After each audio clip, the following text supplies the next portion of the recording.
Hello guys, welcome to this video. So as you can see, this video is basically the compilation of all the 15 individual videos that I've uploaded already on my channel of class 11. So it's just that the content is the same, but the way you want to watch it, it depends on you. Like you can either go to the playlist, watch every single video one by one, or you can just watch this video and it is basically the same content, but just a compilation of all them.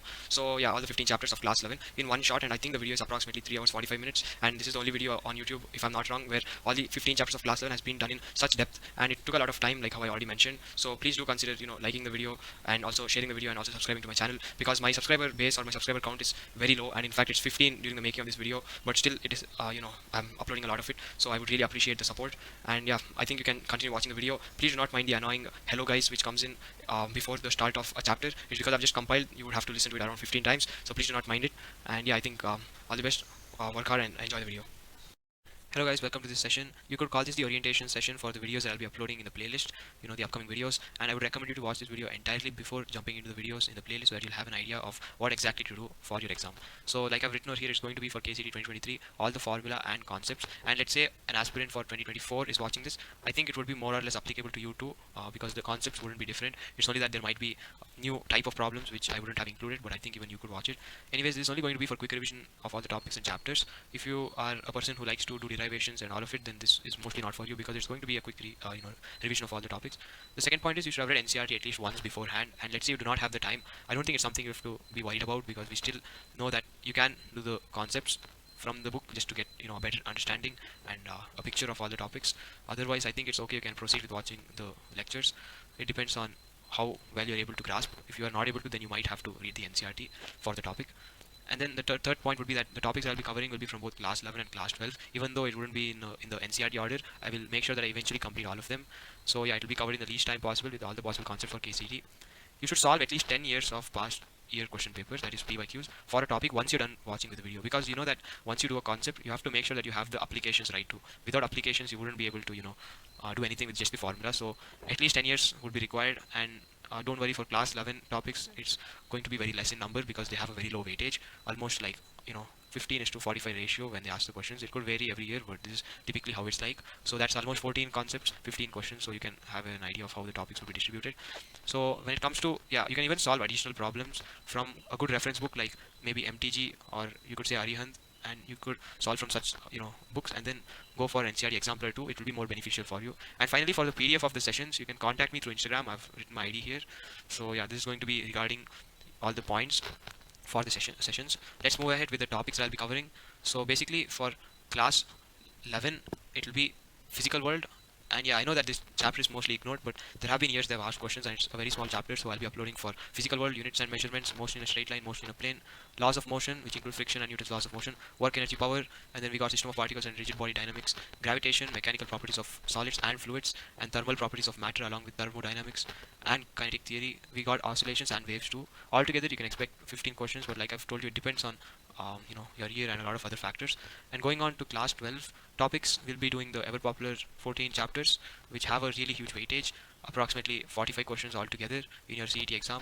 Again, could vary. So we'll be going through electric charges and fields, electric potential and capacitance, current electricity, moving charges and magnetism, magnetism and matter, electromagnetic induction, AC, EM waves, ray optics and optical instruments, wave optics, dual nature of radiation matter, atoms, nuclei, semiconductor electronics. So if you're wondering which of these topics can actually be understood by a student without having read even once before, let's say you just directly started the chapter, I wouldn't say any of these topics can be understood like comfortably without having done it even once before. But if you're really weak at it and still want to target, maybe these topics can be done, the ones that I'm putting a tick.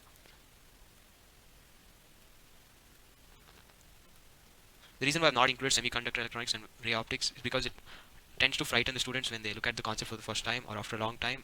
So yeah, you could maybe not exactly skip it, but just keep it at the end and strengthen the other topics. So I think with this I have kind of completed the orientation session for the upcoming lectures. So I would really appreciate if you can share it with your classmates and juniors. It will be beneficial for all of you, and yeah, that's the main goal behind all of these videos. I'll start uploading as soon as possible. It might take some time, but all the topics will be done by the time your exams start, which is maybe in another couple of months from now, depending on when I'm uploading this video. So yeah, all the best and stay tuned. Thank you. Hello guys, welcome to the first session for your CET 2023 super short revision series. So over here I'll be starting with the class 11 chapter physical world. As you can see, the weightage is 0.23, which means approximately 0.23 questions have come over the years, which means there have been years where they've not asked questions from this chapter at all. So it's a very low weighted chapter. You can just go through it because you don't want to miss if at all a question comes from it. So again, if you are watching this video without watching the orientation session that I have uploaded already, I would recommend you to check out the link in the description, which would take you to the orientation session so that you would know how to approach these kind of classes that I've been conducting. And yeah, I think it's time for me to proceed. So first of all, you have to know that physics is like a Greek word which means nature. It's a Greek word which means nature. And then if at all they ask you who was responsible for super forces, it is going to be Albert Einstein who was responsible for super forces. You have to just keep this in your mind. And the third point would be, in a nucleus, as we know, there are protons and then there are neutrons. So the important point over here is the force between a proton is equal to the force between a neutron and a proton, or vice versa, which is equal to the force between two neutrons. You have to know this. This is going to be helpful. There have been questions asked from this concept. I think it would sum this up. And then we will go to the fourth point, which would be strength of forces. So you have to know that strong nuclear force is the strongest force, after which there will be electromagnetic force, followed by weak nuclear force, followed by gravitational force, which means gravitational force is the weakest force and strong nuclear force is the strongest force. However, the point that you have to keep in your mind is this will be true only if the range is really short, which is approximately 10 to the power minus 15 meters, which means if they give it for a range beyond 10 to the power minus 15, then you have to make sure that you do not choose the option as strong nuclear force is greater than electromagnetic force. You'll have to do the other way around. So I'll just put it out here. I hope you'll be able to understand. Electromagnetic force is greater than strong nuclear force when it is like, let's say, 10 to the power minus 13 meters and so on. Basically, it should be greater than the range written in blue color. I'm assuming you were able to understand that part. So now I'll be moving ahead. You have to know a couple of conservation laws, what it means before you start with anything, and I'm pretty sure all of you know because this is a revision series, but I'm still covering this up. Conservation laws are like conservation of mass, conservation of energy, conservation of momentum, and so on, which you've already learned. And a hypothesis, I've written a definition. I'm pretty sure you already know what it is through de Broglie hypothesis and so on. So I've written a definition. You can just read it if you don't know it, just in case. It's pretty simple. And then the third point would be about unification. So questions haven't been asked from this, but you'll have to know that scientists basically look forward to unify all the laws, and there have been attempts made and also achievements. So there's a table in NCRT which I would recommend you to just go through. I wouldn't say all the questions would come from these tables, but I've just included all the tables, the important ones, so that you know that there might be chances where they ask questions. So you can just read it, if not memorize, so that you'll have a basic understanding of this is table number 1. So you can just go through all. You would know a couple of them if you have finished the syllabus before. If not, it's fine. So here's table number 2, and this would include a couple of scientists that discovered your contribution along with country of origin. You can just go through this too. I'm not saying it's necessary to remember everything in the table, but there are chances that they ask fact-based questions, and you have to know how to tackle this. So this is going to be the third table. This would be of the least importance, but you can still go through it. Like I'm saying, you shouldn't really spend a lot of time on this chapter because it has a very low weightage in the first place. But it would be beneficial if you just go through this. You can just read, if not memorize. And then the fourth table over here has a similar scientific principle along with the technology. It's pretty interesting how we can see that an Indian scientist and Einstein had come up with technology and principles. So yeah, with this you can see that I finished the chapter. It's more or less just this much. If you go through this much, I think you'll be able to tackle the questions. Again, you can go through the orientation session and know what exactly you have to do once you watch the session. If you haven't yet or don't have the time, I'll write it down here. Basically, you'll have to make sure that you solve all the questions that have appeared in the past 10 years, previous year question papers. This would be like the minimum. I wouldn't say it would be completely useful. It would be useful, but you have to make sure that you solve from additional resources, like how I mentioned in the orientation session. You can just watch it if you have doubts on how to approach these sessions. But I'm assuming this was helpful. If it was, kindly share it to your classmates, juniors, and anyone who's writing either CET 2023 or KCET 2024. It doesn't matter, but I'm pretty sure it'll be helpful. Thank you, and stay tuned for the upcoming lectures. Hello, welcome back to second session of your KCET 2023 one-shot revision series. So today we'll be doing units and measurement. And before I start the video, I would like to just give you the reason why there is a change in the application. The one which I was using turned out to be a paid application after certain duration, so I had to switch to this one. I apologize for the inconvenience. I really hope this is still as presentable as the application I used to use before. You can let me know if there has to be some changes done. And yeah, so I'll be continuing now with the chapter. As you can see, it's like having a weightage of 0.86, which means 0.86 questions have come every year, which means there have been years where they've not asked one question at all from this. So yeah, you can further check the books from my orientation session, which I had mentioned, to get a better understanding of the marks distribution. And also, if you are watching this video before watching the orientation session, you can click on the link in the description to just get an idea of how to approach these classes. So yeah, I'll be starting with angles first. Yeah, so in this I'll be basically covering all the concepts and formula which would be required for KCET, and I'll be putting a box around the formula, and for the rest I'll be using a highlighter, and this will be the thing in the upcoming videos, so you'll be able to follow.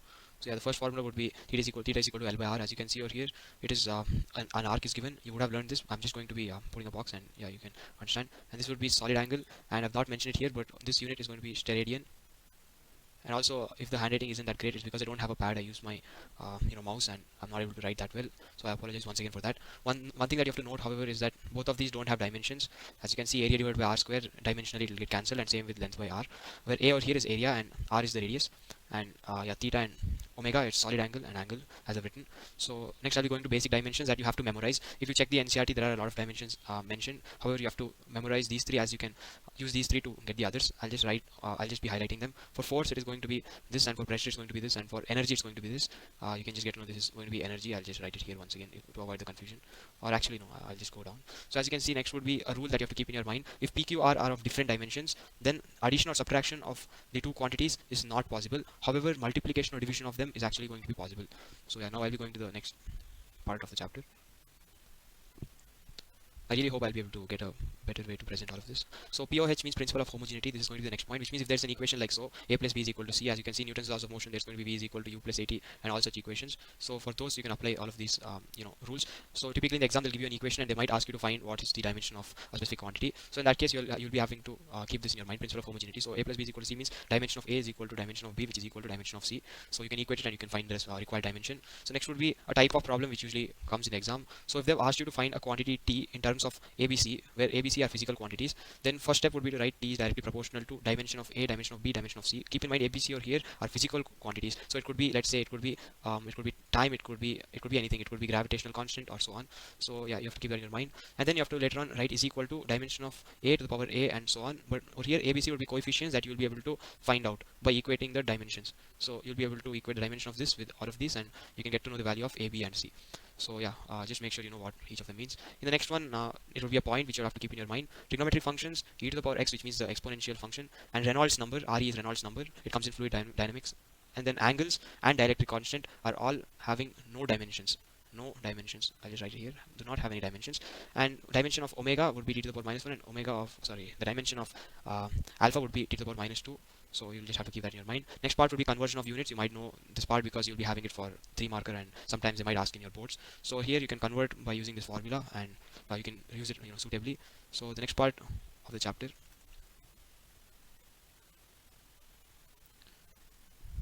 So the next part of the chapter, there's a rule that you'll have to remember. For addition, subtraction, multiplication, division, the result should not have more significant figures than the number in the operation with the least significant figure. If it's hard to understand, I've written an example. And yeah, by the way, all of the notes over here that I've written, it's written by me, and I've taken a picture and I've pasted it over here because, like I mentioned, I have a mouse, and writing this would take a lot of time. But writing this itself took a lot of time because I'll have to extract all the information. So yeah, I really hope this is going to be helpful for the effort.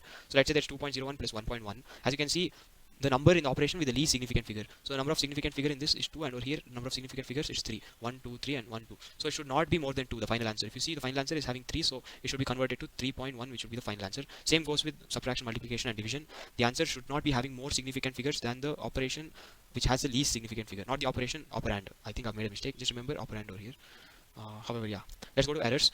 So there are types of errors that you'll have to know. One is average, which everyone knows how to calculate from maybe 5th grade or something. So you have to add all the quantities divided by the number of quantities. And over here, AE is absolute error. So for calculating absolute error, it's denoted by this. It is equal to an observation minus the R average. Next would be mean absolute error, which means whatever you have calculated over here, you have to basically find the mean of the absolute error. So it's mean absolute error, just like how it's given in the name. And over here, relative error is RE, which means yeah, you can see over here. And percentage error means PE, which means relative error into 100. Next, I'll be going to this part, which is quite important. Especially this one is so important that I think if you are leaving this chapter, make sure that you at least do this and go. It's that important. So yeah, if like there's something like x is equal to a plus or minus b, the error will always be the addition of the errors, but outside you should put the sign plus or minus, as you can see. And if something like this is given, z is equal to a to the power p into b to the power q divided by c to the power r, then the error is written like so, as you can see over here. This is the formula that you have to keep in your mind. I'll just be circling it because it's very important. I'll be putting a square around it, I'm sorry. So over here, as you can see, one thing you have to keep in your mind is if they have given percentage instead of fractions for the relative error, which is delta a by a, then you'll have to multiply whatever is inside the bracket by 100. As you can see, I've written bracket whatever is inside the bracket into 100 for all if percentage is given. That time you can find percentage error in z totally, and you have to make sure that you multiply the I think there is going to be some noise, I'm sorry. So as you can see, there is going to be the exponents multiplied outside, and inside it's going to be a, b and c, their relative errors, and outside should be the exponents p, q and r. You shouldn't worry if it's division or anything. You have to just make sure that you keep on adding the errors and you have to multiply with the respective coefficients. So this took some time because it's that important. I'll be going to the next concept now. I think, yeah, we're almost done with the chapter. It's a very small chapter and it's going to be scoring 2. Do not skip this chapter. Next would be significant figures. As you can see, I've taken examples because the rules, usually students, they tend to not understand it. So let's say a number like this is there and it has 4 significant figures. Actually, I just put 1 2 3 4 1 2 3 4. That's why it's 4. 1 2 3. The 0 should not be considered, so it's going to be 3. And in this case, if there's a point and there are like zeros, then you have to consider it. When it's something like this, 10 to the power, let's say 6 is given, 7 is given, and so on, you have to always make sure that you only count the ones over here. So 1 2 and 3, so 3 significance. And whenever it's like this, the 0 over here is omitted and it's going to be 2 3, so it's going to be 2 totally. And in this case, as you can see, 1 2 3 4 5, the 0 should be considered in this case. And however, you might know this, but you have to make sure that you represent quantity in this format only. Like let's say if they ask you a standard representation of 312, 3120 instead, you can write this as 3.120 into 10 to the power, let's say 0, so 1 2 3, so 10 to the power 3, and yeah, so on basically. Yeah, this one's done. So next point would be least count for vernier calipers and screw gauge. The concept over here, you have to make sure that you just know least count. You can read the NCERT if you want to know more, or I'm not sure if it's given in NCERT, but the questions have come for come from least count concept. So I'll just be covering it. It's not exactly in the NCERT, but as you know, it's part of your practicals, which means it'll be repeating in the exams. And it came literally in 2022, least count for vernier calipers. So you have to know the formula. It's this over here, the formula. I'll be putting a circle because it has come in the previous year, 2022, and I'm assuming there might be possibility of questions coming from screw gauge instead in the upcoming year. So yeah, you'll have to make sure that you study that. So I'll be just explaining the formula quickly. So there is going to be a v minus m divided by v into MSD, and that is going to be least count. And to calculate MSD, you have to make sure that you read the question. They would have given, let's say, 8 MSD is equal to 7 MSD. Then you have 7 VSD, which is vernier scale division. So in that case, you'll have to write in a unitary method fashion. So 1 MSD will be equal to how much? 1 MSD is equal to how much? So when you do this unitary method, you'll get value of 1 MSD, which you'll have to insert over here. And then in the formula, you have to substitute V and M as given in the question. So you'll be able to get the least count. You can solve a question from 2022 to get an understanding. And for pitch, as you can see, it's number of rotations into displacement, and least count would be the pitch that you just calculated divided by the number of I think I've written the short form, but I'll be expanding it now. Just listen to it carefully. So number of divisions on the circular scale. This is circular scale. So number of divisions on the circular scale. I think, yeah, this would complete the chapter, but there is one more thing, however, that I'll have to show. As you know, in my videos, I'll make sure that I cover concepts from NCERT and also the important tables from NCERT. This table, you've been learning it from a very long time, but I've anyways put this table as it's important, especially this much. It's very important. And the definitions, if you want, you can just go through. I wouldn't recommend spending a lot of time on this chapter, considering it only has less than 1 mark weightage. So as you can see, these are the required quantities that you have to know. Seven fundamental quantities you might have been learning from a very long time. So yeah, I think with this I've completed the chapter, and it's under a very less time. You have revised. So if you thought this video was helpful, I would really appreciate if you share it with your friends, and maybe even write any query in the comment section. And for notes, you can check you can check the description and everything. Make sure that you like and subscribe if you like the content. I'll be seeing you in the upcoming lecture, the session 3. So till then, work hard. All the best. See you. Hello guys, welcome to session 3 of one shot series for physics, KCET 2023. Today I'll be doing the chapter motion in a straight line in one shot. This is different from motion in a plane. This is not kinematics as a whole. You'll have to go for session 4 in that case. The videos have been a bit slow. They have been coming out a bit slow because I've been having a couple of entrances to prepare for. But I'll make sure that I'll be completing all the videos by your exam end. So yeah, and one more thing, the presentation will be improved soon. I'm sorry for this kind of a presentation. The software which I used to use, they started to ask me for money in order to use it further, and also I don't have a writing pad. I'm using a mouse, so please pardon me for the bad handwriting also. So without any and before watching this video, I would recommend you to watch the orientation session 2 so that you can get an idea of what to do after watching this video. So yeah, the link will be in the description, and I think now we can continue.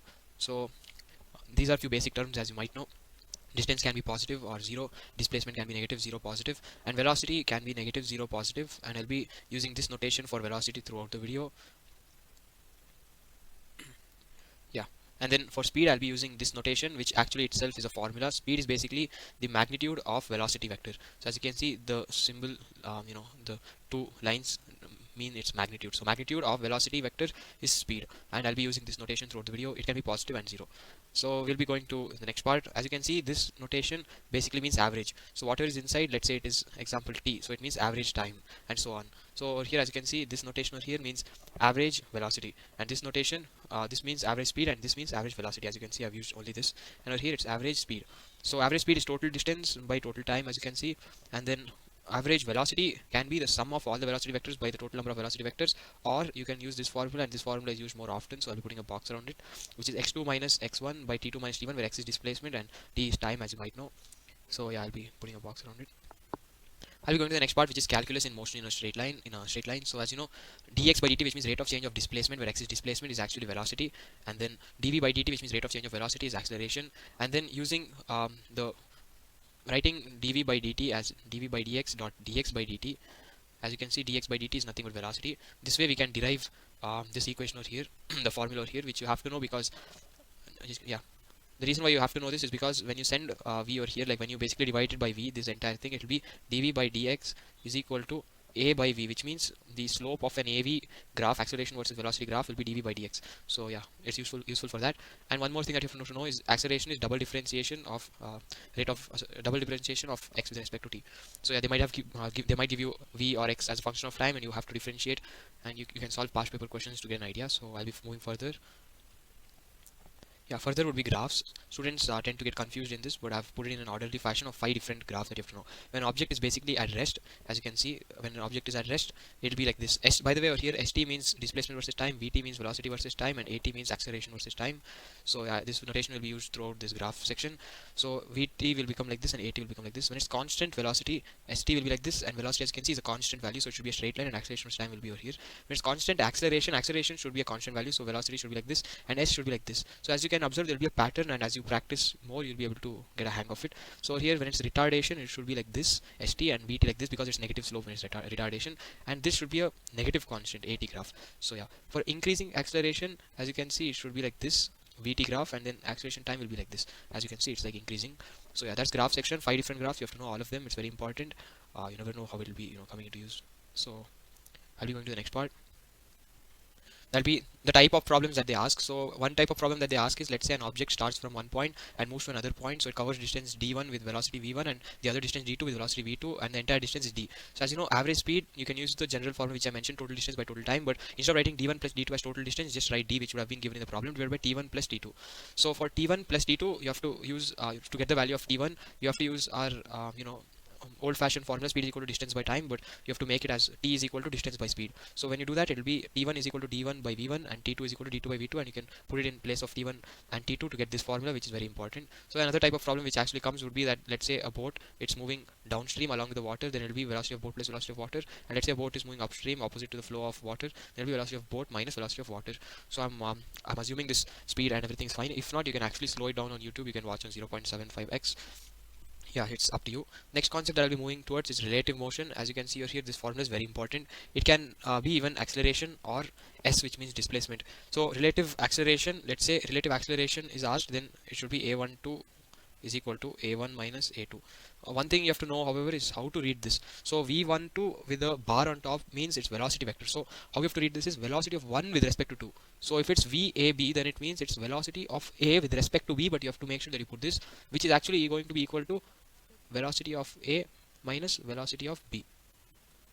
So this is how you have to write it for velocity of AB. But I've written it for 1, 2. You have to know how to read it, as I've just mentioned, and you can use it for others. So what's the next thing over here? It's going to be Galileo's law of odd numbers, which means for an object which is freely falling, the distance covered in that t second. So s1 means distance covered in first second, s2 means distance covered in second second, and so on till distance covered in nth second. So that distance will always be in this ratio, 1:3:5, so on, 2n minus 1, which means it will be an odd number ratio. That's why the name Galileo's law of odd numbers. And however, yeah, they have generalized this for any type of problem, whereas if it's given uniform motion or uniform acceleration, then you can use this. It will make your life less complicated. If they have not mentioned, then you have to go for distance or displacement. This is not distance, sorry, this is displacement. So displacement covered in nth second, as you can see, is equal to displacement in n second minus displacement in n minus 1 second, which means, let's say a body has traveled till here in n second. So this, for only this much, you have to basically calculate this displacement and this displacement, and when you subtract it, you'll be able to get this displacement. So I hope you're able to understand. If not, you can comment and you can join the Telegram group. By the way, as I've not mentioned in the other videos, I've basically created a Telegram group. From now, you can join the Telegram group for all queries. You can ask me doubts, everything for free of cost. As you know, I do everything for free of cost. So yeah, I'll be going on to the next part of the chapter, which would be, before this I'll be doing equations of motion, as you guys can see here. This is something which you might have been learning from literally, I think, 7th grade, I'm not sure. So equations of motion: v is equal to u plus at, s is equal to ut plus half at square, and v square is equal to u square plus 2as. And you have to keep one thing in your mind: this is all for uniform acceleration. And if let's say a motion is under gravity, which is falling downwards, then a is replaced by minus g in all these equations. So yeah, this is something which you might know. And now that can make us move towards this type of problem, which would be, yeah, so let's say a body, if it's written that a body is dropped, then in that case you have to take u is equal to 0 and put it in the equation of motion. Same way, let's say a body is thrown upwards like this. Let's say it's given in a question that's thrown upwards and it falls back downwards. To know this distance which it has reached until it stops and then starts falling down, it's common sense that at this point where it stops and then starts to fall down, v is equal to 0, which is final velocity. So just put this in equations of motion and you'll be able to get the following formula over here. I'll be just putting a box around them. It's not necessary that you memorize them necessarily, but yeah, you can instead memorize the method that I've put over here. This is very important: v is equal to 0, u is equal to 0, in which case, and so on. Next, I'll be moving on to this type of problem, which is like, let's say a non-standard graph like a versus v is asked, and so on, or acceleration versus x, so on. You have to make sure that you use this, which is given, let's say, a straight line. As you know, y is equal to mx plus c represents a straight line. So this question, a similar question based on this, has been asked in KCET. You have to solve the past paper to get an idea. So over here, m should be replaced with the, dy by dx, which means the slope. Depends on what graph they've asked, and you have to find out c value, and then you have to resubstitute it. You can solve a problem to get an idea. So resubstitution after finding value of c. I'll just write it over here so that you have an idea. So the next part would be, of course, graphical information. So I'll be zooming in a bit for this. As you know, slope of vt graph is acceleration dv by dt. Similarly, slope of xt graph, which is dx by dt, dx by dt basically is going to be velocity. And for area, this is area, be careful, area under vt graph is x, and area under at graph, as you know, is not velocity but difference in velocity, as you know, v minus u. So yeah, that part I'm hoping it's clear. So I'll be moving on to the next part, which is going to be inertial versus non-inertial frame. So this is something which you might know. Inertial frame is when the observer and the plane have no difference in velocity, whereas, as you can see, I put an x. Whereas non-inertial frame is when observer and plane have a difference in velocity. Finally, the concept of g effective. I'll be going on to the concept of g effective. So this is very important to understand, as it includes the concept of pseudo force, and KCET 2022. It had been asked, actually, my year it had been asked. So yeah, this year itself you can solve the question to get an idea, or you can actually put this under Newton's laws of motion. But I'm covering it here because it's a concept which can be understood out here too. So let's say a ball is dropped inside a lift which is going upwards with an acceleration a.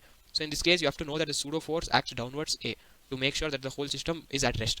So when a is acting downwards and the ball is already falling with g effective will be g plus a. I hope you understood. And the same way, when we take a lift, in which the ball is again falling downwards, but the lift this time is also going downwards with, let's say, acceleration a. Pseudo force acts upwards this time. So this pseudo force will be a, and as you know, vector, this is falling downwards with g, and this is going, pseudo force is upwards with a. So g minus a would be g effective. So with this, I have completed, kinematics part 1, which is motion in a straight line. So if you really like the video, I hope you can share it with your friends, like the video, subscribe. It will benefit everyone as a whole. And yeah, you can wait for the next sessions. Thanks a lot for watching. I appreciate it. See you. Hello guys, welcome to session 4 of KCET one shot series. Today's topic will be motion in a plane, and before I start, I'm not using a writing pad, I'm using a mouse, so yeah, I'm sorry for the bad handling when I'm writing. I'll be starting with vectors because it's an essential component of the chapter. You have to know about vectors. So the first thing is triangle of vector addition, where if there's a vector like this a, and then there's a vector like this vector b, and if there's a vector like this vector c, then it can be given by a plus b is equal to c. And then the next one would be parallelogram law of vector addition. As you can see, it turns out to be coming out as a parallelogram over here. When you extend it, it's like a parallelogram. So yeah, that's why it's called so. And in that case, you can write the same thing, but it's for a different order. And next thing, let's say there's a vector a1, and then there's a vector a2, and then there is like a vector resultant vector a. Like there's a resultant vector a, and the angle between a and a1 is theta. Keep it in your mind. And the angle between a1 and a2 is phi. In this case, the resultant vector a would be given by this formula, and the result and tan theta, which is the angle between a1 and a, where a is the resultant vector, is given by this formula. So yeah, and next one would be Lami's theorem or sine rule. So for a triangle which is given in this fashion, please ignore the A over here, where capital ABC are the angles and small ABC are the sides, which can be also replaced by vectors. In this case, it's used for speed solving. It's given by this. So this is something that you have to know. And finally, we'll be coming to dot product and cross product. By the way, entire vectors will be taught in class 12 mathematics properly. This is just the basics so that you have to know. I've just covered the basics that you have to that is required. So as you might know, vector is something which has magnitude, direction, but another important point is it should also obey triangle law of vector addition. So yeah, dot product between A dot B dot product of A and B is given by the product of their magnitudes into the cosine of the angle between A and B. So cos theta, where theta is angle between A and B. Similarly for A cross B, which is the cross product between A and B, we have to write it the same way. And over here another additional term is n cap, which is the direction vector, which can be given by right hand rule. You can watch videos on YouTube regarding right hand rule, because I don't have a way to represent it out here and I don't want to like show a shabby representation of it. Another thing that you have to know is in questions, if they mention that the vector A is perpendicular to vector B, then you have to automatically write this A dot B, the dot product between A and B is equal to 0, and it's fairly obvious because cosine 90 would be equal to, or cos 90 degree would be equal to 0. So yeah, this is like a point that you have to know. I finished vectors, the basics required for it. Now I'll be moving on to oblique projectile. From here the actual chapter starts. So let's say there's an object which is projected at an angle theta with respect to the horizontal. So the terms that you have to know is h max, which is the maximum height of the projectile. So it follows this trajectory. As you can see, it comes and lands over here. So the maximum height formula is given by this. These three formula are so important that even if you're leaving the chapter, make sure that you at least cover these three formula and you go. So there are ways to remember this. The way that I remembered was to play with the 2 over here. As you can see, the power 2 over here, sending it over here and so on, sending it over here. There's like playing of 2, and if you write it and practice, so you'll be able to remember it. Another thing that you have to know is t is time of flight. By the way, it can also be represented by this, or it can be given by t, capital T, where I've written. And r is range of the projectile, which means this distance, as you can see, from the point of projection to the point of landing. So that is r, and that is given by this formula. All these things can be derived. It's there in your first PU, but in the actual exam, you only have like almost a minute for solving a problem, and you cannot keep on deriving it. That's one mistake which I initially thought in physics that I could derive, and later on I had to anyways memorize. Another thing that you know is manipulating sine 2 theta through trigonometry formula. Sine 2 theta is equal to 2 sine theta cos theta. So as you can see, you should use this over here. It will help in certain problems. Another formula that you have to know is equation of trajectory, where it's given by capital Y is equal to capital X tan theta minus G capital X square divided by 2u square times square of cosine theta. So yeah, this is another important thing you have to know. Another thing that you have to know is, as you can see, time of flight is 2u sine theta by G, which means the time that it takes to reach like this inclination, and the time taken to reach the bottom declination can be added like this, as you can see over here. U sine theta plus u sine theta, u sine theta divided by G plus u sine theta divided by G. When you add them together, you'll be getting the time of flight formula. That's another important point that you have to know. Next point would be horizontal projectile. So let's say there is like a tower like this, and then it's of height h, as you can see I mentioned, and a projectile is launched horizontally with initial velocity u, with a velocity u, and this would be the range. All the terms are similar when it comes to the symbols. I've used the same symbol throughout, but one thing that you have to know is 2D motion is basically 1D plus 1D, which means x plus y axis in this case. So which means for all the terms, let's say u or acceleration or velocity or s, everything should be replaced with x and y, and then you have to mix merge them together. So as you can see, for the same thing you should write ux. Initial velocity x over here, along x is nothing but u itself, because you have horizontally projected it, whereas y it would be 0 because the component along y axis is 0. Similarly, there is no drag force over here, that's why the acceleration along x-axis. Remember, I'm talking about x and y over here, x and y-axis. So y-axis, as you know, there is gravity acting, so minus g. And range given by the formula s is equal to ut plus half at square, as you know from equation of motion. Over here, one thing that you have to know is s can be replaced with x. As I told you, you have to replace with the x and y component. Ux would be nothing but u itself. So yeah, this can also be written as u itself because that's the horizontal projectile. T would be time of flight, and half at square, entire term would become 0, as you know, because a should also be written as ax, and ax over here is 0, as you can see. So the formula for range over here is something that you have to remember for horizontal projectile. And also for, let's say, a couple things where you have to use minus h for along, you have to use the similar rule for direction. The upward would be considered as positive and the downward would be negative. So use minus h when it comes to using the same s is equal to ut plus half at square or other formula, but along the y component. If you were not able to understand this, some of these parts, you can message me on Telegram. The link is there in the description or maybe the comment section, and I'll always be there to clear your doubts. Next one would be this type of problem where the same case scenario where they're projected with an initial velocity u, making an angle theta with a horizontal. But one thing is they've asked the velocity at a certain time t. So in this case, you wouldn't know you wouldn't know what alpha is, as you should remember, alpha is not equal to theta unless specified. Alpha would be a different angle, with the horizontal, and v1 over here would be the velocity, as you can see I've written. And you can ignore this part. The reason why I've made a separate case over here is because I'm basically trying to imply it's also it can also be applied. The similar concept can also be applied when it's going down declination basically. So in this case, I'm only talking about this part of the diagram where it's asked for velocity at this point. So in this case, one thing you have to know is v1 cos alpha, which is the horizontal component, is basically equal to u cos theta.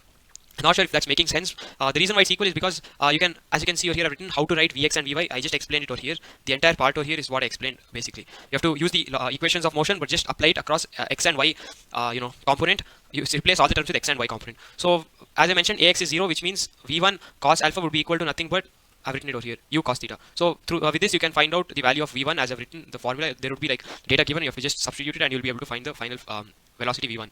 So that's one thing that you have to know. And another thing that you have to know is once you find vy and vx, as you've seen, I've mentioned how to find vy and vx. I'll just mention it again. So for finding vy and vx, you have to write v is equal to u plus at, or any formula where you can find v through this, and just put all the terms along the required component. Example, if you want x, just write x, x, x, and replace it with all the x terms. And whenever you want to find y, you can do it for y2. And then as you can see, the angle between x and y axis is 90 degree, and just like how I mentioned in vectors, when cos, the formula, I'll just go over there. As you can see, the formula over here, a1 square plus a2 square plus 2a1 a2 cos phi. So x and y axis, the angle between them is 90 degree, which means the entire cos phi term will become 0. So it will just be left out with a1 square plus a2 square, which is replaced with the required terms over here. And this way you can find v1, magnitude of v1 vector.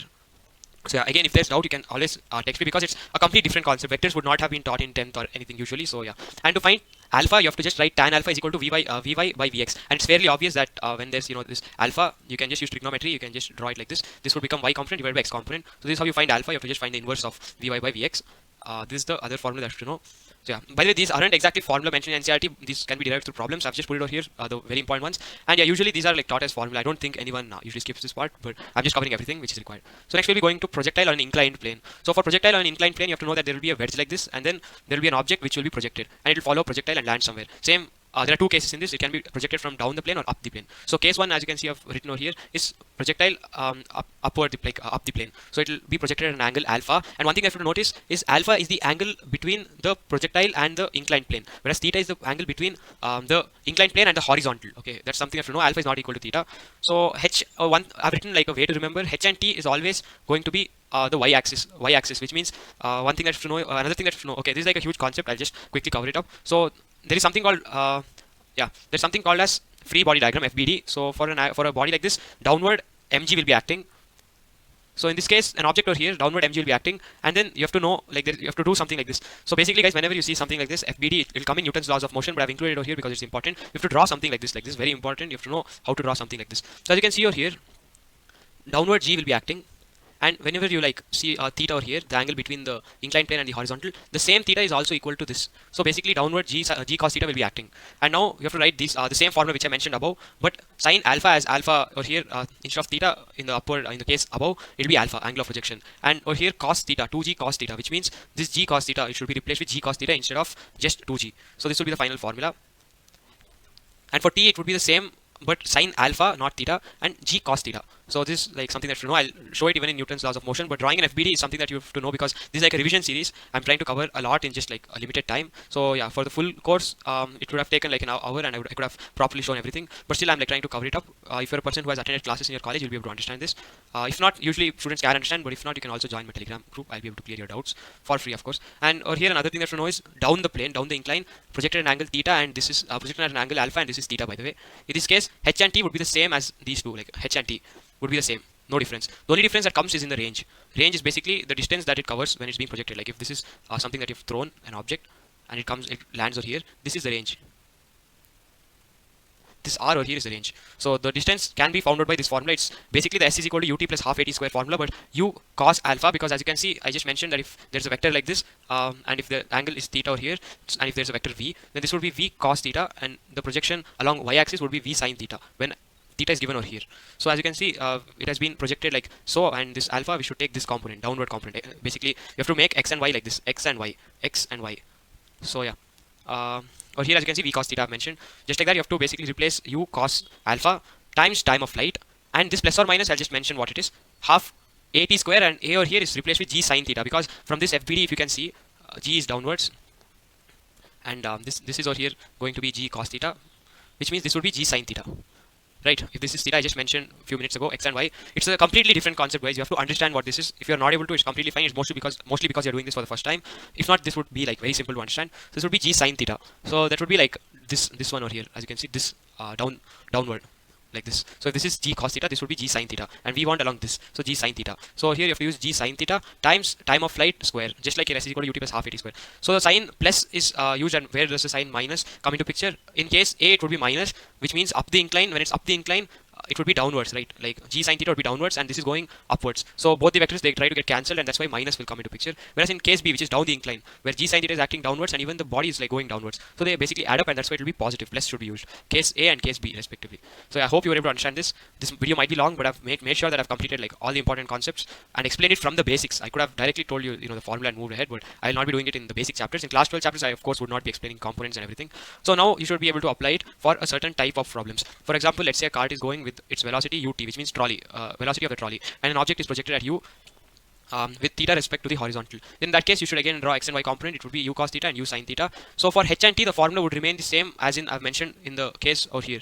H and t formula would be the same from this, because over here it's not inclination or anything to include cos theta or something like that. Over here it's direct h and t same from the fourth point or something. But range, however, would be r is equal to ut, which I know is still going to be the same as in horizontal projectile. But one thing that you have to know is it would be u cos theta plus u trolley, because the trolley itself is moving, and upon that you have thrown it with u cos theta.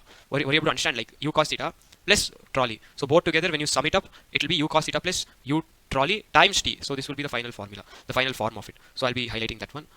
You can rewind the video if you're not able to understand. So as you can see, the topics, there are like still a couple more topics actually, but I'll be trying to complete it. So next one would be Rainman type problems. So Rainman problems can be explained very simple, in a very simple fashion for CET. A person is going with velocity, and we'll call it as Vm.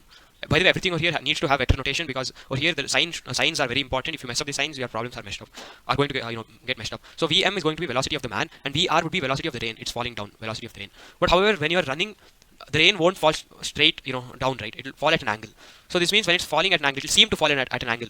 Just visualize yourself running when rain is falling, when it's raining, and then you can, if you're able to visualize, the rain will come at an angle, which means you have to hold your umbrella also at an angle, and that's why they ask you this angle. This is umbrella. Assume this is umbrella. They'll ask you for this angle. So to figure that out, it's a very simple procedure. Write velocity of the man in vector notation, write velocity of rain in vector notation, and just write VRM. Very important, remember this, VRM, which means velocity of the rain with respect to man. I've explained relative motion in my previous lectures, is equal to VR minus VM. It's directly a formula. VAB is equal to VA minus VB from previous lecture. And then after you find this, you'll be able to get like a vector A I cap plus B J cap, or it could be minus A I cap minus B J cap, or A I cap minus B J cap. It could be anything, but you have to basically get something in this notation. Now, as you know, I cap is basically along x axis, and J cap is along y axis, and K cap is along z axis. But here we're only talking about x and y axis, so you have to basically write A I cap. As you can see, it's plus A I cap, so it's positive x axis, plus b j cap, which means it's along positive y axis. And one important thing is you have to basically do something, draw a straight line and write theta. Everything over here is going to be directly mathematical. So when it's something like this, theta is over here.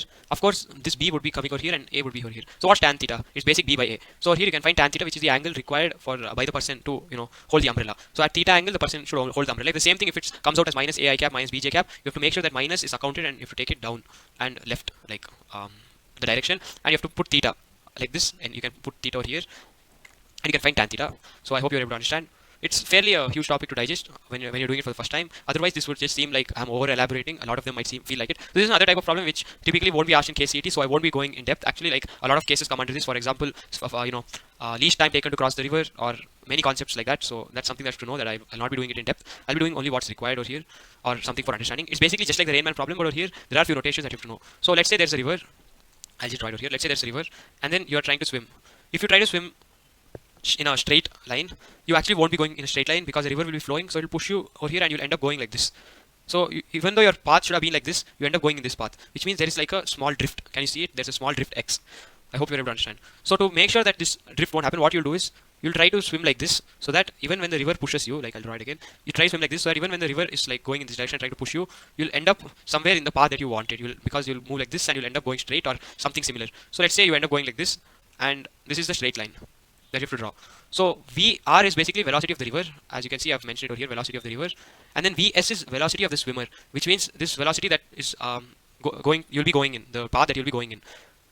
But the path that you actually went was this. So that is called as VSR. So I've written it over here. VS is velocity of swimmer, the path that you went in. VR is velocity of the river, the velocity of the river is itself. VSR is the velocity of the swimmer with respect to the river.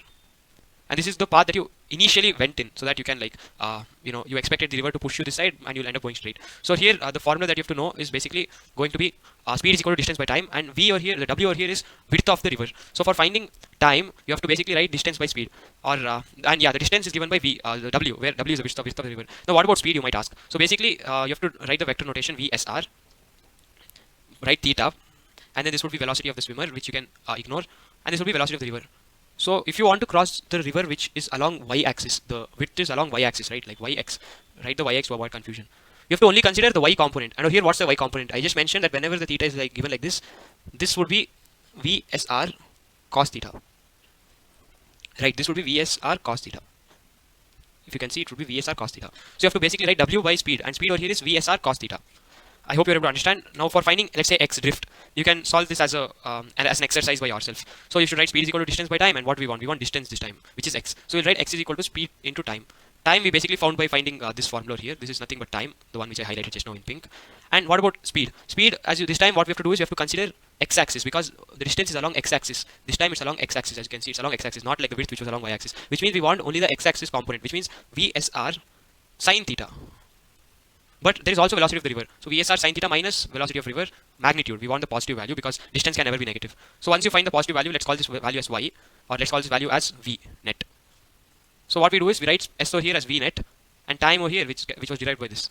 So yeah, that way you'll be able to find the drift. You can similarly apply. That's why I've written so on over here. You should similarly apply the concept for finding the other values, and that way you'll be able to proceed. So yeah, this was like a lot to teach, because I taught from the basic, like teaching even how to take the components, which usually would not be taught at all in the lectures because it takes a lot of time. This lecture might go to 15 minutes also. That's because I taught you guys from the basic. So yeah, I hope you don't feel that I've extended the session. If you are a person who had attended your class 11 topics properly, this would have seemed like very easy and over elaborative. So next one would be circular motion, but remember this circular motion in motion in a plane, which means only the part which is given in NCERT. There is an additional topic which comes in Newton's laws of motion, like banking off road and all that, which I'll be covering in Newton's laws of motion.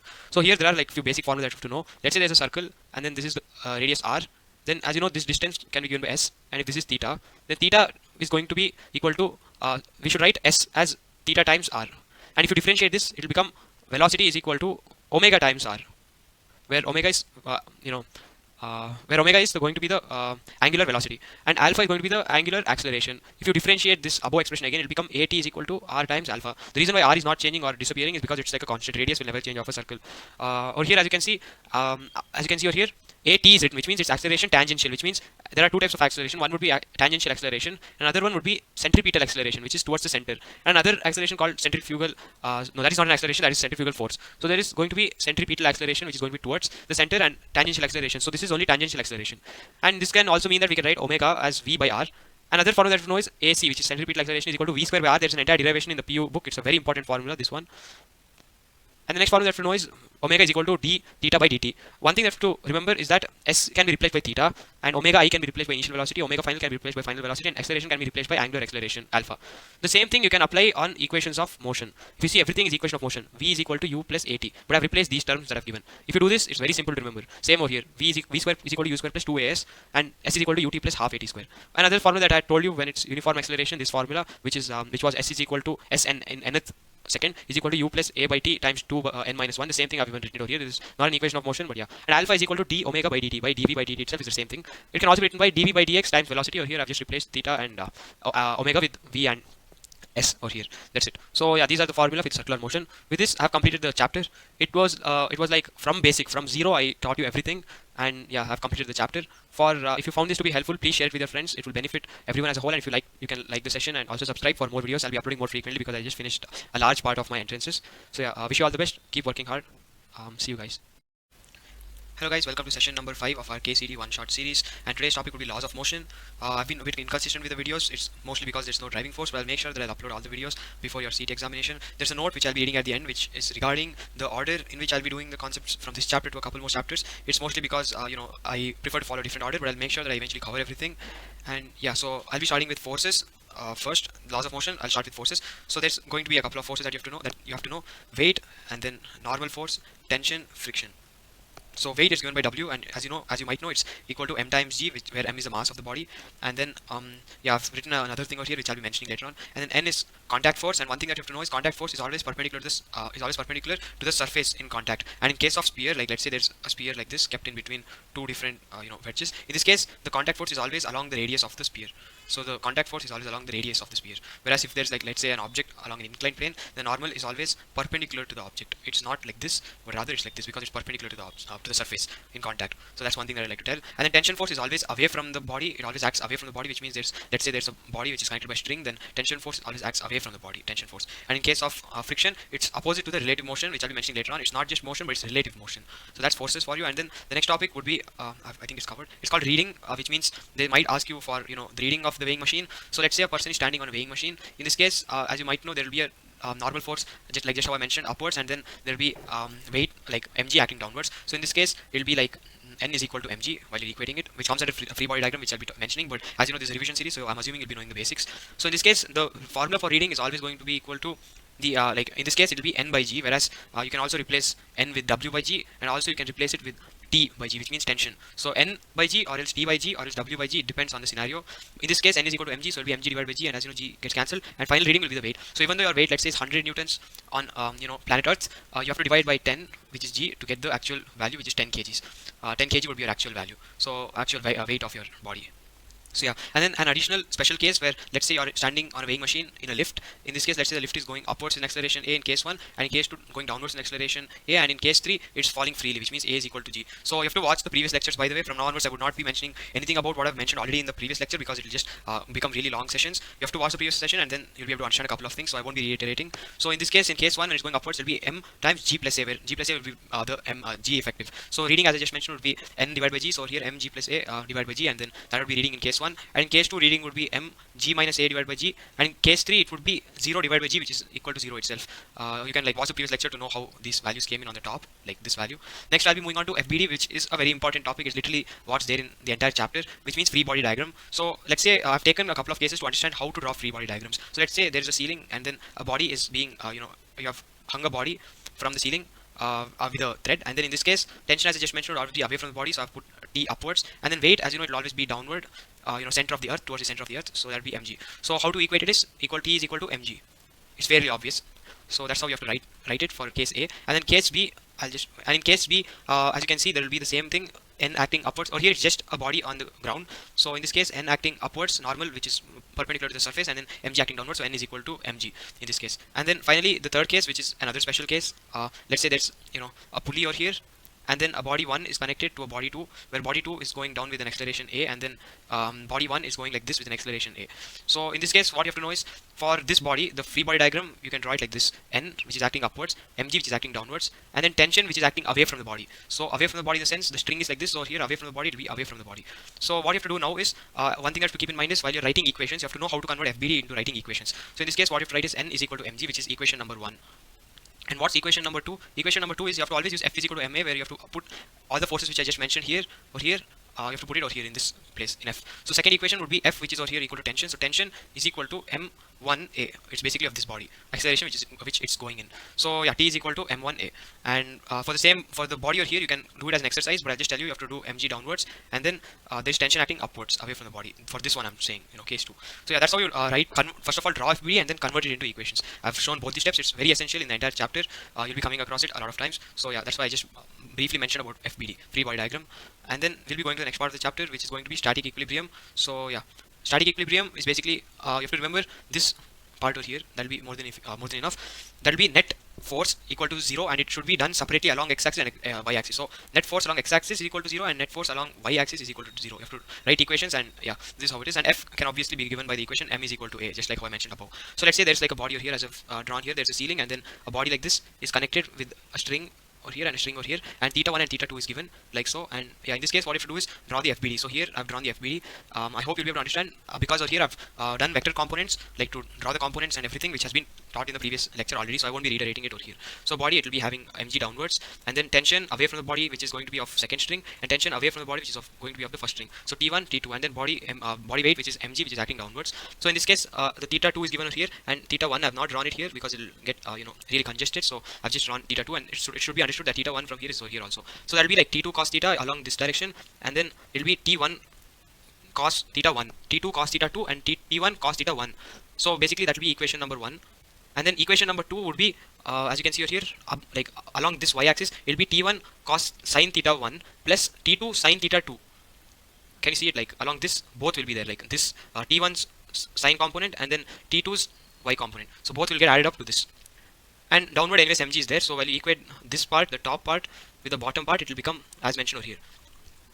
The entire thing, T1 sin theta 1 plus T2 sin theta 2 this along this component is basically equal to the one over here mg. So this is equation 1 and then this is equation 2. On solving you'll be able to find the values. It will be given, and this is going to be method 1 which I mentioned. Method 2 is you can do it by Lami's theorem. I've mentioned it in the previous lecture. You can do it as an exercise and drop it, like write the equation in the comment section, and I'll reply to it. That's method 2. As I mentioned, for speed solving I've mentioned it already in the previous lecture. Next would be Atwood's machine. So Atwood's machine is basically a pulley, and then there will be like one body connector and another body connector, as you can see from the diagram. So in this case, body over here m2 is greater than m1, so it is obvious that m2 would be going downward, and let's call that as acceleration a, and then m1 would be going upwards. That will also be a. One thing you have to keep in your mind is directions, that the sign of a should be based on the direction, and we'll be going by the common convention, which is upward is positive and downward is negative. So yeah, while you write equations, which is going to be just from FBD, downwards m1g, and then upwards would be T1. Oh, no, it's same, tension is same throughout. So T, in that case, as you can see, this is going upwards, right? Like, okay, let me write separate equations.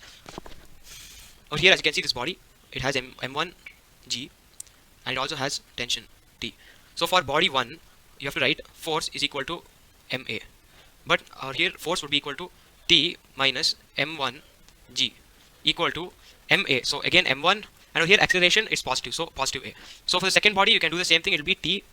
But one thing you have to keep in mind is acceleration over here is downwards. So T minus m2g is equal to, by the way, over here ma over here is replaced by g. That's it. Is equal to ma. So f over here, f, this is going to be f net, is equal to mass times acceleration. So m2, but over here acceleration is negative, so minus a.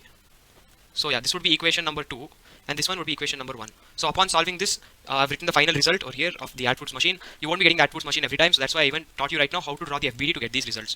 A is equal to m1 minus m2 by m1 minus m2 by m1 plus m2 times g. Don't forget this g over here. And tension T in the string would be equal to 2 times m1 into m2 divided by m1 plus m2. And one thing that you have to know is when tension over here is T and then tension over here is T, the tension over here in this string, can you see the string which is connected to the ceiling? It will be 2T. So yeah, and then next, let's say the acceleration is different. Like let's say a setup like this is given, where a body is going with acceleration a1, like so, and then this body is going like in downward direction with acceleration a2. So right over here it's different acceleration itself. So what you have to do is you have to use this formula, which is a very good shortcut. Instead of writing lengthy equations and doing everything, just use this shortcut. It's very useful. That is, summation of T times acceleration is always equal to 0. This sine sigma is summation T times a is equal to 0. I've written it with an example over here, like I've written equation with an example. So let's say the body 1 is going, like this body is 1 and this body is 2. It's going downwards with acceleration a2, and this one is going upwards with acceleration. I've made a mistake here, yeah. This body is going towards the right with acceleration a1. So in this case, as I just mentioned, over here this would be T, tension away from the body. Over here there will be another tension away from the body. So this one would be equal to 2T. So I've written it over here. T over here upwards, T over here upwards. So the string which is connected to the ceiling, it will be T2, right? 2T, right? So here what will happen is it will be equal to 2T over here. I hope it's clear. So it will be away from the body T, and it's away from the body, away from the body T. So here it will be equal to 2T. Yeah, I hope it's clear. So now you can use net summation T times A is equal to 0. So using this formula, you will be able to get T times A1 of this one, or here it's T, right? Of this body, body number 1 is equal to plus its summation 2T, which I just mentioned why it's 2T, because over here it will be equal to 2T, the tension over here from the Atwood's machine itself, bracket minus A2. Minus is because it's going in the downward direction. I just mentioned that you have to consider direction. So that will be net summation of the second part is equal to 0. And then using this equation, you'll be able to get a relation between A1 and A2, because T will get cancelled. And using this relation, you can write the equations for the bodies, and then you'll be able to find the required values. You have to solve sums from past paper 10 years. You can watch the orientation session if you haven't, and then you can also send me your doubts on Telegram. I'll be clearing them for free of cost. So next one will be spring cutting concept. I'll be going really quick from now because I think I spent a lot of time on FBD, but I'm sure it was necessary and you were able to understand. I know this representation is very shabby. It's because I'm using using the trackpad on my laptop. It's not a mouse or the mouse actually, and then it's not the writing pad. So yeah, that's why. Spring cutting is going to be given by K, which is a spring constant, dot L is always equal to constant. So let's say there's a spring constant K and then length L, and then it is cut into a spring of length L1 with K1 spring constant and a spring L2 of length L2 with spring constant K2. Then always K times L is equal to basically the product of K and a spring constant K and its length will be always a constant. So K dot L is equal to K1 L1 is equal to K2 L2. So yeah, this equation you can just read it over here. I've written it on the top.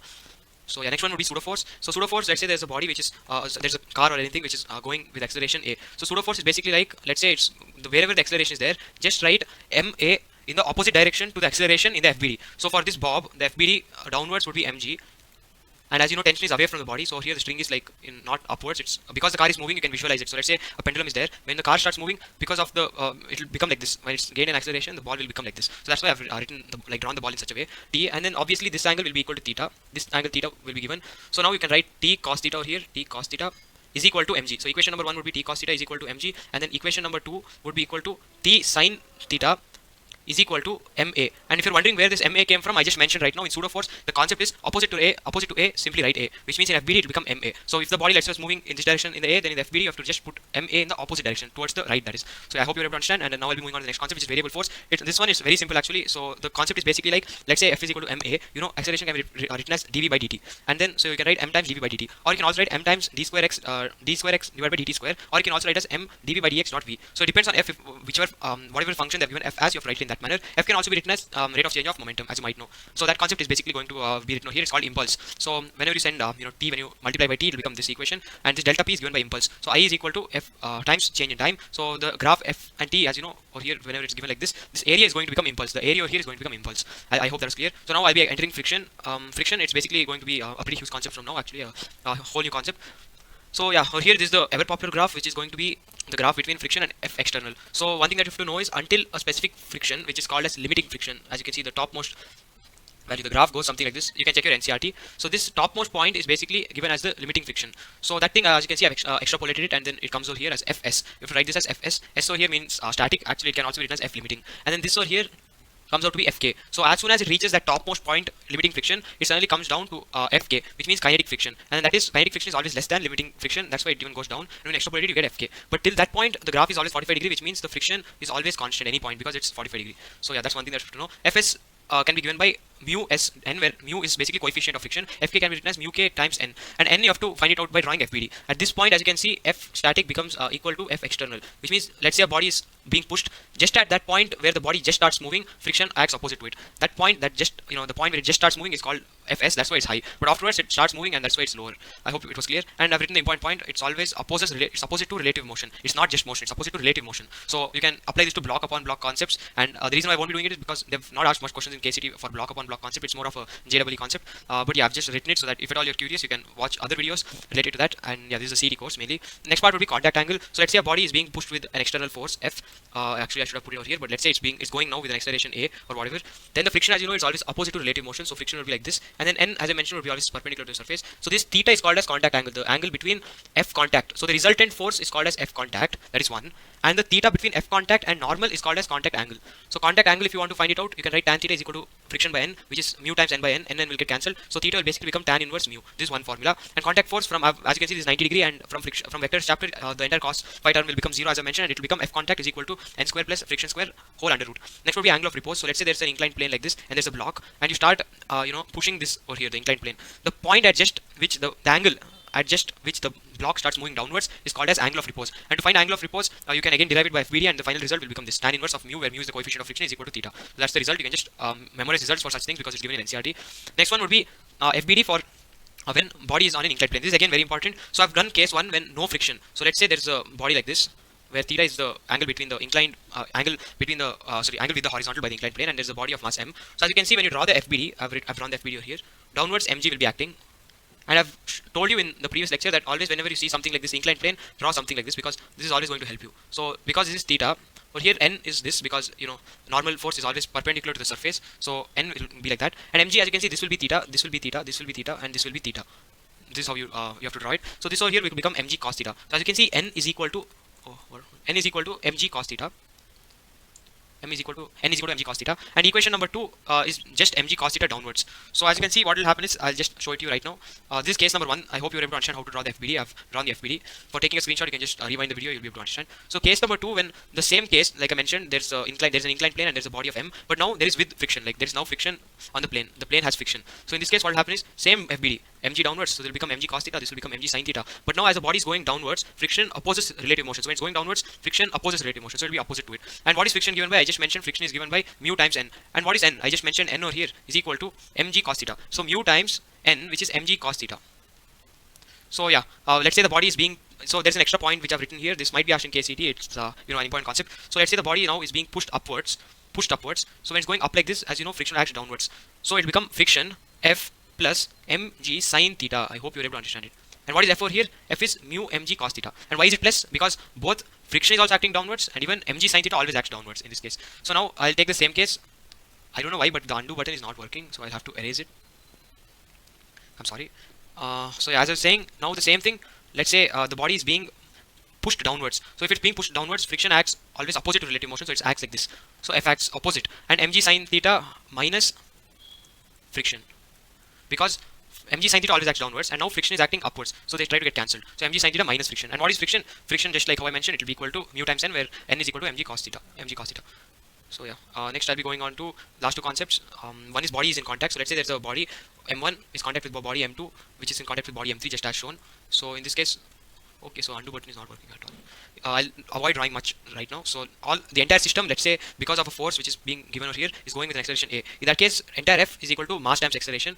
Over here, m can be replaced by m net. So m1 plus m2 plus m3. So if they're only asking for f1, then you have to only add m1 plus m2. If they're asking only for f2, then you have to write m3 is equal to a. So yeah, this is separate. I've derived it and written it for you guys. You can memorize it as a result. Next would be circular motion. In previous lecture, I've done circular motion in a plane. This is circular motion in laws of motion. So what is circular motion in laws of motion? First one would be that I'll be teaching you the direction that you have to understand of alpha, how to know the sign of alpha. This wasn't done in the previous lecture because I forgot to include it, so I've done it over here. Let's say a body is spinning and omega and alpha, both angular velocity and angular acceleration, are in the same sense like this. Then alpha will become positive. Let's say that omega is like this and alpha is like this, or let's say omega is like upwards and clockwise, anti-clockwise, and let's say alpha is clockwise. In this case, whenever they're in opposite sense, it will be negative. Same sense, positive. So yeah, that's the thing that you have to know. And next one would be banking off road. This is very important. So banking off road, I've written a formula here. This is the most important formula because they usually ask you what is the maximum force. No, maximum velocity. So here I've written the entire range of velocity. If they've asked minimum velocity, so I'll again specify it. If they've asked minimum velocity, then this is the formula. If they've asked you maximum velocity, then this is the formula. So I'll just write it. It even makes sense. You would have learned it in inequalities in 11th. This is going to be minimum velocity. And finally, fifth point, this is when banking of roads is when basically there is like a curve, there is an angle that the road makes, like the banking of road is at. If let's say the theta is not given, then you can directly use this formula, which is going to be v is less than or equal to under root mu times rg, where r is going to be the radius of the curvature. So note which I was talking about is concepts like conservation of momentum, thrust force, recoil concepts, and many more would be done in system of basically entire RBD. I'll be doing all these extra concepts. The reason is because RBD is a huge topic, even collisions actually. Collision is basically the application of conservation of momentum and coefficient of restitution. So yeah, all these topics will be done later on. So I hope this session was, like you were able. I hope this session was something that you were able to understand. If you have any doubts, you can send me messages on Telegram. And yeah, so I hope you were able to understand. Please share this to your friend. It will benefit everyone as a whole. Like and also subscribe. It will motivate me to upload more frequently. Thank you, and I'll see you soon. Hello guys, welcome to session number 6 of our KCET 2023 revision one shot series, and today I'll be doing the topic work, energy and power, which has a weightage of 1.28, which means 1.28 number of questions have come every year, which means about 1 or 2 questions, which is a lot actually because chapters from class 11, they are quite less in number that come for the CET examination. So yeah, and I apologize for the inconsistency and also the bad handwriting because I haven't yet gotten no writing pad. So yeah, and the inconsistency is largely because of the lack of motivation, but I'll make sure I'll upload all the chapters before your CET 2023. So yeah, without any further delay, I'll just continue the chapter. So the first thing that I'll be doing is I'll be telling what work is. You might have learned a lot of this in 10th grade, by the way, and this might seem to be repetition, but it's okay. I think you can learn a few more things because we weren't asked to give concentration to the components and other things. So the definition of work is not force into displacement anymore. You have to know it as F dot S, which means dot product of force and displacement. By the way, I would not be reiterating any of the vectors or any of it because you have to watch from my very first lecture in order to know that I've been going in a flow. And even if you observe in this chapter, I'll be doing a lot of concepts which might not even be there in NCERT under this chapter. It's because I have followed my own flow after a couple of chapters, and you have to watch it right from the beginning if you want to make sure that you cover all the topics. So yeah, F dot S, which can be written as Fs cos theta. And in this case, if let's say force is at an angle, is applied at an angle, then you can write F cos theta S. But let's say the displacement, like if the block is upon some kind of an inclined plane and the distance over here is given, the displacement is given to be like till here, and in that case you can write it as S cos theta, which means that you should write cos theta along with the one which has been given a component. So F cos theta or F cos theta S or Fs cos theta. It depends on which which of it has been given a component. In this case, force is applied at an angle, so we should use this. Whereas on the inclined plane, the displacement would be at an angle, so we should use this. And one thing that's obvious is, let's say theta is 0, then it would be maximum because cosine 0 degree is 1, and when it's 90 degree, it would be the least 0. But that is only magnitude wise. Let's say that they've asked in general the least value, then of course it will be when theta is equal to 180 degree because it's -1, and yeah, that's the least. So apart from it, you have to know a couple more definition of work because they stopped asking based on this because it is 10th grade, almost 10th grade. One thing that you have to know is when let's say the object is moved just by a small displacement which is given by ds, which means a very small distance, and in that case you can write it as work is equal to integral f dot ds, which means you have to integrate the dot product of f and the small distance, or let's say it's given in vector format. So in that case what you have to do is I'll be using actually the highlighter because there will be a lot of formula, and if I just keep circling it you might get a bit anxious, so I'll just be highlighting it. And yeah, as you can see, this is also one formula, and let's say it's given in vector format. In that case, if they're given a position vector, then you should write r2 minus r1 as the displacement, and then f in the vector notation. So work can also be given, let's say they've given force along x, y, and z components separately, and they've given the point from initial point to a final point. Then you can also write it like this. It's the same thing that I've written over here, but over here I've used like separate along the separate components x, y, and z. So yeah, that's one thing that you have to know. And next I'll be talking about energy. Like if you can see the second heading, it's energy. So in this case, kinetic energy, K is equal to half mv square, which all of us know. But one thing that you have to know is momentum is actually mass into velocity, which means this formula can also be written as this, which is important to know because you can write it in the you can write kinetic energy as a function of momentum, or basically have momentum in the kinetic energy formula, which can be useful for relationships between the two. And the next one would be potential energy. So let's say an object is raised by a vertical height of h. So what you have to know is in potential energy, it's always vertical height that has to be considered. So if an object is, let's say, raised along an inclined plane of angle theta, then it should not be mgh, the height which is raised, because it's not vertical height. Vertical height over here would be always h sine theta, right? H sine theta. So that's why the formula would be mg h sine theta. But in this case, it's anyways h is vertical, so I've written that formula. Don't get confused with h as always distance or displacement. It's not that way. And the next one is let's say a spring from its initial length x1 is elongated to a distance x2. In that case, delta x, which is x2 minus x1, can be inserted in the formula potential energy of a spring, which is half k delta x square, where k is the spring constant. So yeah, all of this is maybe fairly simple if you are a person who are watching this as revision. And yeah, next one would be work energy theorem, which is very important in the chapter. It's something that probably comes across, which is new in the book, usually for many students. Oh, here is basically work, like net work done is equal to change in kinetic energy. This is the simple definition. But what you have to know is work, like net work done includes work done by conservative force. C means conservative. Work done by non-conservative, which is NC, plus work done external. So let's say they've given that external work done, let's say force is not there, which means work done external would be 0, and they've not given that even this is not there. In that case, what we'll find is and one more formula that you have to know is work done by conservative force is equal to minus delta U, which is potential energy, difference of potential energy, minus of the negative difference in potential energy. So yeah, let's say both this and this is 0. In that case, what you can see is K is equal to minus U, which means you can write K plus U is equal to 0, which is basically the idea behind conservation of energy, mechanical energy, which I'll be coming across, which will be coming across later right now in the lecture.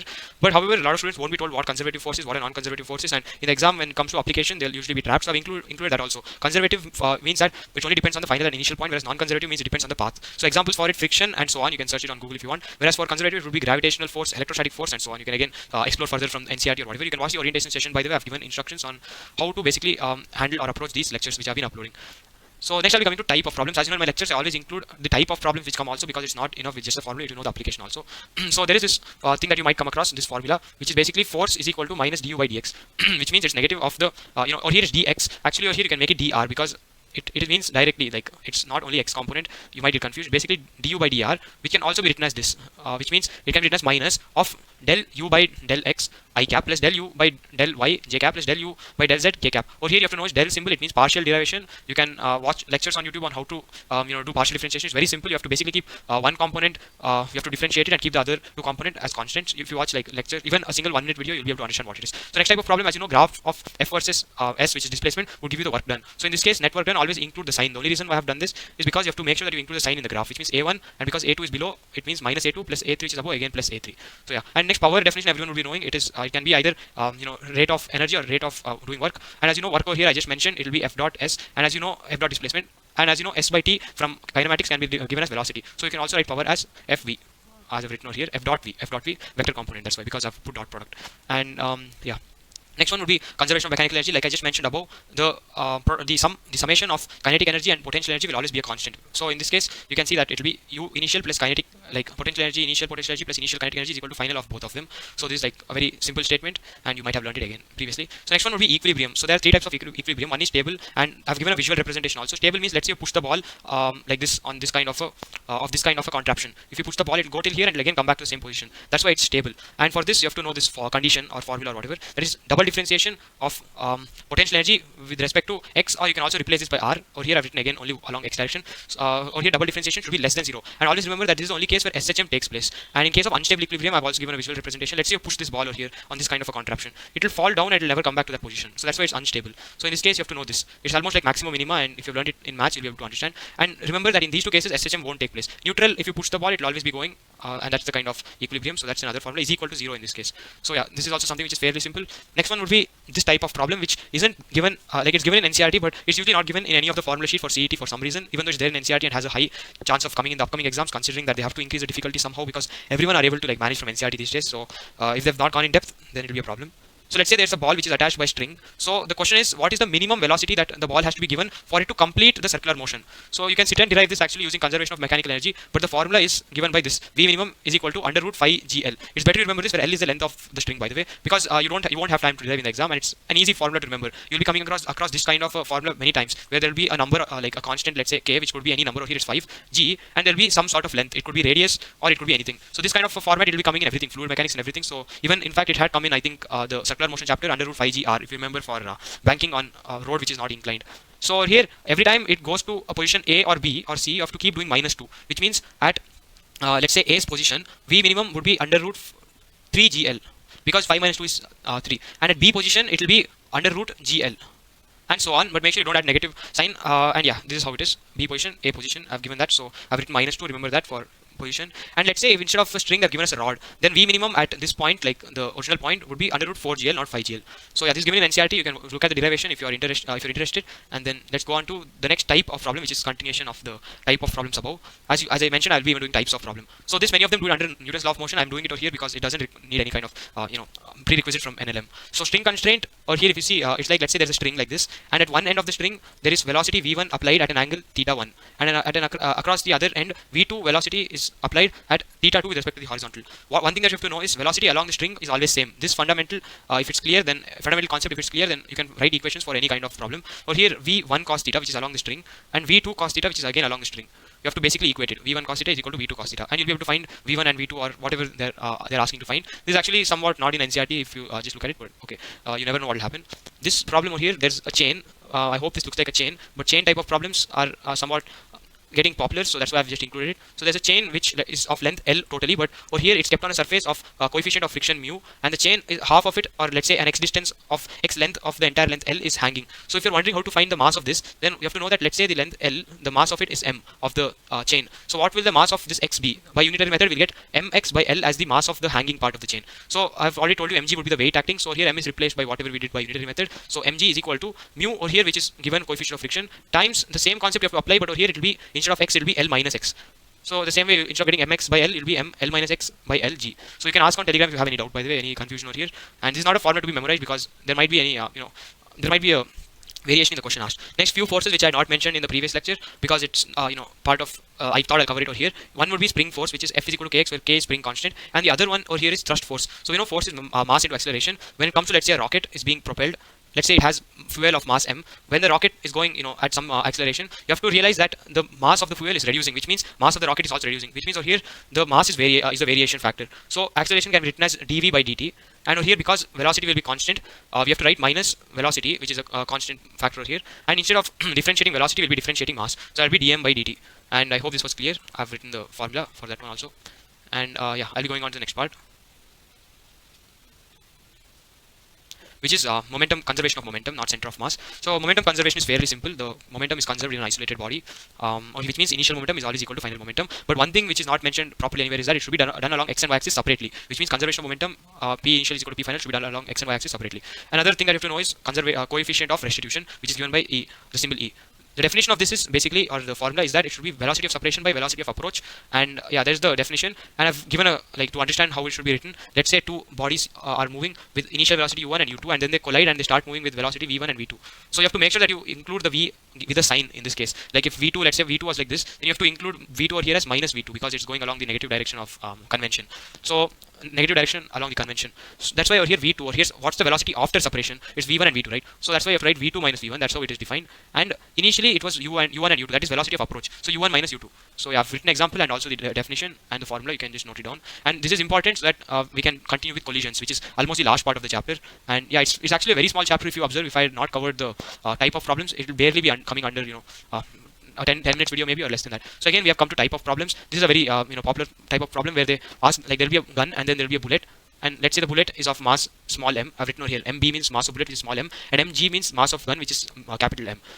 Both are at rest at t is equal to 0 second. So as soon as you fire the bullet, the gun, it has a force which is backward, and then the bullet, it has of course velocity which goes in this direction. So for that you have to know, I've used the convention capital V as velocity of gun, because I've used capital M as velocity of gun, sorry, mass of gun, and small v, which is velocity of bullet with respect to gun. I've not written only b over here. It's velocity of bullet with respect to gun, which means v is equal to vbg, which is equal to vb minus vg, velocity of bullet minus velocity of gun, and that is totally, I've denoted that by small v over here. So using momentum conservation, initial momentum mv, both of them velocity it was 0 at rest, right? Both of them. So that's initial momentum. Final momentum mv plus mv. I've written v. What is v over here? All of it. And yeah, when you equate, like when you send it over here, it'll be like, let's say they have asked you what's the velocity of the gun. In that case, you write mv is equal minus mv by m. Depending on what they've asked, you can manipulate the given data. And next type of problem, which is an application of conservation of momentum, would be explosions. So let's say there's a body of mass m, which is going along with initial velocity u, and then it explodes to two pieces of mass m1 and m2, such that when you add m1 and m2, it'll be the original mass. Using we have to write two equations. No, actually 2 to 3 equations. This is one equation that you have to know, that you have to write. Second equation that you have to write is momentum conservation. Always make sure that you write momentum conservation. Like that's why I wrote it like that. COM and COME. These two equations are important for these type of problems. You'll be seeing all of them. These two are the most important equations. And collisions, you have to also write another equation instead of COME, which I'll be writing. So as you can see over here, this body is moving with MU, right, originally. So MU, initial momentum, is equal to final momentum along x and y axis. Do you remember me telling x and y axis should be done separately? And that's the reason I've mentioned over there properly, because over here along x axis, when we do it, this is also along x axis. So MU is equal to M1 V1 cos theta 1 plus M2 V2 cos theta 2. All of them are x axis components. And the same thing for the second one, it is along y axis. Over here, if you see, U is along x axis. So M0 along y axis is 0. This is equal to M1 V1 sin theta 1 minus. Make sure that you include the sign, because when you're taking component, it's coming downward. M2 V2 sin theta 2 is coming downward. So that's why it's minus. I hope this was clear. Very important application, explosion type problems. Usually they only ask along one axis. In JEE mains and all, they ask two axis. But however, it's just better to mention it over here, I thought. And here's a spring, and let's say there is a block of m which is at rest, and there's a bullet which is coming with velocity, initial velocity u, with mass m, and hits the bullet. And once it hits the bullet, both the bullet and the block together move with velocity v. So their total mass will be m plus capital M, small m plus capital M. Using COM and COME, we'll be getting one equation which is mu, which is of the bullet, plus m0, because this block was at rest, is equal to m plus m capital M v, momentum, conservation momentum, initially is equal to final, all along x-axis. And the second equation is COME, which is conservation of mechanical energy, which means initial kinetic energy, which was once it hit the bullet, it will be half capital M small m v square, plus potential energy was 0. But once it comes to rest, kinetic energy will be 0, because once it hits the spring, the thing will come at rest, will come into rest, and potential energy will be built up in the spring, which is half kx square, which just like how I mentioned above. Solving these equations, you'll be able to get the values. And yeah, that was the type of problem. And next, last concept, which is collision. There are three types of collision. One is elastic, another one is inelastic, another one is perfectly inelastic. You'll be finding many other, but I'll be mentioning these three. So in elastic collision, coefficient of restitution is equal to 1. In inelastic, it can be anything between 0 to 1, excluding 0 and 1. Whereas in perfectly inelastic, E will be equal to 0. So yeah, one type of problem is there might be equal mass bodies, like both body of same mass. One will be at velocity v1 and the other one will be at velocity v2. In this case, I've mentioned over here that you have to just exchange the velocity of a collision when it's same mass. So I've given over here, if this is coming with 5 and this is coming with 10, after collision, this will move with 10 and this will move with 5. The direction, as you can see, has reversed. So yeah, that is one thing that you have to know. Yeah. And the next one would be head-on collision. This is a typical type of problem. For this, you have to always write two equations. Like how I mentioned above, it should be COM and COME. Or here, instead of COME in collision, you have to write equation for E, just the coefficient of restitution. So in that, one would be initial momentum is equal to final momentum, and next equation would be equation for coefficient of restitution. You have to solve them. That is in case 1, which means elastic collision. Even in elastic and perfectly inelastic, you have to write these two equations compulsorily and then solve them. One thing that you have to know is how to write E. For writing E, you have to use the definition, but over here you have to write V separation is equal to E times V approach. It's basically the fraction which I had given, but I have sent the denominator to the other side. So that's why you'll be using this one. E can be 0 in case of perfectly inelastic collision, and that is why it means perfectly inelastic collision means if a body is within the other body, both of them move together, because velocity after separation, it will be like both moving together. That's why E will be equal to 0. So yeah, with this even collision is done. But collisions, I would recommend you to solve many problems if you want to understand how to write the equations over here, like I've mentioned, and how to solve them. Otherwise, it might seem easier here that only two equations are there, I can manage it. No, you have to know the application. So I would recommend you to solve past paper questions. The note which I wanted to mention is I've not mentioned chapter weightage of the 3 chapters, so I'll be mentioning it right now. Motion in a straight line, the weightage is 1.14, which means approximately one question has come over the time every year. Next, motion in a plane is very important, as motion in plane or motion in 2D or whatever, it is 1.57, which means approximately 2 questions have come over here. In fact, the average over here is moving towards 2. So this is very important. And again, laws of motion, only one, like laws of motion, LOM, laws of motion only 1.14, just same as motion in straight line, approximately. This is an approximate number, which means it's approximately again one question. But it's up to you whether you want to do it or not. I'm just mentioning the weightage in every chapter, which I hadn't mentioned previously. So yeah, you can please like and subscribe and also share, so it will benefit the whole community. And you can join the Telegram, which is in the description. So yeah, keep working hard, and I'll be seeing you. Hello guys, welcome to session number 7 of our KCET 2023 one-shot series. Today's topic would be system of particles and rigid body, popularly called as rigid body dynamics. So a lot of concepts, because this chapter is really huge, I've covered a lot of the concepts from the chapter in work power energy and Newton's laws of motion, the topics which do not require prerequisite from this chapter. So please do watch those videos before watching this, so that you can cover this chapter as a whole. And yeah, like I mentioned before, I'll be doing the topics based on my flow. You have to watch right from lecture 1 if you want to make sure that you cover entire syllabus properly. You cannot just watch this video and skip some other video, because I've made sure that I've split the topics in such a way that I've covered everything, but it's not according to the NCERT order. So yeah, you have to watch the lecture in that way. And also I'm using a mouse, not a writing pad, so please do pardon me for the bad handwriting while writing. So I'll be continuing. The first topic would be body and rigid body. So a body, as you might know, would be anything that has a number of particles. So rigid body basically would be a body such that the distance between any of the two particles in the body will always remain the same. Like let's say this body is going at a velocity v, then even in that case the distance will still be fixed between the two particles of the body, and also the particles would be moving at the same velocity v. So that's like the basic definition of a rigid body. You can find it in the NCERT given as a very long elaboration, and you can for more understand, like if you want more understanding, you can go for it.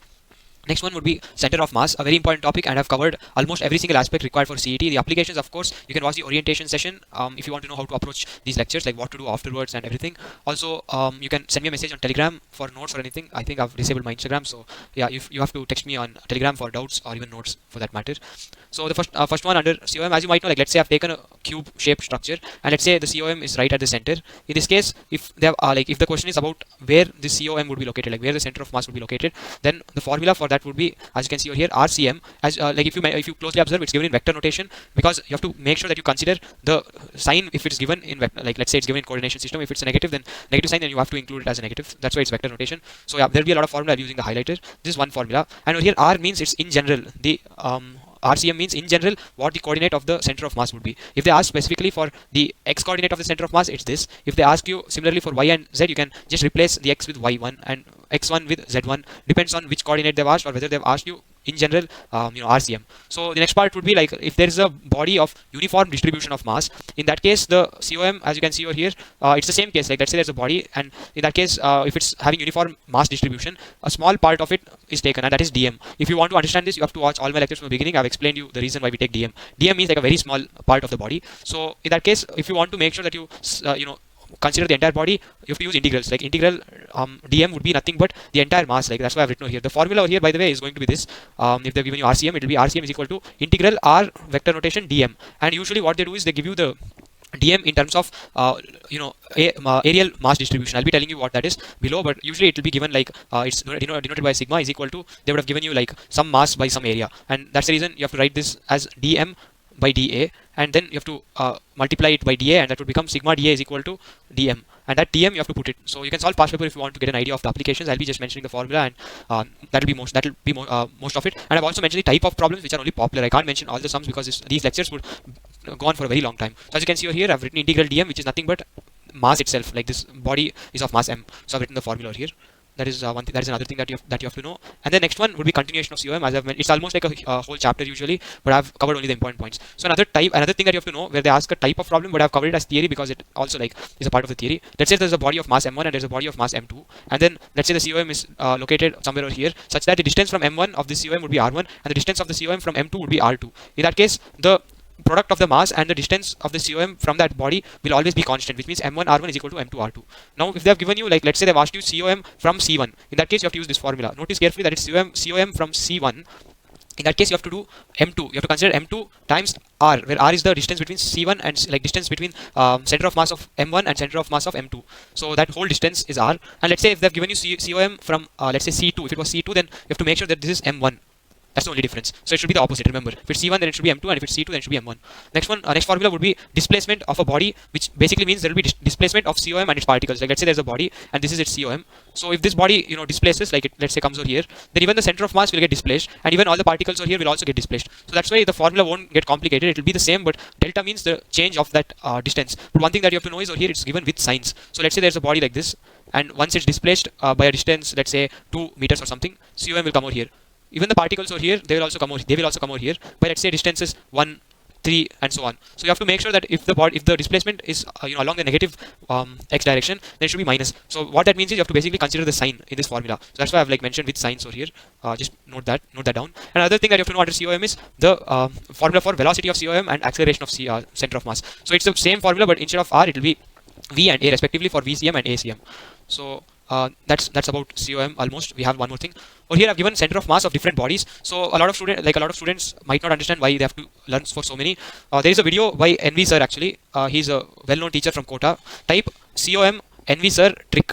And if you type that, you'll be able to find a trick to remember the COM for all the body. And I've copy pasted his trick, so I'm giving him the credits. How you have to remember? It's better you watch the video because you'll be able to like his way of saying it better. But basically, this means cinema time Hrithik Roshan Sridevi. So it's CTHRSD, which means cinema time Hrithik Roshan Sridevi. And later on what you have to do is write 2, 3, 4 and write 4, 3, 2. And you have to put a you have to put the dash for all of them. And over here you have to just write h r r, which you can obviously remember. And over here you have to remember this thing pi 8 3 pi, which you have to remember according to how he says it. This much is the only part where you have to remember. So how you have to write it, I'll be mentioning it again. You have to write cinema time Hrithik Roshan Sri Devi. You have to write 2, 3, 4 and 4, 3, 2. You have to put a line and write h r r r r. And over here pi 8 3 pi. This much you have to remember. So this way you'll be able to remember COM for all the bodies. And if you're wondering what like the full form of CET is, then the full form I've drawn the structure. Here it's a cone, a solid cone. T means triangle. H means hemisphere. It's like a hollow hemisphere, and R means it's a ring, like only this much of a ring. So center of mass would be from this point to the top. Or here also it would be from the center of this point to the top. And S means solid hemisphere. That's why I've drawn lines. And D means disc. So even for this it'll be from the center to the top over here. So yeah, that's it. That's the trick. The credit is given to NV sir. So yeah, I'll just write it over here. The credit is given to NV sir from Kota. Or next one would be terms. So there, as I mentioned before, lambda means linear mass distribution, which means mass per length. Sigma means areal. It means that mass distribution per unit area. So m by a. And over here, as you can see, rho. The symbol rho means mass per volume. So this is something that you have to know, because if they've given, let's say, dm, then you have to write the same thing like how I mentioned above. Next topic would be MOI, which means give me a second. Yeah, moment of inertia, and it's a huge, it's very important. So how you have to know what it means is, I've given there's a structure, and then let's say it's being rotated with omega, and then let's say it's made up of particles of mass m1, m2, m3, m4 and so on, which is at a distance of r1, r2, r3 and so on from the axis of rotation. Keep it in mind. The distance is from the axis of rotation. So in that case, the formula would be I is equal to m1 r1 square plus m2 r2 square plus m3 r3 square and so on, which basically means sigma, which means summation of mi ri square, which means from I is equal to 0 to n. Basically this means this itself. It's nothing complicated. If you put I as 1, it will become m1 r1 square, plus if you put I as 2, so on till n number of particles. And let's say the body has a radius r, then you can directly write I is equal to capital M, which means mass of the entire body, as you can see over here, r square, which is a radius. So yeah, that's mostly it about MOI. I've written the moment of inertia of the important bodies over here, and I'll just mention it before I go further. R over here means radius, L over here means length. So if I put R or L in bracket, it means the body is of that dimension, like it has radius R or length L. So here is a ring. The axis of rotation is through the ring like this. In that case, the formula is like this. And over here there's a ring, but the same ring, the axis of rotation is like this. It means it goes like vertically downwards. In that case, it will be this. And over here there's a rod, and over here it goes through the rod, it goes through the rod, as if you're putting a pencil inside, let's say, a rod, from the side. I'm not sure if you're able to get the visualization, but if this is the rod, then you're putting the pencil like this. So that's the axis of rotation. In that case, it'll be this formula. And the same rod, if you're putting it through the center, then it'll be this formula. And the same rod, if you're putting the axis of rotation over here, if the axis of rotation is over there, then it'll be this formula. And another formula that you know is solid sphere. By the way, this is solid sphere. It might not look like a solid sphere, but it's actually a solid sphere. That's why I've done the shading over there. In that case, this would be the formula, all the important formula, and you have to know it. Next one would be radius of gyration. So here, all you have to remember is the word radius itself. And like how I just mentioned above, if you see R, or like the moment of inertia over here is a fraction f mr square. Like take any of these over here. Let's say you take the second one. Over here, the fraction is half, right? Half. And mr square is fixed. Even let's say we take this example, 1 by 3 is the fraction, but ml square or mr square is basically fixed. Like basically there is a fraction and mr square. R could be anything. Respectively, for those cases, I've mentioned what it is. So yeah, that way radius of gyration, if you're wondering what it is, the formula is given by this. Kr is equal to moment of inertia by m whole under root. But as I just mentioned above, I over here, the moment of inertia can be written as some fraction mr square. So that divided by m. M will get cancelled, and r square under root will become r, and f will go under root. So this would be the final formula. Radius times under root the fraction of the moment of inertia. I hope you are able to understand. I'll just write it over here. I over here in above cases is basically fraction times mr square. So I've basically inserted the same formula. I'll be using this concept even further. That's the reason why I spent some time on it. Next one is parallel axis theorem. So let's say there's a body, and if this is a COM, let's say the axis of rotation which is passing through that COM is ICM, and let's say the moment of inertia which is about the axis of rotation at a distance d from COM, then this I, moment of inertia I, would be equal to ICM plus capital M, where M is the mass of the body, times d square, the distance from the ICM. This is applicable to all bodies. And the same thing, let's say we go to perpendicular axis theorem, this is only applicable to planar bodies. So in how this is going to be explained is, if there's a body, and let's say there is one I2 which is rotating about this axis, and let's say there is I1 which is rotating about this axis, then this I3 which is created here, rotates like this can be given by this formula. So I've drawn the diagram. You can closely look at it and understand what is going on. So I'll be going on to the next. These two are very important concepts, by the way. It'll help you derive and stuff. You can solve questions from the past papers to get the understanding. Next one will be torque. Is given by this formula. And the reason why I'm basically just mentioning the formula is because from now onwards, like from this chapter till maybe waves, most of them are formula based. Like this chapter isn't completely formula based, but whenever it's formula based and doesn't require much explanation, I'll be just mentioning the formula. Torque can also be given by this formula. If you see, this formula is similar to mass times acceleration. You have to realize that torque is basically like force itself. If you remember, force is equal to mass into acceleration. But in the rotational dynamics world, what will happen is m will get replaced by I every time, and a will get replaced by alpha, and v will be getting replaced by omega. This is how it works. You'll be coming across this very often, so it will help you remember the formula. Like let's say angular momentum. As you know, momentum is equal to mass times velocity. But in this rotational mechanics world, what will happen is angular momentum will be given by L, mass will become I, and v will become omega. So that is one formula, and the other formula is also mvr, which is written as r cross momentum with the vector notation. And another thing is force. If you remember, it was dp by dt, right? Impulse formula derivation. That formula you can write it as over here torque. Instead of force, it will be torque, and instead of momentum, it will be angular momentum. So this is the formula. Another one. This formula over here is conservation of momentum, of angular momentum. If you remember, there was conservation of momentum in work energy power. The same way, conservation of angular momentum, which means initial momentum is equal to initial angular momentum is equal to final angular momentum. You can use the formula accordingly, like any of these three formula accordingly as it's given in the question. And when should you use it? When it's mentioned as static equilibrium. If it's given as static equilibrium, then you can basically write these formulae. One would be net force acting on a body 0 and net torque acting on a body 0. The formula that you have to use for torque should be done suitably, like from the list of formula which I gave above. So yeah, you have to solve problem to understand the application. Kinetic energy, if you remember, it was half mv square. But like I mentioned above, m is replaced by I and v is replaced by omega. So it will become half I omega square. Next one is rolling motion. It's pretty important if you want to understand the concept. So I'll be doing for without slipping. If you observe in NCERT, it's given for pure rolling, which means without slipping. They're not given for with slipping. Even if you want to learn about for slipping, you can send me a message. It's popular for the JEE entrances. Mains exam, they ask kind of often for with slipping. But I'll be doing pure rolling like how it's mentioned in NCERT. So there's a body. Let's say there's a body. If it just goes with velocity v, it's nothing special, right? But let's say the body is rolling with omega, and also it's going further. Like basically the body is both rolling within, like it's rolling with omega about its axis of rotation, and it's also going front with v. Basically you can imagine rolling down a ball. Till now, whenever we imagine, what we have to imagine is it doesn't spin with omega. But from now you have to do it. That's why it's without slipping, pure rolling.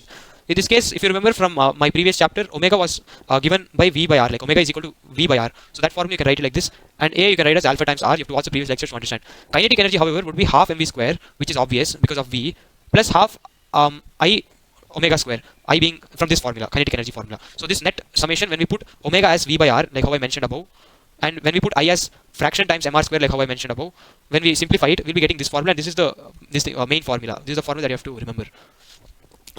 Where f is the fraction for the given body, and VCM will be mentioned.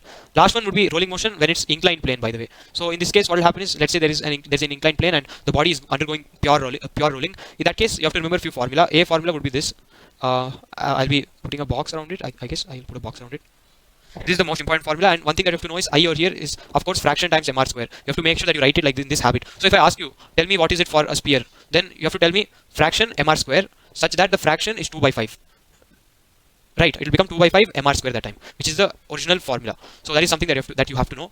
That's the reason I'm writing it like this. The application will be simple. They'll give you few bodies, like they'll give you a rod, they'll give you this solid sphere, and they'll be like which will go down the fastest. So as you can see over here, A is almost inversely proportional to omega, right? I, and I is given by mr square fraction. So you can use that formula and get to know which will go down the fastest. The one with the highest acceleration will go down the fastest. Over here there is velocity formula where over here f is the fraction only, and r square is the radius, and h is the height over here. If you observe, h is this height and s is slant height, and time t is given by this formula. So yeah, three formula. I've put all three formula. I've written all of them over here. So I hope that will help you. With this, actually, I've completed the chapter, entire rotational motion for CET. You can ask me questions and everything, and also share it with your friends, and also like, it'll benefit everyone as a whole. I'll be work hard, and I'll be seeing you in the next lectures. See you. Hello guys, welcome to KCET 2023 one-shot series. Today's topic will be gravitation, and as you can see, it says 1.28, which means approximately 1.28 questions have come every year, which means few years there have been 2 questions from this chapter, and most of the time it has been 1 question from this chapter. So yeah, you can keep a note of it in order to make sure that you understand how much importance you have to give to these class 11 chapters. So yeah, I think I'll proceed, but before that I want to let you guys know that I'm using a mouse, so while I'm writing on the screen, it might be, it might be bad handed, it might be my bad handwriting, so I want you to pardon me for that. So now I'll be proceeding. First topic would be Newton's universal law of gravitation, and this is pretty popular. I mean, you've been learning it most probably from 9th grade or something. So what it states is, if there's a body of mass m1 and if there is a body of mass m2, then the force of attractive force, you have to keep in mind that the force is always going to be attractive in case of this gravitational force. The force, attractive force, is always going to be directly proportional to the product of the masses and inversely proportional to the square of the distance between them. So as you can see, between these masses, the distance is r, so it will be r square. And I've put a mod to indicate that it's going to be free of sign. Otherwise, you have to include the sign. So I'll be talking about it in the next part of it. So yeah, I'll try to put a box around the formula wherever possible. Now I'll be going on to the next part, which will be Newton's, that'll be vector form of Newton's universal law of gravitation. So as you can see, we have taken the same case, but now it is represented in vector form. So if mass m1 has position vector r1, and likewise for m2, and if this is r, the distance between, then we can give force of, like, F21 means force on 2, attractive force on 2 due to 1, like gravitational force of attraction on 2 due to 1. So with the sign is equal to minus, or here as you can see, r, the magnitude of r21. So everything related to vectors and everything have been taught under straight lines chapter, motion in 2D, I think. So in that I've taught vectors in the beginning, so you can watch them. I won't be teaching the prerequisites again and again. You have to watch the lectures in my flow in order to make sure that you won't get confused with the prerequisites. So this would be a magnitude of r21 with a vector form square, and this is going to be unit vector r21. And as you know from vectors chapter, this one thing that you have to know is this, and the other thing that you have to know is the unit vector r21 can be represented by r21 bar divided by magnitude of r21. So while you substitute this with that, then we'll be getting this. But now if you observe, it's a line, it's not a unit vector anymore. So yeah, I'll be putting a box around this one. Both are actually important, but I'll be just, like, one representation, if you understand, then the other representation can be easily understood. This way we'll be able to proceed further. Next one will be acceleration due to gravity. So acceleration due to gravity it's fairly simple. In this diagram, actually, I have indicated that an object is being thrown within the earth. Like, it doesn't mean it's falling from the outside. I've tried to make it like in that way. Maybe it seems like that, but actually what's happening is you're throwing something inside the earth, so it will fall down. It will always be towards the center of the body, which means in this case body can be replaced by earth, so it's always towards the center of the earth. And over here we can give it by this formula: g, small g, is equal to capital G m by r square. And over here r square, where r is the radius of the earth and m is mass of the earth. So another thing that you have to know is that in this case we can write force of gravity divided by m naught, which means the body which is being thrown within the earth, is equal to g. And this value is approximately 9.8 meter per second square, as we know it today.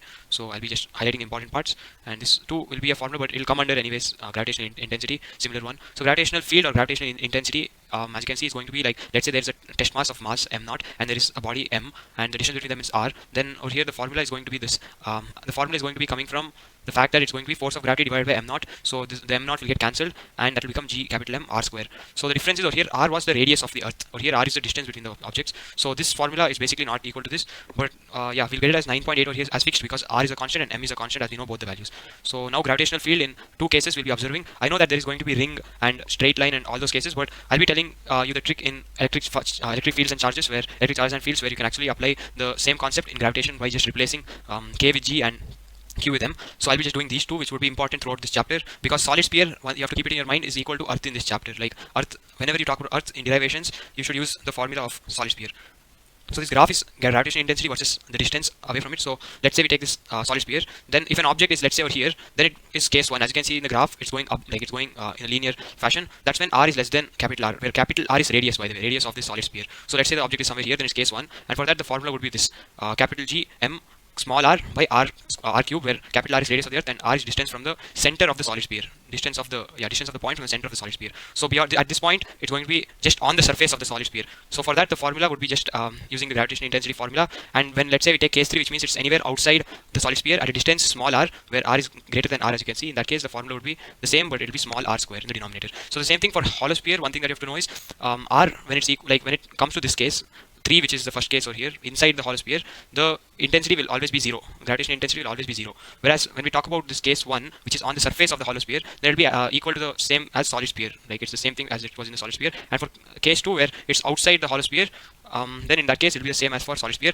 So yeah, you have to note that we are measuring the distance from the center of the hollow sphere, whether it's over here or whether it's over here or whether it's over here. When it's on the surface, it will be equal to the, like, small r will be equal to capital R, as you can see over here. So yeah, you have to keep those cases in mind from where to measure and all of it. Next one will be gravitational potential energy. So there will be two cases that I'll be mentioning. One is like where there is a planet, like there's a mass of m of radius r and a small body m, small m, at a height h from the surface, not from the center. Over here, h from the surface. So in that case, we can write u h is equal to, like, it's going to be from this formula. This formula, let's say there are two bodies of m1 and m2 mass separated by distance small r. Then potential is equal to minus, the sign is important, minus capital G m1 m2 by r. So using this formula over here, small r, distance between the objects over here, that will become h plus r, right? Like r over here will be equal to r plus h being the distance from the surface. So yeah, we have just replaced that in the denominator. It's the same formula if you observe. And over here the special case is like we can use the same formula, but the special case over here would be when h is less than equal, like less than r. In that case h plus r will approximately be equal to r. So yeah, you have to know this type of approximation. You'll be coming across it a lot during derivations, where it'll be like h plus capital R is equal, like when less than r.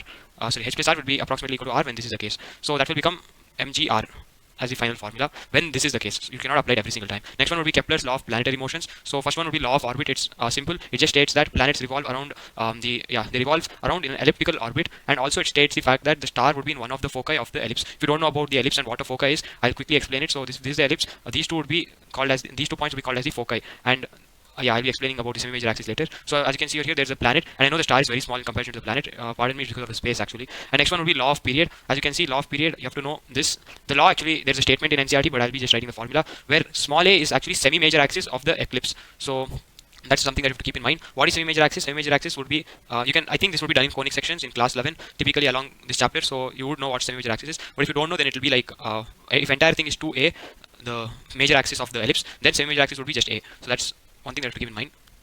So yeah, now next part would be, yeah, I hope you understood this law of period. That is called law of period. This is called law of orbit. Now the third law would be law of area. So over here, dA by dt, like I'll explain it with the diagram. So let's say there is like ellipse, and there's a star over here in one of the foci. So what it states is the aerial velocity of the planet, this planet coming from here to here is v1, and the planet coming from here to this point is going to be v2. It's the second way the planet can come to this point. So that would be another aerial velocity. So what it states is it will be the same over here. The aerial velocity will be the same whether it's v1 or v2.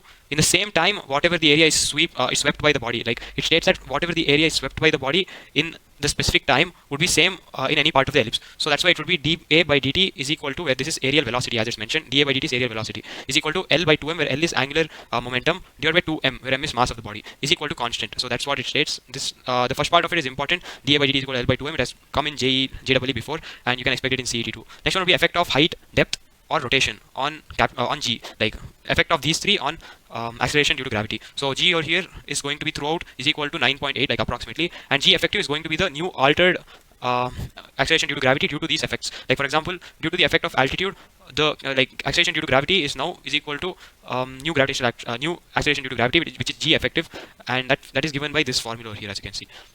And another case is under it. Actually, the quality is pretty bad, like in comparison to the other pictures. I'm not sure why, but I just went with it because I thought it was still visible. So yeah, that's.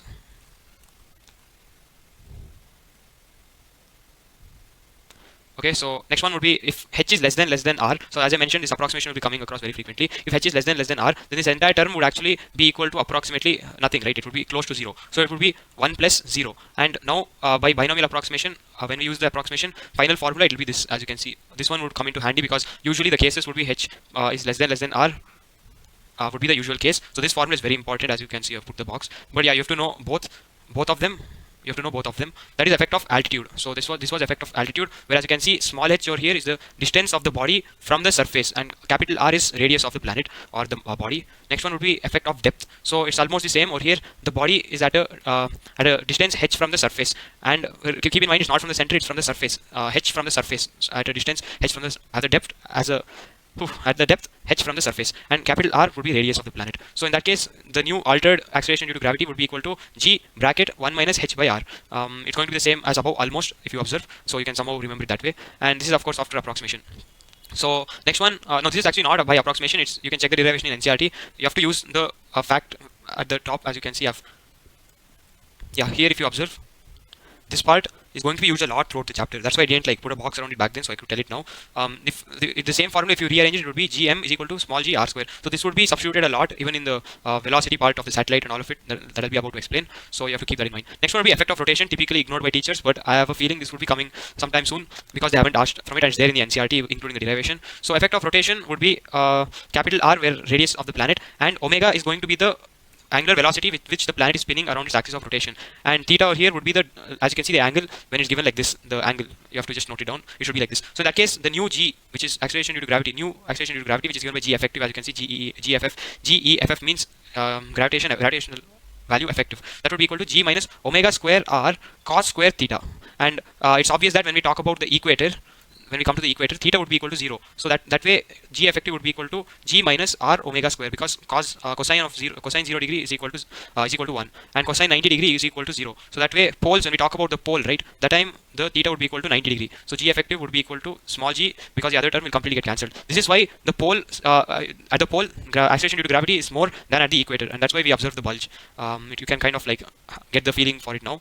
So get the feel for it now actually. Next one would be satellites, as you can see. So under it there would be a couple of things that I want to mention. First one would be the orbital velocity. VO means orbital velocity. That is given by under root capital G M by R, where R is the distance of the satellite, or basically the orbit in which the satellite is revolving from the center of the earth. And when we substitute M and R as the value, like, well, let's say small r is approximately equal to R, which means the orbit is very close to the surface of the earth. So it would be approximately equal to capital R, let's say, and mass is, let's say, as of the earth. In that case, the value would be this much. So yeah, for this approximation, you can keep this value in your mind. It's called orbital speed. Next would be time period. So you can see there's a huge formula in NCERT, but it's actually derived by just using this formula, where if you remember, it was speed is equal to distance by time, the one which we have learned it from a very low, from very small age. And that one, if you rearrange it as t is equal to d by s, where d is going to be the distance, which is the circumference, so 2 pi small r, divided by velocity, which is the orbital velocity, as I mentioned in formula here. When you substitute it, and if you take the approximation as when h is less than r, in that case, over here I have mentioned small r is equal to r plus h, where h is the distance from the surface of the planet,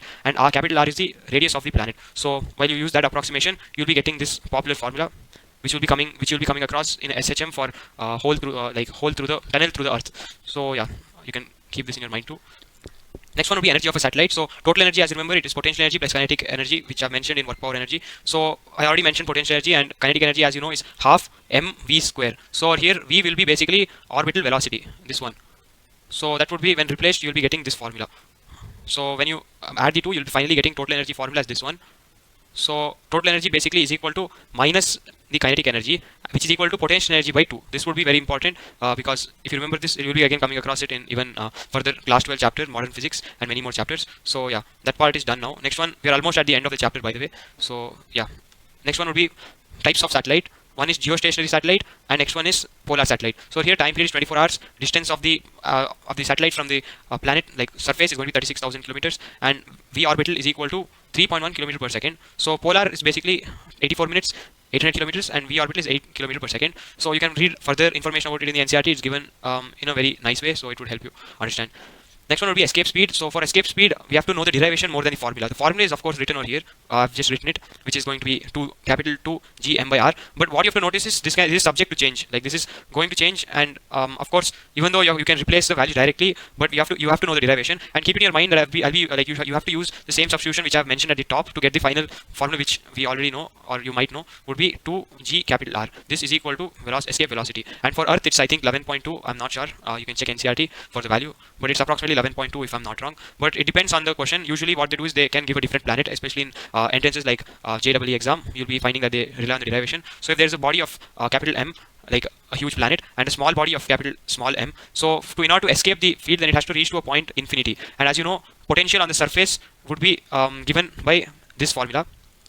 And during that time, like when it's on the surface, kinetic energy we'll be using COME, by the way, conservation of mechanical energy. So that would be U initial plus U plus K initial is equal to U final plus K final. So using that, U initial would be this, K initial would be this, is equal to U final, as you know, at infinity potential will be equal to 0, and this would be half mve square, escape velocity square. So when you rearrange it, you'll be getting this formula. But if they have, let's say they have given something like they've changed R or something, then you have to make sure that you even substitute it, like replace it over here. So yeah, I think with this I have completed the chapter, which was like important. You have to just give a read of NCERT and watch the orientation session to know what to do after you watch these lectures. So I hope it was helpful. You can like the videos, share, subscribe, and yeah, all the best. See you. Hello guys, welcome to session number 9 of our KCET 2023 one-shot revision series. Today's topic will be mechanical properties of solids, and as you can see in the bracket it's written 0.86, which means approximately one question has come every year, and there have been years where there have been no questions from this chapter at all. But yeah, this chapter is pretty small, and it makes sense why they prefer to give less weightage to it. In general, class 11 chapters have less weightage and all that. So before I continue, I would like to mention that I'm using a mouse, so please do pardon me for the bad handwriting when I'm using annotation on top of the image. So yeah, now I'll be continuing. First of all, I'll be talking about, as you can see, its introduction. So what are elastic bodies? Elastic bodies are bodies that regain shape after removing the deforming force. So you might take example of a rubber band. So if you pull it up to some extent and then leave it, it regains its shape. The same way plastic bodies, so yeah, I'll be using a highlighter, they regain shape after removal of deforming force. So yeah, this should have been removal regains shape after removing. Yeah, this should have been removal. Please do spare me. It should have been removal of deformation force or whatever. So yeah, the example is steel. So or here it do not. Yeah, they do not regain the shape after the removal of deforming force. As you can see, I've written removal here. So yeah, these are plastic bodies, and this would be elastic body. And the example would be clay, or you can even talk about other examples similarly. So I've drawn a diagram to help you visualize it. So let's say there is a rod which is like having one end fixed. In this case, when you apply an external force, as you can see, F external, the elastic bodies always have a restoring force acting in the direction opposite to the external force. So let's say we put external force, then there would be an increment in the length, and let's call it delta L, just this much, the increment in the length. So when you like remove the external force, it regains its shape, which has it regains its shape due to reforming force. Like there should be restoring force. You can call it restoring force, that's why FR, and it moves back to its equilibrium condition. It moves to its equilibrium condition and restoration force. So that would be the introduction to it. Now I'll be moving on to the next part, which would be stress and strain. So this would be something which typically is an important part of the chapter. Along with a couple other things, of course. So stress in general, the definition is restoration force by area. It is not just force by area, it is restoration force by area. And typically in elastic bodies, the restoring force would be equal to the external force applied. So yeah, that's why we just write it F by A, because both of them, it would be noted as the same. And yeah, let's take this body and we are applying force, and this area, the part where we are applying force, the surface area, or basically the area of contact rather, is A. So for that, NS meaning normal. So here under stress, the first one would be normal stress. So that the formula is given I'll be putting it in the box, would be F by A, where F could be external force or restoring force. As I mentioned, it's equal to F I've written. Under this, you have to know that when the force is being applied in the outward direction, it's called as tensile. It will be called as tensile force. Whereas if it's being applied in the direction towards the body, it will be compressive force, as the names suggest. And next one would be shear stress. So shear stress would be tangential force by area. So that's why I've written use components, which means that let's say this area was at an angle, so let's say some theta angle. In this case, you have to make sure that you consider F cos theta, because that's the tangential force. We should use F cos theta. So I've written use components just like to emphasize on the fact that you have to take tangential, meaning using the components. But I think it's self-explanatory if I've written Ft, which means tangential, and you have to use components. However, highlight it because typically people might get confused. And here, anyways, the external force that I'm applying is tangential. That's why equal to F. So what happens is if the body is like this and you apply a force like this, the body apply it on a book, and then you can see this will happen. This will move like it will displace by an angle theta. So this formula I've written it over here. I'll just put it in a box once again. So that one would conclude shear stress, and next one would be hydraulic stress, or you can also call it as there are other names. So hydraulic stress is like, as you can see over here, the body, when the force is applied like externally, the body will get compressed and there will be a change in volume of the body. So for this, the formula, however, would be HS, meaning hydraulic stress, by the way, is equal to delta P, which means the change in pressure, or you can just write it as P excess, which means excess pressure. So delta P meaning P external, or it could be P excess, you can call it anything. So that would be the formula. And next one would be strain. As you can see, I'll be moving on to strain. So strain, the general definition over here would be change in dimension by original dimension. So under that we have normal strain, which is similar to this one, as you can see over here. So where there would be like a rod, and yeah, I'll be zooming a picture, and make sure that you look at these pictures carefully, because I won't be using the pictures again in the modulus part of this chapter. So yeah, there would be this rod, and then you're applying a force. After the application of force, the rod will stretch by a length, and let's call it delta L. So as I've written here, change in dimension by original dimension. So change in dimension was delta L, and the original dimension was the length L itself. So that's why normal strain, it will be given by delta L by L. So yeah, that is going to be normal strain. We have shear strain coming up next, which would be similar, just like shear stress. But over here, what would happen is you have to notice one thing: when the force is being applied here, it doesn't matter how it's being applied, because over here we are not talking about tangential force or whatever. The definition is different. So when you apply the force, as you can see, the body, it will get displaced, like how I mentioned. It will become like this dotted line, meaning it is the post state of the body, and this line, dark line, meaning pre state, which means before application of force and after application of force. So after application of force, it would be the dotted line, and that would be theta, and x meaning the distance by which it was displaced from its original position. As you can see, this much is x. You can look at the diagram in NCRT, it's much better. So yeah, that would be SS, meaning shear strain. Over here, tan theta is equal to x by h. But if this approximation will come into handy every time in your class 12, especially the derivations will be having this. So as you can see, theta will be very small. That's why when theta is small, tan theta can be approximated to theta. So that's why the final formula would be just x by h, where h is basically the height of this block. I've written it over here. So yeah, next one would be hydraulic or volume strain. And for that, we'll be using the same picture, like diagram from above. But what you have to notice is delta V, meaning the change in volume. So new volume, if it's V dash, the change in volume will be V minus V dash, and that would be given by HS, which means change in hydraulic strain. So that would be delta V by V, which means change in dimension by original dimension, just like how the definitions have it. So yeah, that would be like about strain. Next one would be Hooke's law. As you can see over here, it basically, there's a statement in NCRT, but what it means is stress is directly proportional to strain, is what he says. So when you remove this proportionality, it will become, there will be a proportionality constant. Like there will be stress is equal to some modulus times strain if you remove the proportionality. So that modulus, you can write it as is equal to stress by strain. Like once you remove the proportionality constant. So here we have different kinds of modulus. Before that, I'll be explaining this diagram which is given in NCERT, but I have labeled and written a couple of things so that you wouldn't have to read the entire explanation given in NCERT. It will of course benefit if you read, but I have, however, as you can see, I've drawn lines and typed the stuff which is like summary of it. So till a point, stress will be directly proportional to strain, which means the body will be following Hooke's law. That is till point A. And then if you apply more force, it will reach to till a point B. From A to B, what will happen is it is not a linear graph, which means I'll write it over here. If I write H and if I put a tick mark, it means it will follow Hooke's law. However, for this section of the graph, Hooke's law is not followed. However, you have to notice that till like from 0 till B, right, the body is going to be elastic. Keep that in your mind. I'm just saying it. I won't be writing it here, but till point B, the body is elastic. So at B, there are 2 points. It is at the point B is called as you can see, yield point. It is called as yield point. It's even written over here. It's called as yield point B. And this, when you extrapolate it, the sigma y, as you can see, is called as yield strength. So yield strength, yield point, you have to remember these terms because you never know what kind of question they ask. And from B to C, as you can see, there will be more force being applied, and beyond like B, what will happen is if you remove the restoring force, the body won't go back to its original state.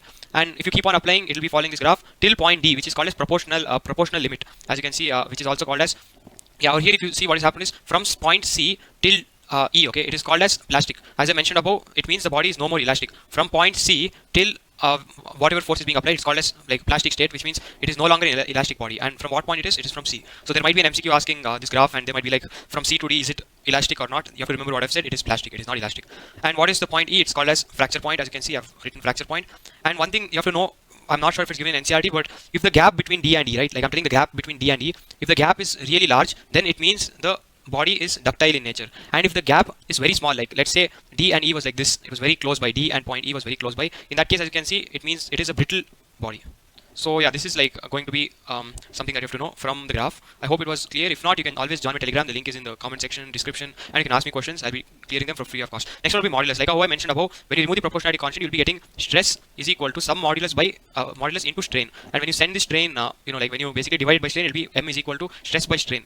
So the general definition of modulus is basically stress by strain. Remember, stress by strain. I cannot write much like how I mentioned I'm using a mouse, but it'll be stress by strain. That would be the actual, that would be the general definition. However, under modulus, the first type of modulus would be Young's modulus, as you can see, and denoted by Y. The formula would be stress by strain, but over here stress would be replaced by normal stress and strain would be replaced by normal strain. I hope you're getting it. It would be NS by NS. That's why I used like short form, so it'll be easier for you to remember, which means normal stress by normal strain. And the formula obviously is given above, so when you replace it, you'll be getting this formula. Next one would be shear modulus, which is denoted by the symbol G. So shear modulus is again given by stress by strain, but over here it would be SS by SS, which means shear stress by shear strain. And replacing the formula given above, it would be this. You can look at the diagram. I've saved like space in order to include all of this over here. Next one would be bulk modulus, which is given by beta, and for that again it would be, as you've seen above, volume stress by volume strain, or basically I think it's mentioned by hydraulic stress by hydraulic strain. And the formula is given above. But one thing, if you notice, its minus sign is included. The reason why it's minus is because there is decrement in the volume. The change in volume, when it happens, like if you see the volume is getting decreased, so that's why I've included a negative sign. It only means that the volume is getting decreased, so that's why there's a minus sign. And you can also instead of like let's say delta, you can also include D. That's why I put dP by dV, or I've written and I've put it. Another thing is compressibility, which is a part of bulk modulus. Basically, it's just a simple formula. Compressibility is the reciprocal of bulk modulus. So that's just a simple definition of it. Next one will be similarity of this with the spring, basically. So as you know, this Young's modulus formula, when you like write it, it will become F L by A delta L. And when you rearrange it, you'll be getting it as F is equal to, like when you rearrange this formula, you'll be getting F is equal to A Young's modulus by length into delta L. This can be compared with this formula. As you can see, it can be compared with F is equal to Kx, which I mentioned in my, I think mentioned it in rigid body dynamics, that this would be spring force, F is equal to Kx, where K would be the spring constant. I hope you watched the lecture. So that's why what you can see over here is K is equal to Ay by L. That's what you have to infer from this part of the chapter. So this part of the chapter, yeah. So next one will be potential energy. So potential energy, there are a couple of formula. One is potential energy is equal to half into stress into strain. So this is like the main formula, but what they can do is they can ask what is energy density. So if they ask you what energy density is, then you have to divide the entire thing by V. So that will become U by V. It is given by sigma, by the way. And I'll just write it over here. Energy density ED, I'll write it over here. ED is basically given by mu, which is equal to potential energy per unit volume, which is stress into strain by 2. As you can see, if you rearrange this, you'll be getting this. You can also use the formula U is equal to Kx square, which if you remember, I had mentioned in my same rigid body dynamics chapter. I think so, I'm not sure, or maybe it was the other chapter, work energy power. Yeah, work energy power. So here, from the above analogy, where K is equal to A Young's modulus by L, if you replace it, you'll be getting the potential energy formula, which is half Kx square, but you have to replace K with this. So I'll be just highlighting it. It's important. you can expect them to just not give the typical stress strain formula. And we're almost done with the chapter. It's a pretty small chapter. I have, however, explained a lot. That's why it's like maybe pretty long, but it should actually be done under 10 minutes or actually under 5 minutes if a person has revised it. But however, I'm explaining. So Poisson's ratio, it's given by the symbol sigma. So what Poisson's ratio is, I've just like used another diagram if you do not understand mine. So if there's like a body like this, and then if force is being applied, if you can like visualize it, if you apply a force to a rubber band, the length will increase and its thickness will decrease. Or here D is thickness, by the way. It's not like diameter or anything. It could be diameter, but over here what I mean is thickness. D is thickness. I could have used T, but I went with the term D. I think in NCERT is given as D. That's why. So once you like apply some force, right, the thickness will decrease. It will become D minus delta D. This is dimension of the new body, by the way, after force is applied. However, the length will increase, which is L plus delta L. So it has increased by delta L, the length, and the thickness has decreased by delta D. So when you write the final formula, it will be minus delta D by D divided by delta L by L. The reason why minus is there is just like because of the fact that thickness is decreasing, like how volume decreased above in bulk modulus and minus was there, the same way. You have to include the negative sign. So with that, Poisson's ratio is done. Next one is elongation due to self weight. I'm not sure if you find it, if you're able to find this in NCERT, but there is a derivation for this, and I think if you remember the final formula, which is easy to remember, it will be more than enough. So yeah, here I've given the same analogy so that you won't forget, because this is an analogy which you have to make with the spring. It's like different chapters, and a good analogy can be made. So yeah, I'll just highlight it. And the final formula is the elongation x. The elongation is given by x. Like basically, let's say that you have a rod, and then you hang it like this.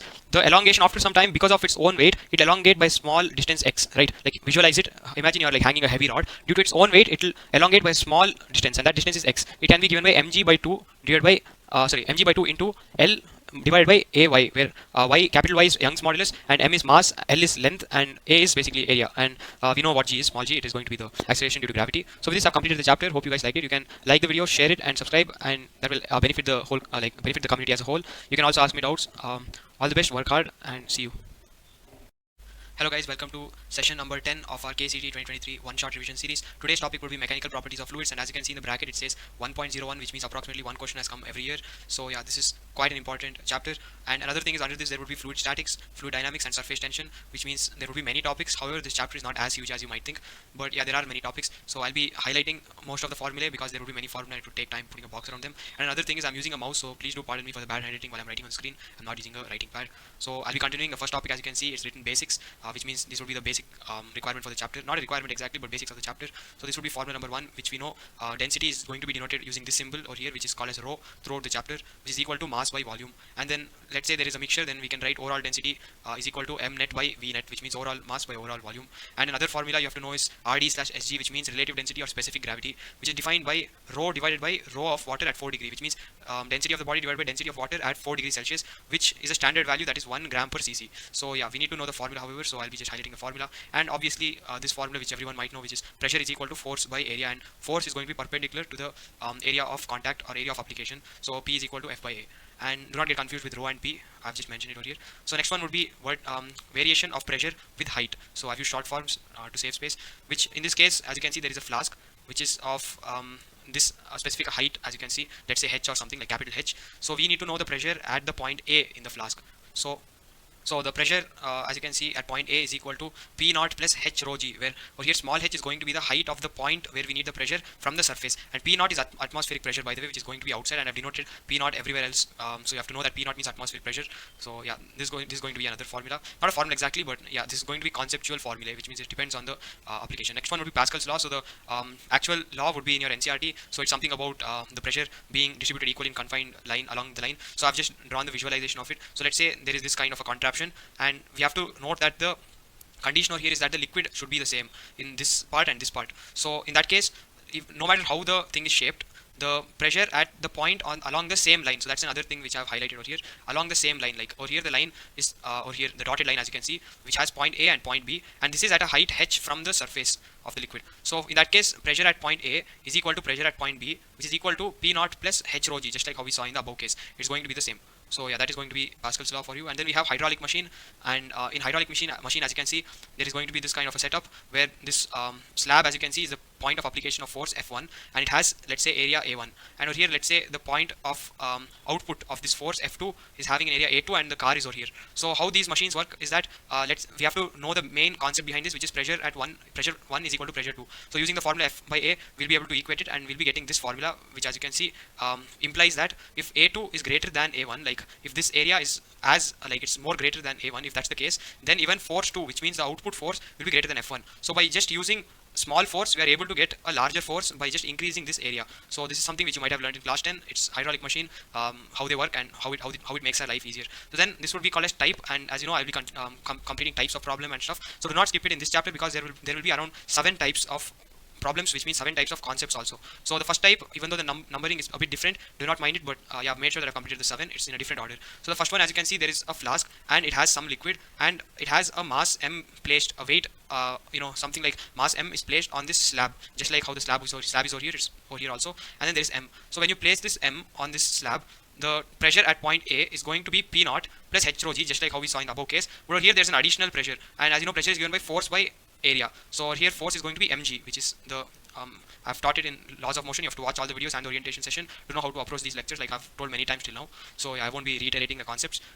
It's going to be a part of your exercise to watch all the lectures. They're indeed going to be helpful. So here type continued, as you can see, there would be another case where, let's say we have a flask with liquid, then the gravity is going to be acting perpendicular to the surface. So the main takeaway from these two before I jump into them is that G effective is always going to be perpendicular to the surface. This is a statement that you have to keep in your mind. And what is G effective? Watch my Newton's laws of motion video, you'll be able to understand what G effective is. In this case, G is equal to G effective. It's obvious because directly it's downward G, and that's it. There is no other factor contributing in it. So let's take case number 2 now. So in case number 2, this flask is being accelerated with an acceleration a towards the right. So if you visualize it, the liquid will now move like this. Like when you accelerate it and pull a flask, like imagine what will happen if you just pull this flask. The liquid will go, like it'll go to that side and it will form something like this. So the statement will still hold true that the G effective will be perpendicular to the surface. So if people were wondering how that happens, then we have to first draw the FBD type of a diagram for this. One would be G acting downwards, and from Newton's laws of motion, if you remember pseudo force, we can use the same concept. There would be an opposite acceleration in the free body diagram, and that would give us the resultant G effective, which is at an angle theta with G. So G effective, as you can see, is still perpendicular to the surface, making the statement still hold true. And if you want to know the formula, G effective would be under root G square plus A square, and tan theta would be A by G. It is just from vectors part of the 3rd or the 4th chapter. There's nothing new. You have to just watch those lectures to understand. Now the same case I've taken when it's being accelerated with an acceleration A, but now what I'm trying to imply is that the line which is parallel to the line over here, as you can see, whenever you take any 2 points on this line, the pressure over there will be the same, which means Pascal's law will still hold true even if you accelerate it with A, but now the line is kind of parallel to this line. So this is basically the same Pascal's law thing which I mentioned above, but it's for a different type of a setup. That would be type number 3, the problem. Now the next type of problem, this is going to be pretty important. So let's say we have a flask, and then we mark the points A, B, C, and D, and this flask is being accelerated with acceleration A. So when you do that, if you're asked to calculate like any of these terms over here, as you can see, in that case you have to know how to write the equation. So there is a simple trick which I have which I'm going to present it to most of you, which is going to all of you, which is going to be called as from the top. So you have to start from the top with this arrow, like just drop an arrow from the top. It can be from this side or this side. You can do this side as an exercise. So when you start it from the top, you have to first keep in mind that the line will go like this now. Like you chose that side, so the line will now go like this. So you should keep the direction of the arrow in your mind, that the arrow will be like this over here and the arrow will be like this over here. So once you keep the arrow in your mind and the direction, you have to next make sure that you start with PA. At the top it would be PA, right? So we start with PA. Now we add H1 rho G, which means the height over here, this height is H1 and this height over here is H2. I forgot to mention this height is H2, and over here the horizontal length will be L. So you are starting from the top. You will first add PA, and then you will be adding H1 rho G, and then next one, if you see, it's minus rho AL, which means the formula H rho G is still true, but over here H is replaced by L and G is replaced by A, because over here it's horizontal, right? It's A. But the reason why it's negative is because if you remember when I mentioned the FBD that time, A will be like this, but this A is over here when you're pulling it. So that's why it became negative. So same way, even the next one will be negative H rho G, but over here it's H2. And if you're wondering why it's negative here, then you should draw the FBD. So G was downwards and the arrow is going upwards. If you remember, the path of the arrow that we chose is something like this. So here the arrow is going upwards, but as you know, G will be downwards. So because it's in the opposite direction, it will be negative. Whereas for this case, it's positive because the arrow is also going downwards and even G is going to act downwards. So that's why it's positive over here. And then again, it will be finally equal to PD. So you're basically making sure that there is conservation happening. I've explained thoroughly and this is going to be helpful. So if you are not able to understand, you can join the Telegram group and ask me the question. It's there in the description. Because this revision series, I'm not like explaining a lot, but you can still join Telegram and ask me for the questions. Next case, as you can see over here, there will be a cylinder, and over here a part of the cylinder, this much, is submerged in a liquid, and the area of surface area over here would be A, as you can see it shaded, but over here height H1 is going to be the height of the container submerged in water. Listen to me carefully. And height H is going to be the area which is not, no, the height which is not submerged in water. So if this is the case, V1 by V, which means volume of the submerged part by volume which is not submerged, listen carefully, it's the volume of that's not submerged, not the whole volume, is equal to height H1, which is height of the submerged container, by H, which is going to be the part height of the container which is not submerged, is equal to rho of the solid by rho of the liquid, which means density of the solid by density of the liquid. So it's like inverse proportionality. You have to just keep this in your mind too. I'll be just highlighting it. Next one would be the next type of problem, which would be, as you can see, it's more than a type of problem. You can see this as a concept. So when a body, as you can see, is like submerged in water, there would be mg acting downwards, we all know. But now in liquid there would be another force called buoyancy force. It's denoted by u, as you can see, because it's upthrust. You can even call it upthrust force. So that upthrust is equal to fb, which is f buoyancy force, is equal to v rho g. So the formula is going to be v rho g, as you can see, v rho g. But one thing that you have to know, or in fact I must say it's a very important thing that you have to know, is that rho over here is going to be rho of the liquid, and volume is going to be mass by rho of solid. So if you're wondering why this is so important, we have next concept called as apparent weight, which is going to be mg minus apparent weight is going to be mg minus fb, and fb, as you can see over here, is v rho g. So that's what I've written over here. And over here, as you can see, you can replace this v with this formula, and you'll be able to get mg minus m times m divided by rho of the solid into rho of the liquid g. And reading is another formula that you have to know, and I've already mentioned in Newton's laws of motion that reading is going to be something divided by g, and over here that something is going to be apparent weight. So this entire term divided by g is going to be the reading. When you measure this on a weighing scale underwater, this is going to be its reading. So I hope apparent weight concept is clear. You have to know how to calculate apparent weight and what the terms mean. Next one will be Archimedes principle. It's pretty popular, like you've been learning it since maybe 9th or 8th. So this container, as you can see, this flask has a solid which has density rho s, and this is liquid which has density rho l. So when you place this solid, some of the liquid will, let's say, overflow. Like you can imagine yourself putting a mug on top of, let's say, a bucket which is full of water. So that time there will be some liquid which will be pouring.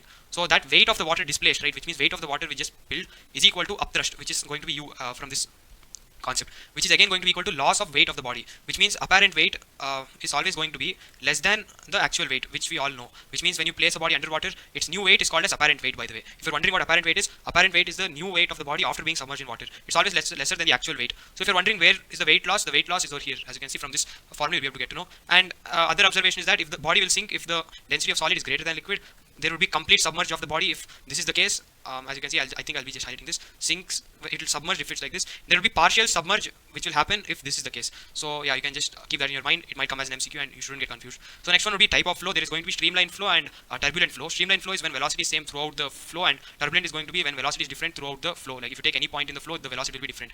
Next one will be definition of ideal fluid. Ideal fluid should have a constant density, it should be non-viscous, and it should be having a streamlined flow, and it should not have rotation. So the reason why this is so important is because the upcoming laws over here and the theorem is going to be only for ideal fluids, and you have to know what ideal fluid is. So next one will be equation of continuity. As you can see, there are going to be few theorems and equations and laws from now.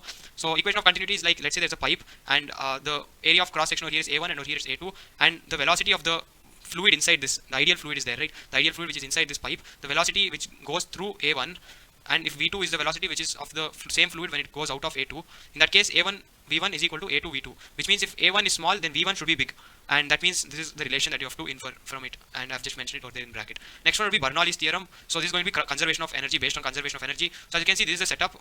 The terms whichever I mentioned till now will remain the same. Only new terms will be h1, which is going to be height of this part from the floor, h2 height of this part from the floor, p1 which is going to be pressure at this point, p2 pressure at this point, a1 area of cross section over here, and a2 area of cross section over here, v1 v2 will be the same. In this case, p1 plus h1 rho g plus half rho v1 square. So this is similar to kinetic energy, half mv square, but over here m is replaced by density, and that is going to be equal to p2, which is this point's pressure, plus h2 rho g, which means this height rho, plus half rho v2 square. So it's basically like this parts these three is equal to this parts these three. So that's what it is, and usually as you can see, p1 and p2 will be equal to atmospheric pressure itself, so these terms might get cancelled. It depends on what's there in the question. So that would be Bernoulli's theorem for you. Next one would be Torricelli's law, and in this case there will be a flask, and as you can see, if there is a hole over here, then the liquid will be pouring out like this, and r over here would be the range of this pouring out part, which means range, like if you remember in projectile motion we had range, right? It's like that itself, but it's this much. So in this case, if this is going to be height of the entire container and height h from the top of the surface till the hole, in that case v2 is going to be the velocity out of this part. I have not mentioned it here, so I'm going to mention it now. I'll be writing it here.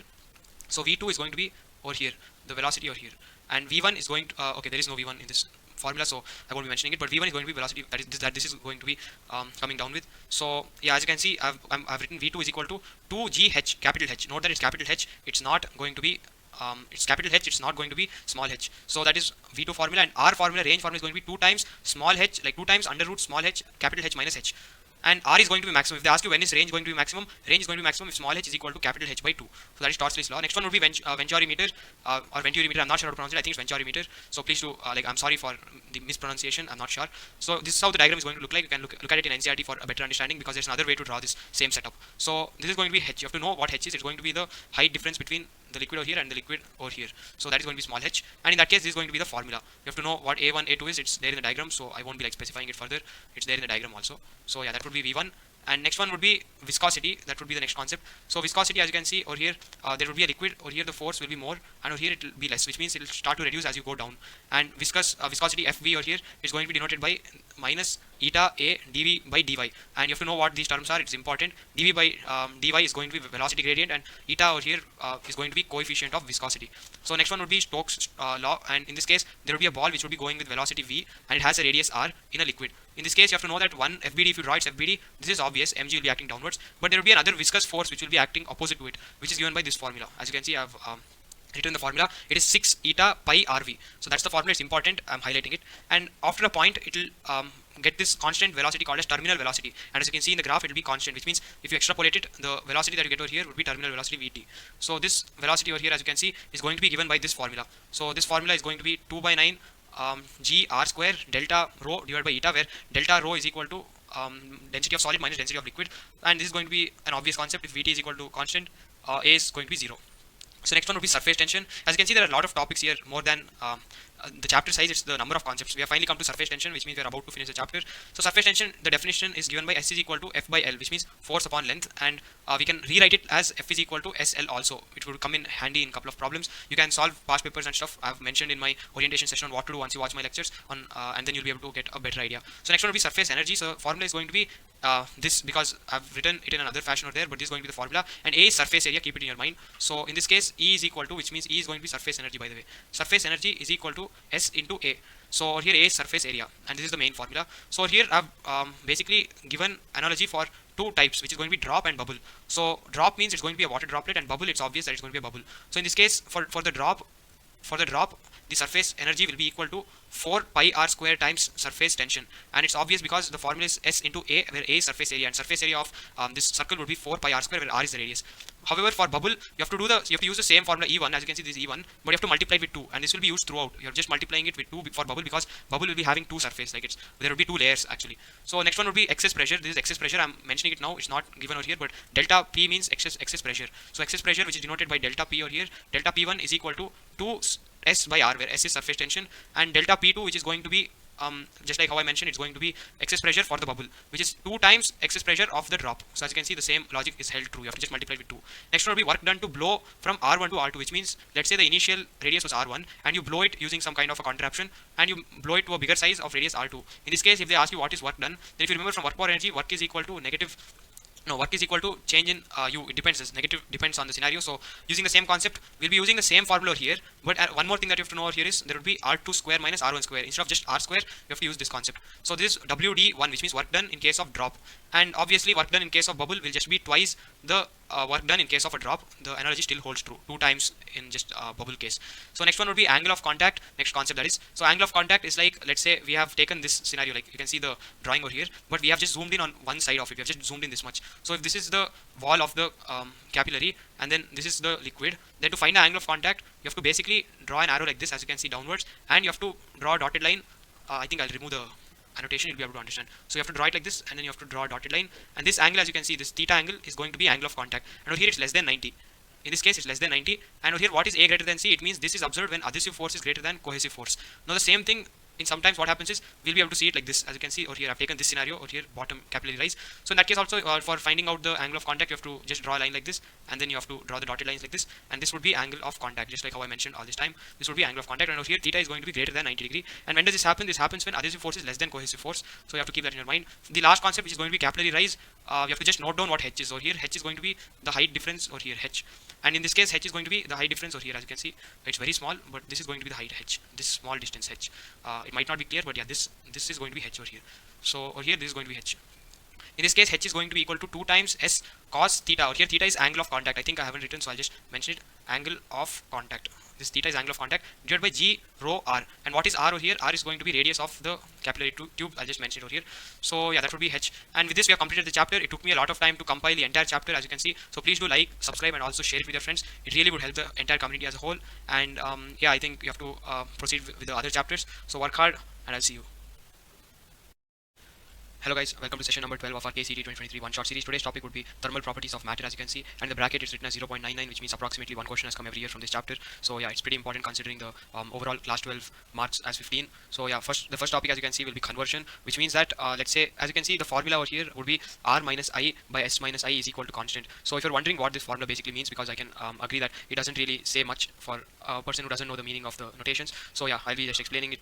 R means it's the reading, and I means ice point, and S means steam point. So that basically means at 100 degrees Celsius, 0 degrees Celsius, and so on. Ice point and steam point is what we call for I and S, and R is reading. I hope you listen to me carefully. I'll be presenting you with an example. So as you can see, I've written the steam point and the ice point for all of them over here. So this would be the steam point and this would be the ice point. So I'll just be going down a bit. Yeah. So the steam point for degrees Celsius would be 100 degrees Celsius, and for Fahrenheit it would be 212 degree Fahrenheit for steam point, and for Kelvin, as you know, it would be 373.15. So ice point is 0 degree Celsius, 32 degree Fahrenheit, and 273.15 Kelvin, as you can see, would be the ice point. So the use of this is, let's say I ask you a question saying what is 80 degrees Celsius in Fahrenheit, or let's say in Kelvin, I ask you in Kelvin. So obviously there are going to be a formula you have learned in maybe lower grades, but this formula will from now onwards help you. So all you have to do is you have to write 80 because that's the reading, which is either given or asked. That's why it is equal to constant, which means you have to basically equate it to the same thing, but I'll show you how. So as you can see, it's 80 degrees Celsius. So 80 minus 0, because it's 0 degree in case of Celsius, it's 0 degree Celsius as ice point, and S again, steam, meaning 100 minus 0 is equal to, and one more thing is I'm using a mouse, so yeah, please do pardon me for the bad handwriting while writing here on the annotations. So yeah, I'm not using the writing part. Is equal to, as you can see, R should be used now, because in this case we don't know the reading. This is something to be found, this is given, so that's the difference. Once when you're equating this side, it should be given, or here it should be the one which is asked, minus, as you can see, ice point over here would be 273.515. Obviously you can avoid the decimal in case of MCQs, because you can easily figure out the nearest value. And as you can see over here, S minus I over here would still be 100, because S would be 373 not 100 actually, 373.15 would be steam point, minus ice point, which is basically 273.15. So while you solve this, you'll be able to find the value of R. As you can see over here, this R can be found out, and yeah, that's the application of the formula. I even told you the application, meaning of the notation, and all of it. It comes in handy in all kind of chapters where the conversion is needed. Students can use this formula. So yeah, next one would be expansion. As you know, there will be three types of expansions. There will be linear, superficial, or aerial, and volumetric volume expansion. So for linear expansion, it is basically over here, as you can see, the formula delta L is equal to L alpha delta t. Over here, delta L would be the change in length, L would be the original length, alpha would be coefficient of linear expansion. Please listen to me carefully. Alpha is coefficient of linear expansion, and delta t would be the change in temperature. So LF, meaning the final length, would be equal to delta L plus the original length. That obviously makes sense. Like when you increase the temperature on a body, the length will increase. So you have to add the original length upon the increased length for the final length. So when you write this formula again, it will be L alpha delta t plus the original length, as you can see, plus L. So here if you take L common, it will be 1 plus alpha delta t, and this is going to be used in case of even superficial and even volume expansion. So I won't be like repeating it for all of them. You have to basically do it by yourself. So yeah, I'll be now going for the next ones. That would be superficial, and for that the formula, as you can see, delta A is equal to A beta delta T. So here beta, you can listen to the terms carefully. Delta A would be change in area, A would be original area, and beta would be coefficient of superficial or coefficient of aerial expansion, that is beta, and delta T again change in temperature. So the same logic will be applied. A final is equal to delta A plus A. So that would be, I'm pretty sure that's obvious. When you use the same concept, it will be A bracket 1 plus alpha delta T for area final. The same thing can be applied to even volume expansion. So as you can see, it is going to be delta V is equal to V gamma delta T. Or here delta V is change in volume, V is original volume, and gamma is coefficient of volume expansion. So yeah, the ratio is given over here. Alpha is to beta is to gamma is equal to 1 is to 2 is to 3. It's given in the NCRT, so I've just written it. It's obviously going to come into help in the very next problem. As you can see over here, the application of it. Let's say there is like a ring like this, and the distance between the edges is going to be, let's say, d. So when you heat it, that's what I've denoted over here. When you heat it, what will happen is the final d, right, the distance final delta will be is equal to di bracket 1 plus alpha delta t. So this is from the same logic. Instead of L, I've used d over here. Basically d over here means the length, the distance between the 2 points. So it increases. As you can see, it's plus, so it increases. I'm just going to, like, this is not a formula, but I'm just going to highlight it anyways. So the same case, let's say there's a sphere which has in both the cases they have given some alpha, which is the coefficient of let's say coefficient of linear expansion, just like how I mentioned. So in that case, let's say there's a sphere and they've asked you what would be AF and VF, which would be final area and final volume. In this case, you don't have to worry. You can use the same formula which I mentioned above, but over here when you apply it, what will happen is instead of beta over here, as you can see, it's 2 alpha, and the reason is because, as you can see over here, beta is equal to 2. So when you make sure the ratio is given distributed, that what will happen is when you resolve the ratio, you'll be getting beta is equal to 2 alpha. So the same thing, we'll be getting gamma is equal to 3 alpha. So the same concept is used, and you'll be getting final volume as Vf is equal to Vi bracket 1 plus 3 alpha delta t. This, if they have given you beta directly, then you can of course write beta here, and if they've given you gamma directly, then you can of course write gamma directly over here. It depends on whether they've given beta and beta and gamma in the question. So I'm just going to write it in the PDF because they can obviously give direct application. They would not expect you to resolve the ratio. And next one would be thermal stress. So let's say there is a rod which is in between these rigid walls, and if you heat it, what will happen is there will be a stress developed. It's called thermal stress. You can just memorize the formula because there is a derivation, but that's not required at this stage. Next one will be heat capacity. Or here, as you can see, heat capacity is going to be denoted by capital S, as you can see, and the formula is going to be given by capital S is equal to delta Q by delta T. And what is delta T over here? Delta T is change in temperature, and delta Q is change in heat. And the same thing if they have denoted using small s, like as you can see, this is capital S, this is small s, then it will be specific heat capacity. That's why I've written SPC dot in bracket, which means specific heat capacity. So it's the same formula, but the formula here in the denominator has m, which means just heat capacity means heat required to raise temperature by 1 degree, whereas over here it would be per unit mass. So that's why it would be equal to delta Q by m delta T. That is specific heat capacity. So same thing if it's capital C, it will be molar. As you can see over here, it is denoted by capital C is equal to delta Q by n times delta T. So here instead of m it is n, which means it is molar, and as I just mentioned, it is denoted by capital C. So that way you'll be able to like use the formula. And next one, obviously there is going to be one observation made, which is going to be capital S is equal to small s times m, and that is obvious. And what is Cp and Cv? It will be done in thermodynamics in depth, but Cp means molar heat capacity at constant pressure, and Cv means molar heat capacity at constant volume. Next one will be calorimetry, and this concept you might have learned it even in 10th. It basically means heat lost by hot body is equal to heat gained by cold body. I have properly explained the short form over here. You can remember it however you want to, but this is the main principle of calorimetry. So here, let's say the hot body over here, as you can see, T1 is lesser than T2, which means this is the hot body. So I'm just going to write H over here so that you won't get confused. And this would be C. This is the cold body. So in this case, when you, let's say, pour the cold body into the hot body, and let's say the final temperature attained is just T. Listen to me carefully. Final temperature attained after mixing is going to be just T.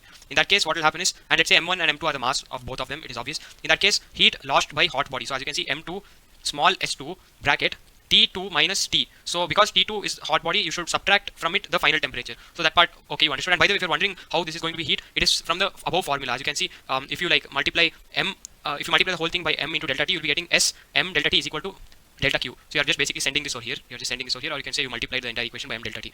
And that is equal to heat gained by cold body. So the heat gained by cold body will be M1 small s1 bracket T minus T1, which means final temperature minus the temperature of cold body. That is because the final temperature attained will obviously be higher than the cold body, so we don't want negative sign, and that's why we write it like this. So we basically equate both of them. I'll just even highlight the equating part also, because it is important that you're equating both of them, and you can find out the value which is asked or depends on the question. You should obviously solve questions. You can watch my orientation session to know how to approach these lectures. Like once you watch them, what to do, and all of it is given in that lecture. Next one will be basic term, which would be melting, fusion. I'm pretty sure all of you know. You can just read the NCRT: boiling, melting point, sublimation, and triple point. The one which is new might be this term, as you can see over here. I'm not sure on how to pronounce it. That's why I'm just going to leave it over here. So this would be seen in application of skating on ice, and also when you pass a thread through the ice, like I'll be just explaining right now. So skating on ice and thread would be the application, which means when you skate on ice, what will happen is, let's say this is the shoe.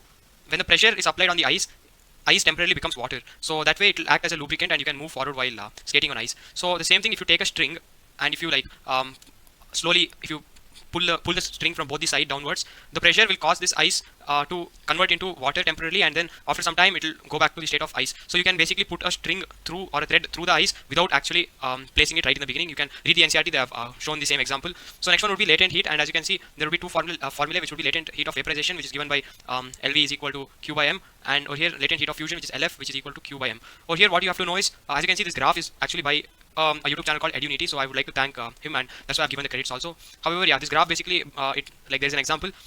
Let's say the body is at minus T1 temperature, which means it's at ice state. So ice is solid. So till A to B, right, what will happen is, let's say you start heating it slowly. In that case, what will happen is, from A to B, as you can see, observation, it's ice, so it's given as solid. At T2, what will happen is, it will start to change its state from S to L, which means solid to liquid. That's why temperature T2 is called as melting point. And next one would be CD, which means from C to D. As it's in liquid state, which would be water, I've written liquid. Same way, what will happen is, at temperature T3, it will start changing from liquid to gas. That's why it's called as boiling point. And finally, afterwards, E to F, again, it will be in vapor phase. It's obvious. I'm pretty sure you understood what this graph means. But what you have to know is how to convert the graph into equations. So just like how I mentioned, whenever phase change is happening, you have to use latent heat. Please listen to me carefully. Phase change means you have to use latent heat. So which means at Q1 over here, as you can see, the formula would be just like how we saw above. S means small s means specific heat capacity, and again there's a small s which means of the solid state. Bracket T2 minus of T1, and the same thing over here, Q3 minus Q2 would be the same thing. M small s L, which means specific heat capacity of the liquid. T3 minus T2. And however, the thing which you have to know is Q2 minus Q1, as you can see, is going to be MLF, which means the latent heat of fusion, because it is obviously melting, right? As you can see over here, Q4 minus Q3 will be equal to MLV, and that would be of latent heat of vaporization. So the formula which I just mentioned, I have just used it over here. This formula I've just used it over here. So that would be latent heat. You can use these equations to solve questions. Solving questions will give you an idea. Next, heat transfer. There is obviously conduction, and there is convection, and then there's radiation. So conduction happens when the atoms vibrate. Convection happens when one particle to another particle. And radiation, it doesn't require medium. So that's why medium required, medium not required. And over here, convection is affected by gravity. That's why I've written G, and I put a check mark over there. So that would be heat transfer, and that was theoretical part. Next one would be heat current. From here it's pretty important. It was obviously important even till here, but you might have learned a lot of things in 10th grade. So heat current, you can obviously connect this analogy with current from current electricity. If you are a student in class 12, or you might have learned from Ohm's law that I is equal to V by R. From the equation you can rearrange it like this. So the same way over here, V, you can, instead of writing V as potential difference, you can write it as T as temperature difference, and R over here is going to be R thermal, which is equal to L by Ka, which means it is going to be, as you can see, this is the formula, you have to know it. It is resistance, thermal resistance, which is given by RTH, which is equal to L by Ka, and K is the constant over here. So it is dependent on the material.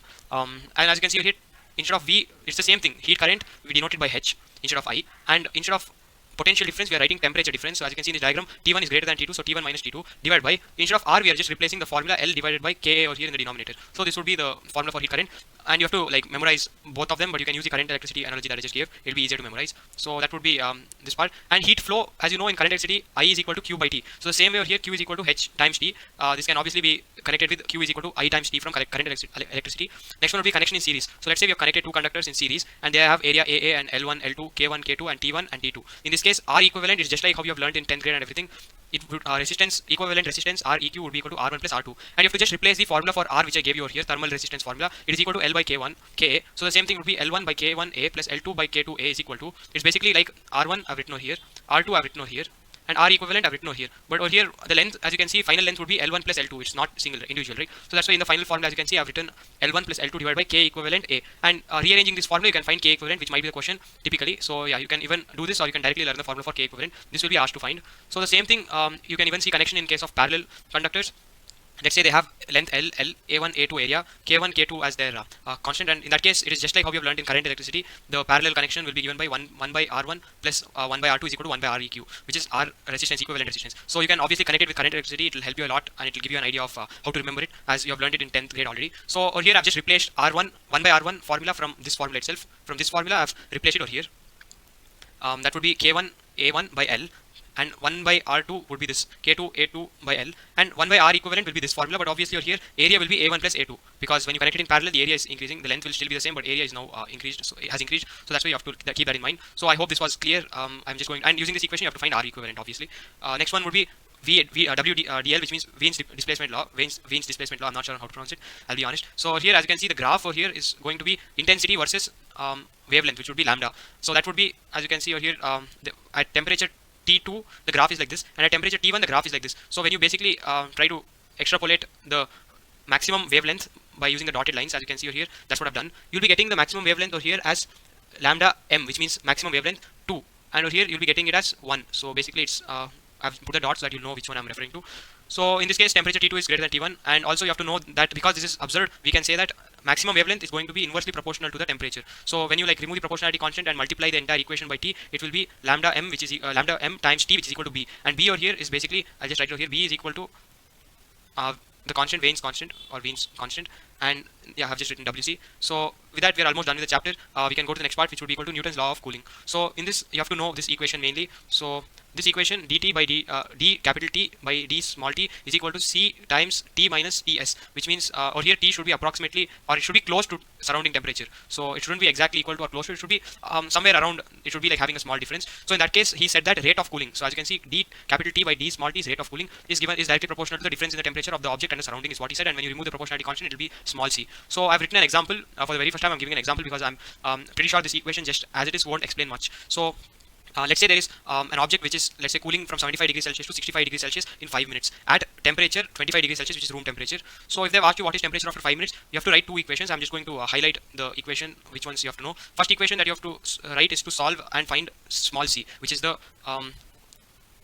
and then the next one would be to solve for capital T. That would be step number 2. So for step number 1, what you have to do is you have to just use this formula. As you can see, d capital T, which means 75 minus 65 divided by d small t. Over here it's given 5 minutes, so I'm just going to underline the values. I've just substituted it over here. So 75 minus 65 by 5 is equal to small c bracket. Over here T would be average temperature. Like they usually would have given you two temperatures, so that's why I've just written average temperature. And yeah, that is like the summary of it. So average temperature, as you can see, would be 75 plus 65 by 2 minus 25 degree, which is surrounding temperature, and I've written it over here in the question. It will be given as room temperature, so that's why it's 25. So that was that was pretty obvious, 25 degrees Celsius. So you'll be able to find C, and the value of C came out as 2 by 45. So for the second equation, you have to find the temperature after 5 minutes. So you have to write the same equation, but this time the body is already at 65 degrees Celsius. So 65 minus T divided by 5, because they've asked you after 5 minutes. So divided by 5 is equal to value of C, which you found out from equation 1, times the average. As you can see, its average is found out in the same method like how it's done above. 65 plus T divided by 2 minus 25, which is the room temperature. So this time you have to solve for T, and you'll be able to get the value of capital T, which is the temperature after 5 minutes. You can solve questions to understand more. Next one would be SBL, which means Stephen Boltzmann law. Over here, as you can see, there is a body and it has it gains temperature Ts, and it even radiates temperature, which is given by this equation. Net rate of heat loss is called as rate of heat loss, d capital Q by d small t. So that would be equal to rate of heat loss, and Ts, which would be the one, as you can see the arrow is denoting the direction, it is equal to this, which is going to be the Stephen Boltzmann constant times basically this would be the equation, which would be sigma times E times A times Ts to the power 4. And the same thing, actually my undo button is not working, like when I press it's not working, so that's why I'm resorting to just erasing it and doing it again. And as you can see, dq by dt once again I've written is equal to sigma times E A T to the power 4. So these two aren't the formula which you have to remember. Instead you can just go for the formula which is given over here in the bottom, which would be net rate of heat loss. So basically this is going to be equal to this formula. Net rate of heat loss is equal to this formula, and this formula is going to be the formula which you have to know. dq by dt is equal to sigma times E times A bracket T to the power 4 minus Ts to the power 4, and the reason is because T is going to be less than capital Ts. So one more thing is there is something called as Mayer's equation, which I'll be doing in thermodynamics. So all of that heat constant, heat capacity and everything will be gone in depth in that chapter. So I hope you're able to understand this chapter. Please share it with your friends, like it, subscribe. I've put in a lot of effort and it will benefit the community as a whole. So keep working hard, and I'll see you in the next lecture. See you. Hello guys, welcome to session number 12 of our KCET 2023 one-shot revision series. Today's topic would be thermodynamics, and in the bracket it's 1.14, which means approximately one question has come every year from this chapter. There have been years where there have been two questions from this chapter. That would be the weightage part of the chapter. So I'll be starting off with basic terms. As you know, there is obviously a lot of theoretical part in this chapter, especially the chemistry. Like thermodynamics in the chemistry sector has a lot more theory. So I'll be just going through some of the basic terms. You can read NCERT to know like more in depth. So yeah, I'm just going to be highlighting them and explaining in brief. So open system, as you know, it's a system where listen to my words carefully and you can write them down. It's a system where both energy and mass is going to be transferred between the system and the surrounding. So closed system, only energy is going to be transferred between the system and the surrounding. Whereas isolated system, neither energy neither mass will be will be transferred between the system and the surrounding. So there are two types of wall. One would be adiabatic wall and the other one would be diathermal wall. So obviously one would allow passage of energy and the other would not allow the passage of energy. You can just read the NCERT. And there are two types of quantity which is mentioned later on in the chapter, which is going to be extensive quantity and intensive quantity. It's there even in chemistry, and the meaning is that extensive quantity is a quantity that does not depend on the size of the I'm not sure why it's not working. Yeah, so extensive quantity is a quantity which, as you can see, I've written M and I've put a tick mark, which means it depends on the amount of substance or amount of matter or the mass. As you can see, the mass, it depends on the mass of the body. Whereas intensive quantity is a quantity which actually does not depend on the amount of substance, amount of matter or the mass. So I've written M and I put a cross on top of it. And the examples for extensive quantity, as you can see, would be volume and energy, meaning it could be internal energy, it could be enthalpy, it could be all types of energy. That's why I've just written energy, and mass itself, obviously. And in case of intensive quantity, the examples would be density, and as you can see, mu over here, which means refractive index. I've used that example because it's physics and I didn't want to use like other terms, but yeah, there are many examples. You can just search it on internet. One thing that you have to know is an extensive quantity by an extensive quantity will give an intensive quantity, and if you're wondering how, you can take the example of density itself. So it is going to be density, as you know, is mass by volume, and both mass and volume is extensive quantity. So the result of it, which is density, is an intensive quantity because of this relation. So I've written that too. You can just mark it down or you can note it down somewhere. So after this, I'll be moving on to zeroth law of thermodynamics. So as you can see, there is this diagram where there is, let's say, a system C, and then there is a system A, and then there's a system B, which is separated, of course, by an adiabatic wall. You can look at the diagram in NCERT too. So in this case, what it states is if A and C are in thermal equilibrium, as you can see, I've written the same. If A and C in thermal equilibrium and B and C in thermal equilibrium, which means B and C in thermal equilibrium, then the conclusion of this WCS means we can say that A and B are in thermal equilibrium too. So this is going to be zeroth law of thermodynamics. So next one would be signs. I've written this as a separate column because people might tend to get confused between the signs in chemistry and physics. The sign for work done is different in case of physics. Rest of it's the same in case of chemistry and physics. So as you can see, sign first one would be if, let's say, heat is added to the system. So I've written heat, and over here the symbols I'll be explaining in the beginning. Q means heat, T means temperature, U means internal energy, and W means work done, and V means volume. So with that, as you can see, Q being added to the system, heat being added to the system is going to be positive, and the same way heat being removed from the system, or basically loss of heat, as you can see, Q going downward arrow and upward arrow means increase and decrease. So Q decrease will be negative. So same way volume increase, or you can also say okay, actually I will just do a one by one. Volume increase in volume is going to be positive. If it's increase in volume is if there is increase in volume, then it's positive, taken as positive, and if there is decrease in volume, then you should take it as negative. So I'll be correlating it. As you can see, work done by the system. So let's say there is a system like this, and then there is a piston, and there is some kind of a gas inside this. So if the work done is being, so this is going to be the system, as you know, and this will be the surrounding. Outside would be the surrounding. So in physics, if the system does the work, which means, so also pardon me for the bad handwriting. I'm using a mouse at the moment while using the annotation. So yeah, as you can see, the gas, if it like does the work on the piston, so that means the system is doing the work. When system does the work, as you can see over here, volume is increasing. So that's why when system is doing the work and volume is increasing, it means work done by the system. So if work done by the system is positive, it obviously means even volume increase would be positive, because both of these are correlated. So I'll just connect it with an arrow.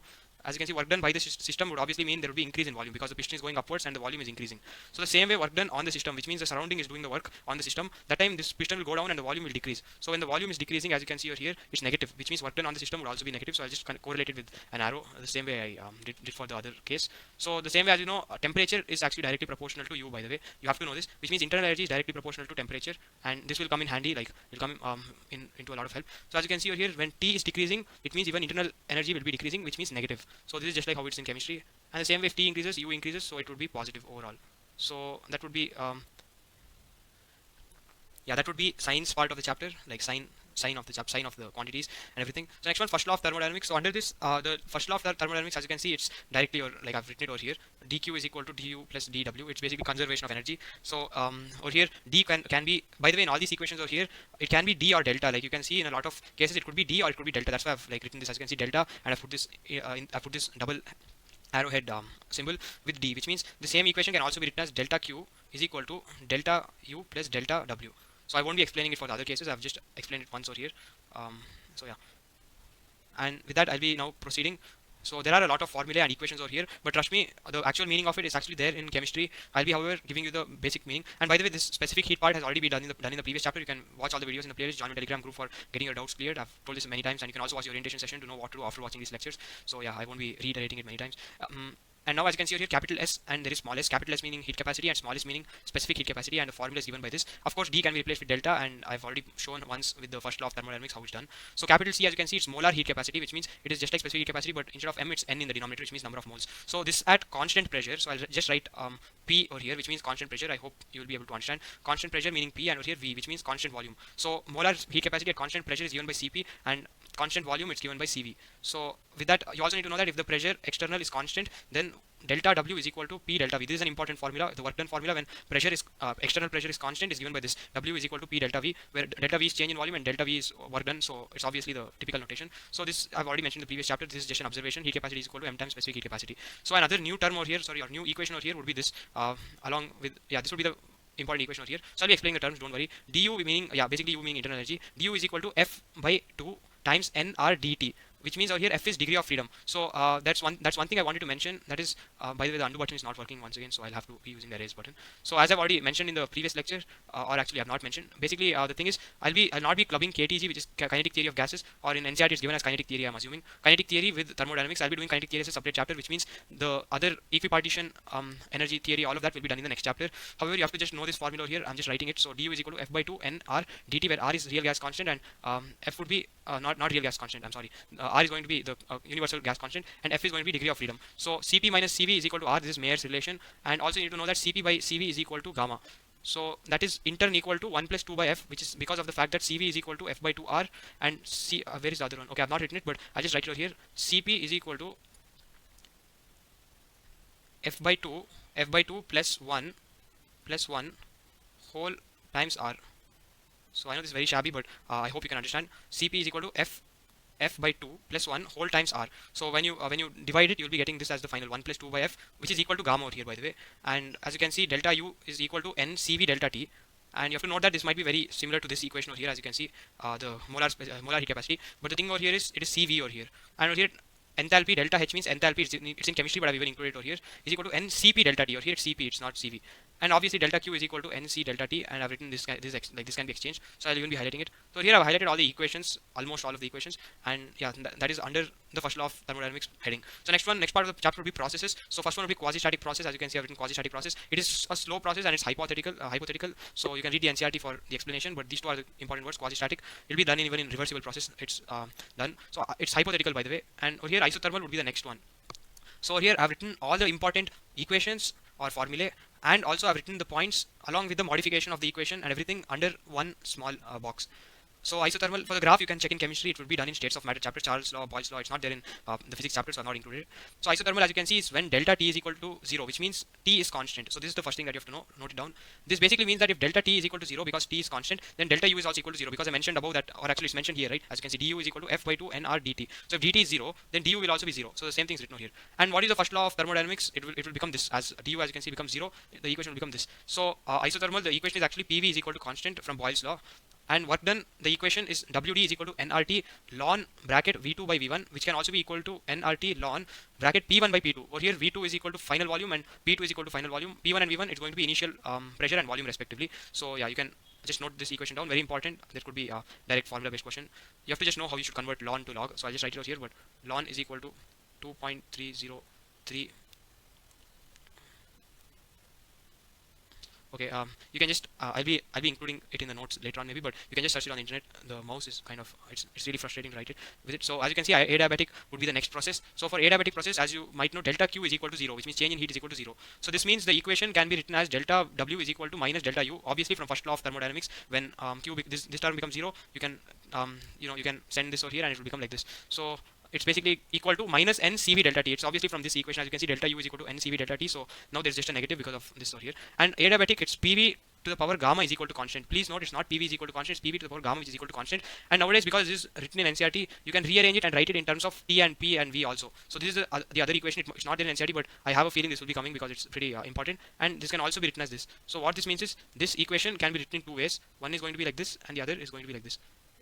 The derivation is obviously going to be pretty hard mathematically at this stage. So I've just written the final equation. TV to the power gamma minus 1 is equal to constant, or T to the power gamma times P to the power 1 minus gamma is equal to constant. And work done formula, as you can see, I've written over here, NR bracket T2 minus T1 by 1 minus gamma, or it can also be written as P bracket V2 minus V1 by 1 minus gamma, as you know, P delta V is equal to NR delta T. So it's from this equation that I've written. So yeah, that is the work done in case of adiabatic process. So next one would be isochoric process, and isochoric process means delta V is equal to 0 as V is constant. So this means the work done would be equal to 0. It's from this equation. Oh no. So without the undo feature, something really bad happened and I'm back. I paused the video and I fixed it. So I'm not sure where I stopped last time, but I'll be continuing. So delta W will be equal to 0 in case of isochoric process. As you know, it's from the equation. I was about to show the equation, I think that's when this happened. So it's from this equation, as you can see, W is equal to P delta V. So if delta V is equal to 0, then delta W will be equal to 0. And from first law of thermodynamics, when delta W is equal to 0, it will become this. And this isochoric process in general is given by P by T is equal to constant. So that is, and there was another disturbance, so I paused it again. Anyways, so isobaric process. So isobaric process, as you can see over here, it is given by isobaric process. The actual definition would be V by T is equal to constant, and as you can see over here, work done would be equal to P delta V. It's going to be the actual formula itself, because over here pressure is going to be constant. Isobaric, the actual definition is pressure will be constant, and that means V by T is equal to constant. Or we can also write delta W is equal to NR delta T. I've already mentioned how in the above part, where P delta V is equal to NR delta T. So I'll just replace this part with something else.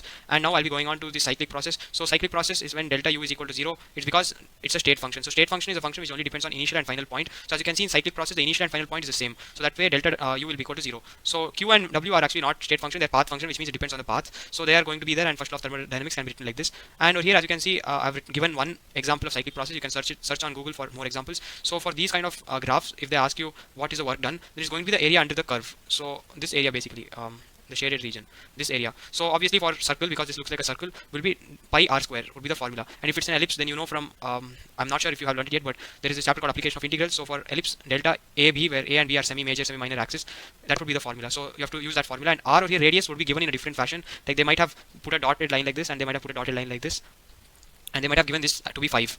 So that way you have to understand that it means radius, and you should use pi r square for the formula. So another part that you have to know, another interesting part, is that whenever you calculate the area, the sign depends on the direction of this arrow. As you can see in this arrow, it's going clockwise, so it should be positive pi r square. If it was anti-clockwise, then it should be negative pi r square. So that's about the sign and cyclic process. Now we are about to finish the chapter.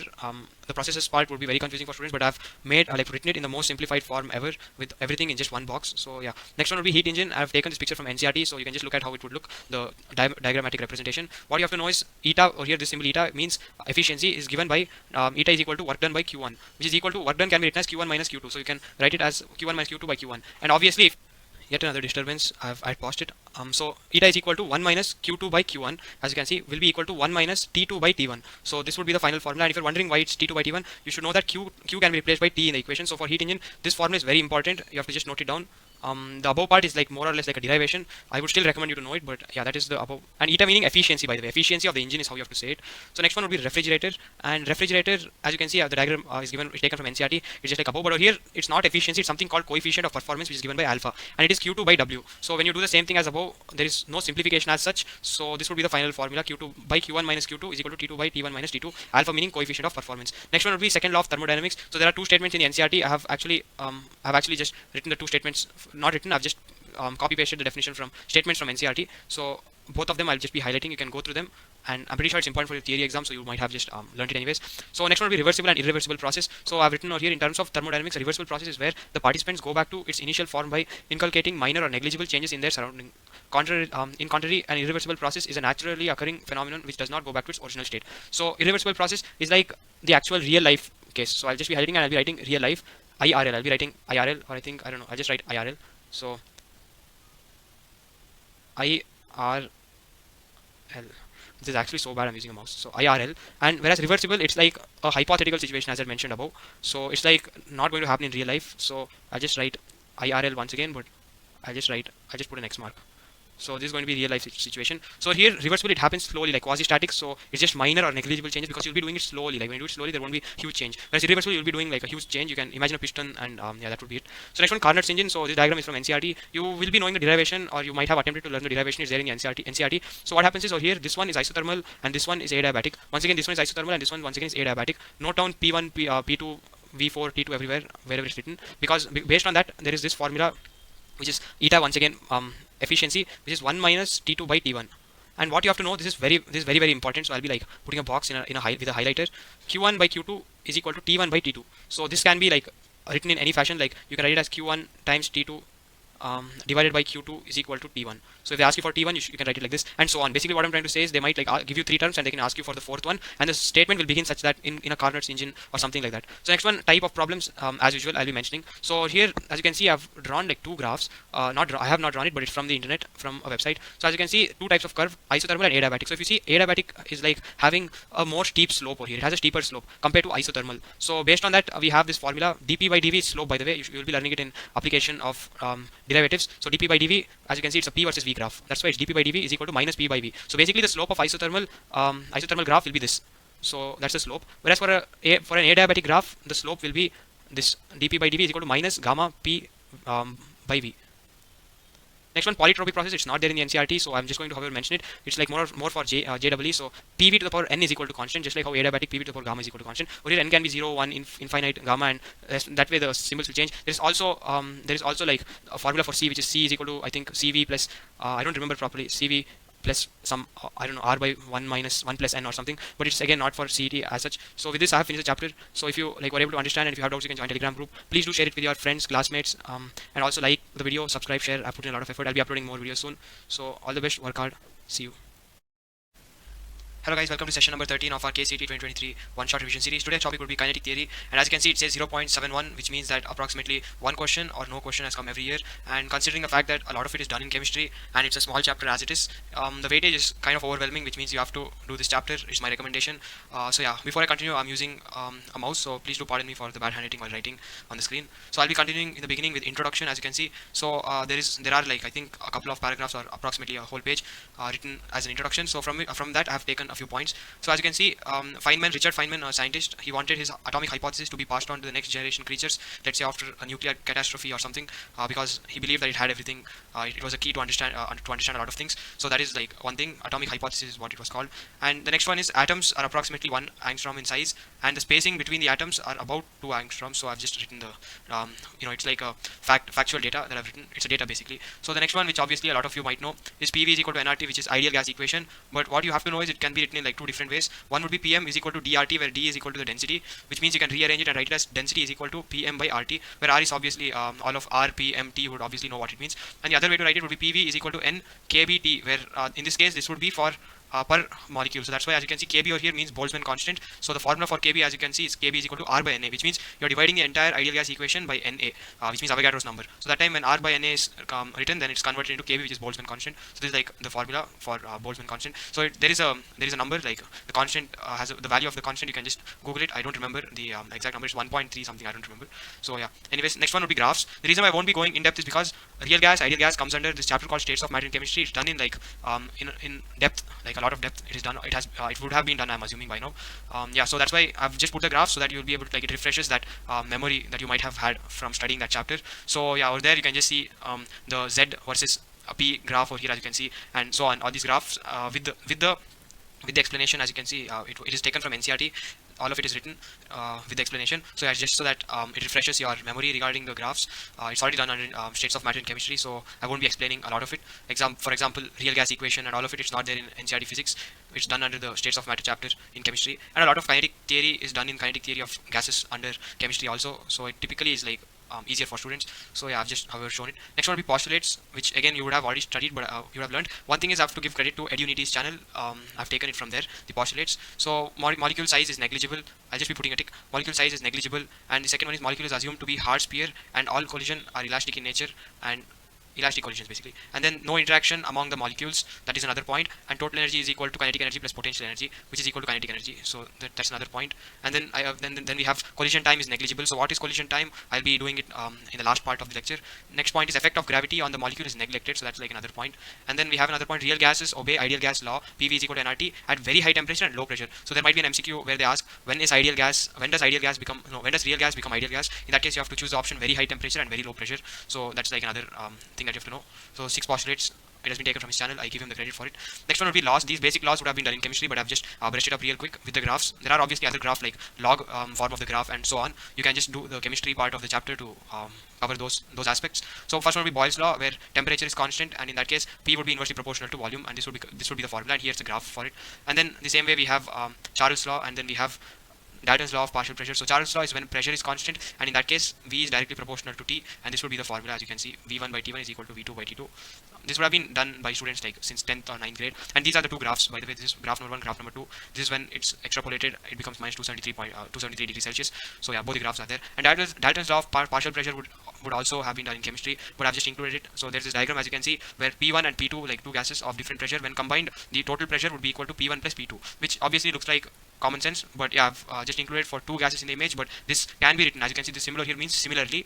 The three lines with Ly means similarly. P1 plus P2 plus so on till Pn is equal to P total pressure. Like when you basically combine like n number of gases, their pressure would be like getting added up to each other to give the total pressure. So what's more important over here is when they ask you the pressure of a single gas, like if they ask you the pressure of P1 or P2 or like Pn, then you have to use the formula Pn is equal to Pt times mole fraction of that n, where mole fraction of n, you would have done it in chemistry, would be number of moles of n divided by total number of moles. So yeah, I've just included the formula because this would have been done in chemistry. You would even be doing this in solutions chapter, if not in 11th. So yeah, the places where all of this comes, it's endless. You would have done it a lot of times, and you would have gotten used to the formula. But I've included it because I just want to keep the course complete. And next one would be pressure on walls. So here there are two formulae as you can see. One would be P average. This is average pressure on walls, by the way. So that would be equal to 1 by 3 times d VRMS square, where VRMS is root mean square. I'll be giving you the formula. It comes below this. And d over here is density. So you have density, mass by volume, and when you can also rewrite it in this way. That's what I've written over here. It can also be written like this. So PV is equal to 1 by 3 m VRMS square times n number of molecules. Next one would be kinetic energy, and for that also I've included the formula, which is K average kinetic energy is equal to 3 by 2 kBT, where kB is the same Boltzmann constant, which is equal to R by Na from above. Next one would be MdOV, which means Maxwell's distribution of velocity. So before touching this formula, I would like to show you the graph over here. As you can see, so the graph is number of molecules. Please check that out carefully. Number of molecules versus the speed. So this is something that you have to know beforehand. And then the graph will look like a bell curve. This is called a bell curve. And over here, this over here is called as most probable velocity. It's when you draw the dotted line, it becomes Vp, which is also written as Vmp. In my notes, I've written Vmp, which means V most probable velocity. And then this one would be average speed. This over here, like when you draw the dotted line. So this is the number of molecules when it is V most probable, which means most probable in the sense obviously it would be having the highest, that's why the most number of molecules, and this one would be VRMS, which is root mean square speed. So that is VRMS, V average, and VMP. And yeah, area under this graph, as you can see this area over here, this graph, the area under this graph, it basically gives us the total number of molecules. Please note that down, I've written it as a separate point. And obviously VMP is going to be lesser than V average, which is going to be lesser than VRMS, because it is obvious that the graph goes like this. So that is an obvious fact, but I've just written it once again so that if at all there are any MCQs which is based on this, then it shouldn't be a problem to the students. So now that would bring us to the part where we need to know the formulae for those VMP, VRMS, and so on. So as you can see, formula for VMP, which is V most probable velocity, is going to be this, and then V average is going to be this, and VRMS is going to be this. So I'll be just telling it out loud while drawing a box. V most probably is equal to under root 2 RT by M, and V average, which is VAV, is equal to under root 8 RT by pi M. So that is V average, and VRMS, root mean square, is going to be under root 3 RT by M. So yeah, these three are the formula. You have to know, it's very important. It's done even in chemistry. There have been questions even in CET in the past. So the second graph over here is from the channel Edunity, the same channel. I've given credits wherever I've taken it from his channel. So yeah, as you can see over here, the condition over here is when temperature is increased. So as you can see, T2, T1 is given, and over here the case is when T2 is greater than T1. So as you can see, when temperature is increased, what happens is, the obvious observation that we can see is the curve has the flattening in curve is visible. So curve has flattened. So that's why it's T2 temperature greater. That's why I've written, look, T temperature, when temperature is increased, this is how you read this. When temperature is increased, that's why upward arrow. What happens is, it implies one, V most probable velocity will increase. As you can see over here, V most probable in case of T1 is over here, and in case of T2 it's over here. So obviously V most probable velocity has increased, and also the curve has flattened. That's the observation. So next one would be degree of freedom. So there are three modes of this, three modes. One would be vibrational, where it is 2 degree of freedom per mode, and second one would be translational, and then third one would be rotational. So these three are the modes for calculating degree of freedom. And for B and C separately, I've drawn the graph. It has been taken from the channel Edunity once again. So as you can see, B, I've written B over here and C over here, which means B and C. So for translational, it means it can go along X, Y, and Z. That's why Vx, Vy, Vz. And the same way for rotational, it would be omega Y, omega X, and omega Z, because it rotates about the axis. And over here, the red dot is the molecule. So that would lead us to the next point, where for a monoatomic gas, the degree of freedom is 3. F is equal to 3 means degree of freedom is equal to 3. And this is due to B, which means translational mode. That's why it's due to B. And examples of the gas I've written over here: helium, neon, argon. And the same way for diatomic gas, degree of freedom is equal to 5 at low temperature, and degree of freedom is equal to 7 at high temperature. And once again, examples: hydrogen, oxygen, nitrogen. So I've drawn the diagram over here. And lastly, for polyatomic gas, the degree of freedom F is equal to 6 if it's non-linear. And for that, the examples are water and methane. As you can see, two examples I've given: non-linear polyatomic molecules. And in case of linear polyatomic molecules, F is equal to 5. And the example for it is CO2, carbon dioxide. Yeah, it is done in chemical bonding, where you get to know the structure, whether it's linear, non-linear. Next one would be law of equipartition energy, LOEE. So in that, we would be covering the statement. According to this law, for any system in thermal equilibrium, the total energy is distributed equally amongst all the degrees of freedom, with the average energy associated with each degree of freedom is equal to, this is the important part over here, KT by 2. So this one means KT by 2, where K is obviously Boltzmann constant, so it's KB by 2. What I've meant is KB by 2. And similarly, it is going to be RT by 2. RT by 2. RT by 2. So yeah, that is KT by KBT by 2 would be for in the case of per molecule, whereas RT by 2 would be per mole. And I've already told you why. It is because when R is divided by Avogadro number, then it would become per molecule. So R by Na, which is equal to KB. And yeah, over here, that's why I've written U means internal energy, by the way. So internal energy is equal to FRT by 2 for 1 mole of gas. This is already done in thermodynamics, previous lecture. You can watch that lecture, and you can watch the other lectures in the playlist. And U is equal to NFRT by 2 for N molecules of gas. So yeah. And next one, if you remember in thermodynamics, gamma was equal to 1 plus 2 by F. That time I told you I'll be telling what degree of freedom or F is in the next lecture. So now we are in that lecture. So now you know what degree of freedom is and how you have to calculate. So using this 1 plus 2 by F formula, you will be able to tell that monatomic gamma is 1.67, and for diatomic it's 1.40, and for triatomic it's 1.33. How, if you are wondering? It is because F is equal to 3 in case of monatomic and 5 in case of diatomic, and 6, it depends on high temperature, low temperature, but this is taken for standard data and it's given in NCERT. A table is given, so it's based on that. And finally, we come to mean free path and mean free time or relaxation time, that is RT. So that is going to be mean free path is basically the distance traveled between two successive collisions. So every time you take, like let's say you take n number of molecules, then there will be a specific distance the molecule will travel before it collides with another molecule. So that time when it's taken average, the formula we get the formula lambda is equal to 1 by under root 2 pi d square n. Over here you have to notice that d is going to be twice the radius, which means diameter basically, and n is going to be n number of molecules per volume, which means it is the number of molecules per unit volume. So please note that it's n by v, and small n is equal to n by v. And the same way, mean free time is basically the time between two successive collisions. So just like how I mentioned that time, the distance which it travels before colliding with another molecule, the same way there will be a specific time, relaxation time, the time between two successive collisions. So that is given by this formula.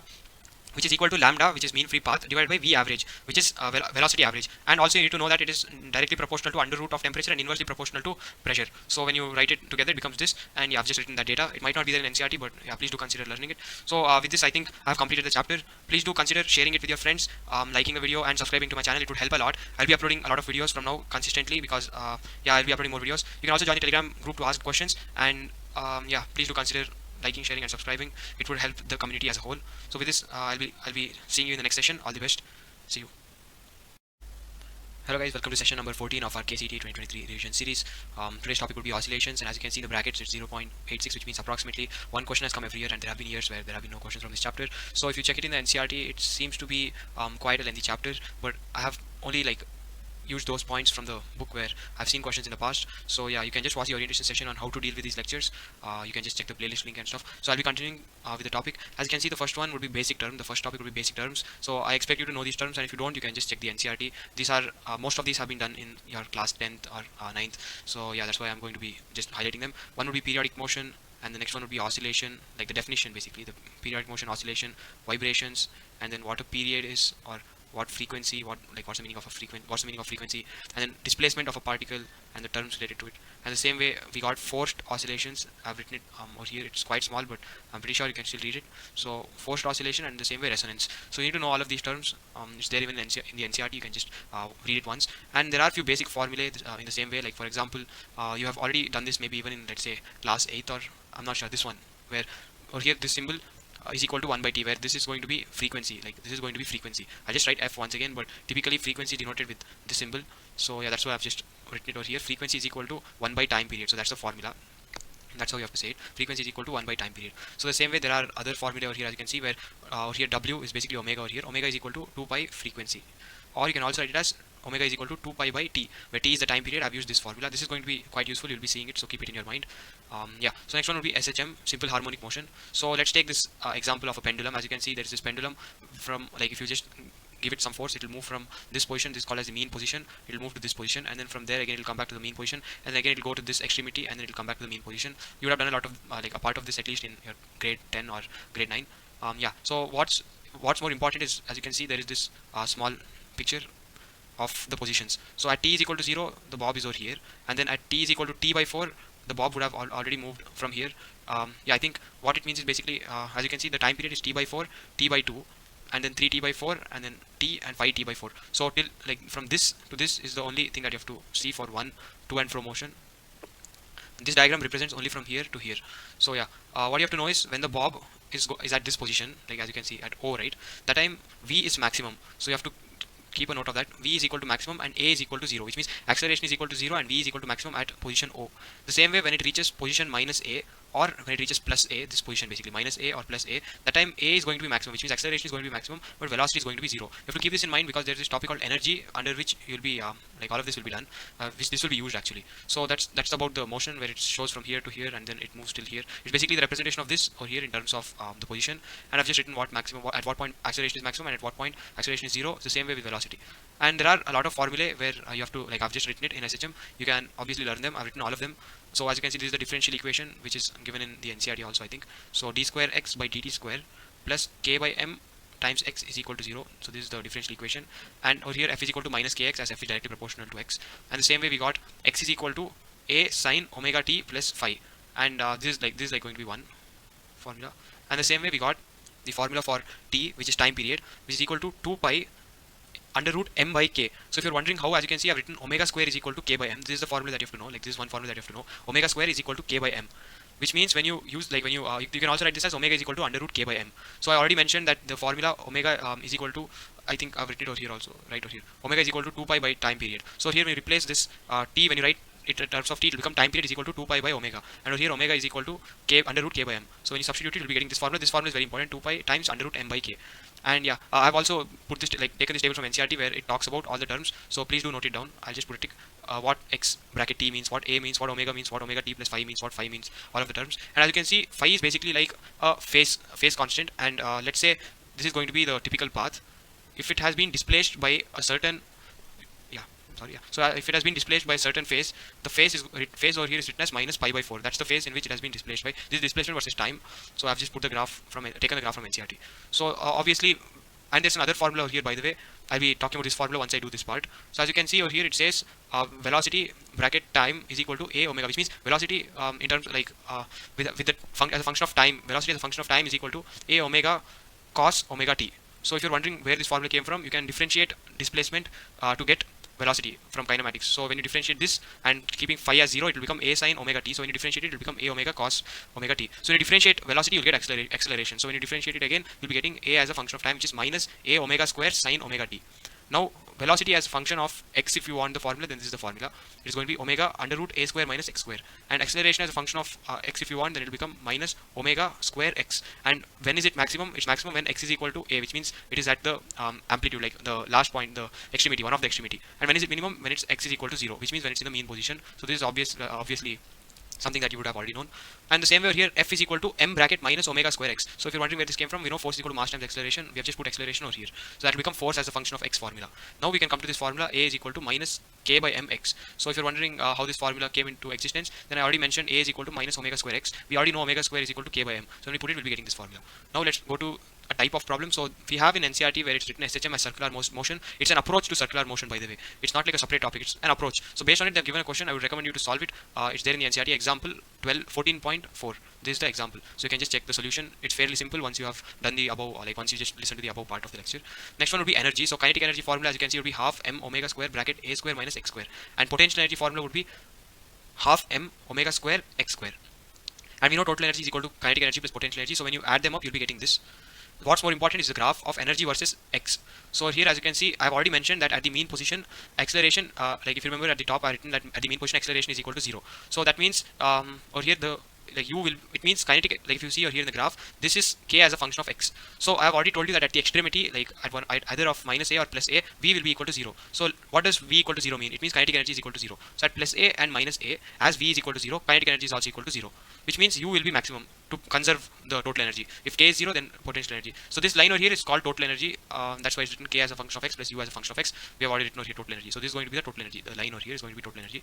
You can just note that down. And I already told you why it's 0 here in the graph. K is 0 at minus a and plus a is because velocity is equal to 0 at those points, as mentioned above. Next part would be time periods. Time periods is very important. So yeah, I'll be for simple pendulum. You know the time period. It's time period is equal to 2 pi bracket under root L.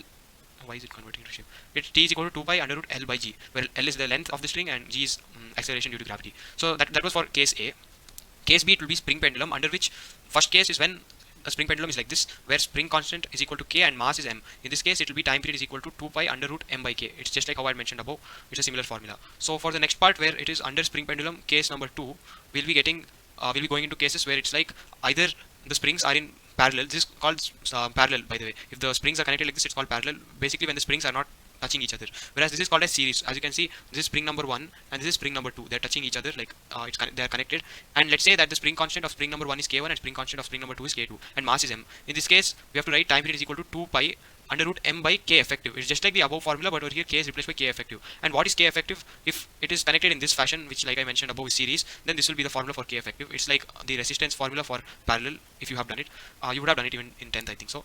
And if they are connected in parallel, then it will be like how it is the series formula for resistance, where k1 plus k2 is equal to k effective. You have to just substitute that in this formula to get time period. So the same way, there is also another time period formula for tunnel SHM of an object when there is tunnel through the earth, where t is equal to 2 pi r by g under root r by g, where r is radius of earth. There are many formulae, like for example, an object in kept like moving in to and from motion in, let's say, a bucket of water and so on, but that's mostly for JEE mains. I've just written the few important ones. However, I've taken this from EduNity channel on how to calculate time period when it is like given in any case. So you have to solve sums to understand, but anyways the steps are written. Give linear displacement of x from mean position, that's step number 1. Step number 2 will be find linear acceleration, f is equal to ma, and then you will get this a is equal to minus some constant times x, and then you can replace, you have to just basically take this as omega square and you have to replace it in t is equal to t pi by omega, and that you have to replace with omega. So you can solve sums to understand it. Typically they won't ask any other question other than the 3 cases which I've mentioned, but you never know what will happen. It's always better to be on the safer side. So next one will be a type of problem. So as I've mentioned above, I think in the case number 1, which was for, if I'm not wrong, okay, I think it was, yeah, case number 1 under spring pendulum. Basically for this case, in that case, T will be the same, which is equal to 2 pi under root m by k, as long as the external force is constant. So if you're wondering what this means, sometimes they might give the same setup when this is basically kept on an inclined plane, and if they ask you what the time period is, you have to note the time period will be the same, because on the block there will be mg sine theta acting downwards, which is a constant force. So as I'm written over here, as long as force is constant, external force, even the time period will be the same. So that's a point that you have to keep in your mind. Next topic, which is damped oscillation, is usually not done because they won't ask questions, but I have included because it's there in the NCRT. I once again give credit to EduNity's channel for writing it in a very brief manner. I've taken it from his channel, so you can just give the damped oscillation and read in the NCRT. It looks something like this. It's basically when there is a medium. It depends on the medium, and that medium will be giving you B, which is the damping constant. In this case, A as a function of time will be equal to A naught, which is the original amplitude at the beginning, times e to the power minus b t by 2m, where b over here is damping constant as it's written. It depends on the medium. And the same way over here, if you see, y is equal to, this is once again taken from EduNity's channel. So y is equal to A as a function of time cos omega dash t plus phi. It's the same formula as above, but you have to replace this with this, as you can see. It's basically the one which I just mentioned, where b is the damping constant, and you have to replace omega dash with this. So it will be the same, like it will be, everything will be the same, but as it's getting damped, there are new terms that you have to include. Instead of omega being under root k by m, it's becoming under root k by m minus b square by 4m square, where b is again damping constant. So it depends on the medium. So this is the important part from damped oscillations part of it. And yeah, with this we have covered the chapter, almost all of it. Next topic would be waves, with which I'll be covering class 11. All of the topics will be done. Please do like this video and subscribe to the channel, and also share it with your friends. It will benefit the community as a whole. Keep working hard. All the best, and I'll be seeing you. Hello guys, welcome to session number 15, or our last session for class 11 KCET one shot revision series 2023. Today's topic will be waves, and as you can see in the bracket, it's 1.14, which means approximately one question come every year, and there have been only few years where there have been 2 questions from this chapter. I'm not going to lie, but this chapter is actually pretty huge. Like there are a lot of sections, and I have mostly like done which is there in NCRT, like the content from NCRT, and a couple extra concepts here and there. But you have mostly, like, I think, covered the chapter. You have to just watch the orientation session to know how to approach these lectures. And yeah, so I'll be starting off with terms. As you can see, you have to know these terms, and if you don't, you can just read through the NCRT. One is resonance tube, like what that apparatus is or what that setup is, and then we got wave, we got pulse, then we got harmonic wave, and then period and frequency, and these last 2 terms have already been like talked about even in the previous lecture. So yeah, I'll be moving on to the next topic, which is waves. I'll be a bit quick actually, because this is a huge chapter, as I mentioned before. So we know that there are 2 types of waves. One would be transverse, and the other one would be longitudinal. And the difference is that in case of transverse, the particle moves perpendicular to the wave propagation. As you can see, if the particle is moving like this, the wave is moving like this. So it is like perpendicular. If you see, it is perpendicular. So that is transverse. And the example is more important. String is transverse wave, and we got sound wave as longitudinal wave. And in case of longitudinal wave, what happens is the particle moves along the wave propagation direction. So if the wave is moving like this, as you can see, the particle also moves along with it. So, and here is like a basic formula which you might know, which is frequency is equal to c by lambda. So this is like a basic formula, but I've just mentioned it along with waves because it would have been done in class 10, I'm assuming. So next topic would be wave equation. So here is like the wave equation: y is equal to a sine bracket omega t minus kx plus phi. So if you're wondering what the terms mean, you can just go through this box from the NCRT. Every single term has been explained. So yeah, and next term would be k over here. So k is nothing but wave number, by the way. So as you can see, angular wave number. So the formula is important. K is equal to 2 pi by lambda, where lambda is the typical wavelength. And finally we got this formula, which is v, which is also called as wave speed, by the way. So wave speed is equal to omega by k, where k is the same angular wave number from above. That is like wave equation about wave equation. So next topic will be wave direction. So if you're wondering how you have to know like about the direction of the wave, it is simple. If the sign of omega t and kx are opposite, then the wave is always moving in the right direction. As you can see, it's moving in the right direction when the equation is like this. As you can see, omega t is positive and kx has negative sign. Or it can also be like omega t has negative sign and kx has positive. Basically they should be having the opposite sign, and then in that case the wave is moving in the right direction, and it will be moving in the left direction if the signs are the same. So as you can see, y is equal to a sin omega t plus kx, both have positive sign, or it can also be a sin minus omega t minus kx, both have negative sign. That is wave about wave direction. Next one will be phase and path difference. So as you can see in this diagram, there are 2 waves, like wave number 1 this one, and wave number 2 is this one. So I've written the equation. Let's say wave number 1 has y1 is equal to a sin omega t minus kx plus omega plus phi as its equation, and let's say wave number 2 has equation a2 sin omega t minus kx2 plus phi.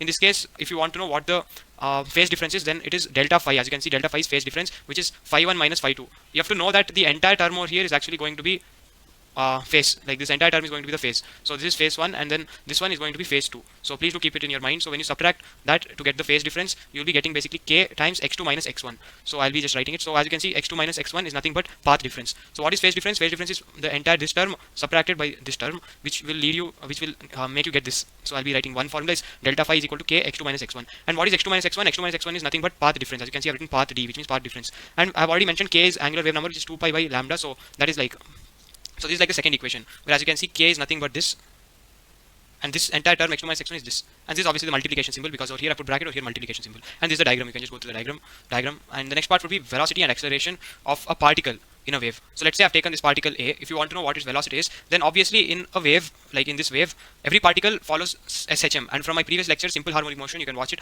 The wave velocity of that point which follows SHM will be omega a2 minus y1 a square minus y square whole under root. And this directly these two, and acceleration would be minus omega square y. Both of these are the SHM formulae, but this is for a particle. Particle name is A. As you can see, this particle is called A. And it can also be written as acceleration of point A is equal to partial differentiation of velocity of A with respect to velocity of t. This is from kinematics, but this partial differentiation, so it's not the normal differentiation. As you can see the symbol. Then we got particle position. So this diagram, which is from Edunity's channel, I've given the credit. It shows you how to get to know the particle the position of the particle. So there are two methods. Method number one would lead you to memorize this formula, which is velocity of particle is equal to minus v into slope. So as you can see, the point over here P1, the slope is negative. Like if you draw its slope, you might know to draw the slope. It has been taught in 10th grade. This angle, if you see, it's negative. Tan, I think it would be around 135 or something, which is negative. So if slope is negative and the formula already has negative, velocity of particle would be positive, which means it would be going in the upward direction. As you can see, it's going in the upward direction, and it would be going in this direction. So this would be the position of the particle. And method number two would be just to draw an image right after small time dt of the wave. So that's what the image over here has been depicting. If you see, the dotted line is the wave position after small dt time. So this could be drawn by any person because it's like imaginative. And if you see, once you draw the dotted line, the particle would have come somewhere around here after a small time dt. So that is method number two. So both the methods have been written over there. One needs formula and the other one doesn't. Next one would be string waves. So what's the formula for string wave? Velocity of a wave in a string. If you see this diagram over here, this is a setup where the string is attached to a body of mass m. Please do note that the body mass is capital M and the string mass is small m, and the string length is L, capital L. In this case, the velocity of the wave, as you can see, which is going upwards, is going to be given by this formula. V is equal to under root tension by mu, where mu is nothing but linear mass distribution, which is mass per unit length. And in this case, this would be small m. So please do pardon me, small m divided by L, because that is the mu is going to be linear mass distribution of the string. So tension, anyways, as you know, would be capital Mg. So when you replace it, you'll be getting basically what would be the equation. If you replace t, it would be mg. And please do pardon me for the bad handling. I'm using a mouse right now, not a writing pad. And this would be m by L. So obviously this L will go to the top, and you'll be getting this formula. The final formula would be mgl by small m under root as the formula. But this is only in case of this setup. Because this setup is hanging, we have tension. If not, then you should be using the normal formula under root t by mu. So that is about this, basically like a question itself. In CET, this might come as a question itself. So you have to know that tension should be equated to capital Mg. Next one would be average pressure and intensity. So the formula would be this. I know the formula is huge and stuff, but I would recommend you to do one thing. You can either just notice the proportionality, like P average is directly proportional to square of omega and square of amplitude, and is just proportional to all of these. And you can do that, or you can just memorize the formula. I had memorized the formula. You should just wake up and write a couple of formula every day, and you'll be able to memorize actually. And intensity is nothing but the same formula, but it's divided by seconds, which is P average by seconds. So the formula would be this. As you can see, same formula as above, but it would be divided by S. So the S would be S would not be there. And by the way, I think I told S as seconds, but please I'm sorry, S is not second. S is area. I'll just write it over here. S is surface area. So I'll just write S is surface area. It's not seconds. Surface area. Yeah, I certainly do hope I'll be able to buy a writing pad one day. So surface area, as you can see, S I've written over there. Next one will be superposition. So let's say we have a string, and this is like one wave, and this is another wave. This has amplitude A2 and this has amplitude A1. Then when they superimpose, this would be the final wave, and the amplitude of it would be A1 plus A2. So that is one formula. And the second formula is, let's say this is one wave, it's going up, and the other wave is coming from down. In this case, when they superimpose, they'll cancel each other, and it will be a small wave. This is like a large wave, this will be a small wave, and that will be A1 minus A2 or A2 minus A1. It depends on which is large or which is small. And let's say if A1 is equal to A2, then obviously when they superimpose in this case, they'll get cancelled and the displacement would be equal to 0. So that is like an obvious fact. Next one would be, because A1 minus A2 is equal to 0. And next one would be wave reflection. So this is there in NCERT, and if you see, there are two cases. Case number one is when it's fixed. So I'll just highlight fixed. Case number one is when it's fixed, and I have depicted fixed as a single dot, and I've depicted loose end as a circle like this. So if you see a single dot when it's there, it's fixed end. Let's say the initial wave equation, as you can see, yi means initial. So it is a sine omega t minus kx, and that is when the wave is going like this in this direction. So once it hits this fixed end and it reflects back, it will reflect like this. As you can see, I've put implies after the reflection, it will become like this, and it will be moving in this direction. So that means the y reflection formula would equation would be a sine omega t plus kx plus phi. And if you see, the direction has changed. That's why the symbol, the sign of both of these are the same, plus plus, from the part where I mentioned about the signs. And there's an additional plus phi. So I just underline it because the phase difference would be phi, because this is going like this is like this and this is like this. So that's why this phase difference phi has come into the picture. And the next case would be, as you can see, when this is moving like this, like when it's moving like this, this wave, and it hits a loose end. This is a loose end or a free end basically. It's also called as a free end. And when it hits this free end, it will go back like this. It won't be like how it was like in this case. It will go back like this itself. So that plus phi term won't be there. But other than that, the sign will obviously change because now it's going in the left direction, and the signs of these two should be same. This is why I told you that the sign of direction of the wave is important topic I had mentioned above. So that is like coming into existence now. So as you can see, yi initial would be a sine omega t minus kx, and y reflected would be equal to a sine omega t plus kx. And the only thing is the sign has changed because it's going in the left direction. There is no plus phi because the side on which it's there is the same, like not the side, the direction. As you can see, it's upward itself, the wave. Even this is also upward, the pulse actually. So anyways, let's go to the next topic, which is standing wave. So standing wave, I have created two slides as you can see here. So both of these have been taken from EduNiti. I was not able to write this, so I just thought of using it from his channel, so I'm giving him the credit. As you can see, standing wave looks like this. I'll just tell you what these symbols mean. This means node. So this is called as node, and this is called as anti-node, the one at the topmost point. This and this is also anti-node. This is also anti-node. So that is, and this is obviously once again node. So you have to know what an means and what n means. So the important point over here, like very important point, is the distance between one node to another node is going to be lambda by 2. Please listen to it carefully. And the distance between anti-node and node would be lambda by 4. So if this is clear, then the upcoming part of the lecture will be very simple. So as you can see, the distance between this anti-node, like this anti-node and node, is going to be pi by 4. So I'll circle this too. I'll be circling this too. So as you can see, pi by 4. And the same way, the distance between this node and this node is pi by 2. This is pi by 4 by the way. I think I told pi by 2. Please do pardon me. So the points over here, the same thing has been written. All points between two successive nodes are in the same phase, which means between this node and this node, all of them are in the same phase. Even this is, all of them are in the same phase. Like this is, you can see, this is in the same phase and this is in the same phase. So that's what it means. That is point number 1. Point number 2, all points across a node are in opposite phase, which means across this node, this and this node, the points across a node are in the opposite phase, which means delta phi would be equal to pi. And then separation between two consecutive nodes or antinode is lambda by 2. It's just what I mentioned. It has been written over here. And between consecutive nodes and antinode is pi by 4. Not pi by 4, lambda. If I've told the wrong terms, then what's written, it's obviously my mistake. Please do not write that in the notes. You have to just write whatever is written over here. So the next part, it would be standing wave equation. So this is the equation for standing wave. It is y is equal to 2a sine kx plus omega 1 sine omega t plus phi 2. And in this case, this entire term, like this much, as I've written over here, this entire term is nothing but the amplitude of a point at a distance x. So listen to it carefully and write it that way in this case. So we got case number 1 and we got case number 2. Obviously the diagram numbering is related to them, so I'll just draw the arrow. So for case number 1, when phi 1 is equal to 0, basically when this is equal to 0, what will happen is this will be the new equation. And when the equation is like this, as you can see, when the equation is like this, at x is equal to 0, it would be a node. And let's say we go to case number 2, when phi 1 is equal to pi by 2. In that case, this would be the new equation. You would have learned trigonometry by now, I think, and this would be fairly obvious. And when this is the case, at x is equal to 0, there would be an anti-node, and it would look like this.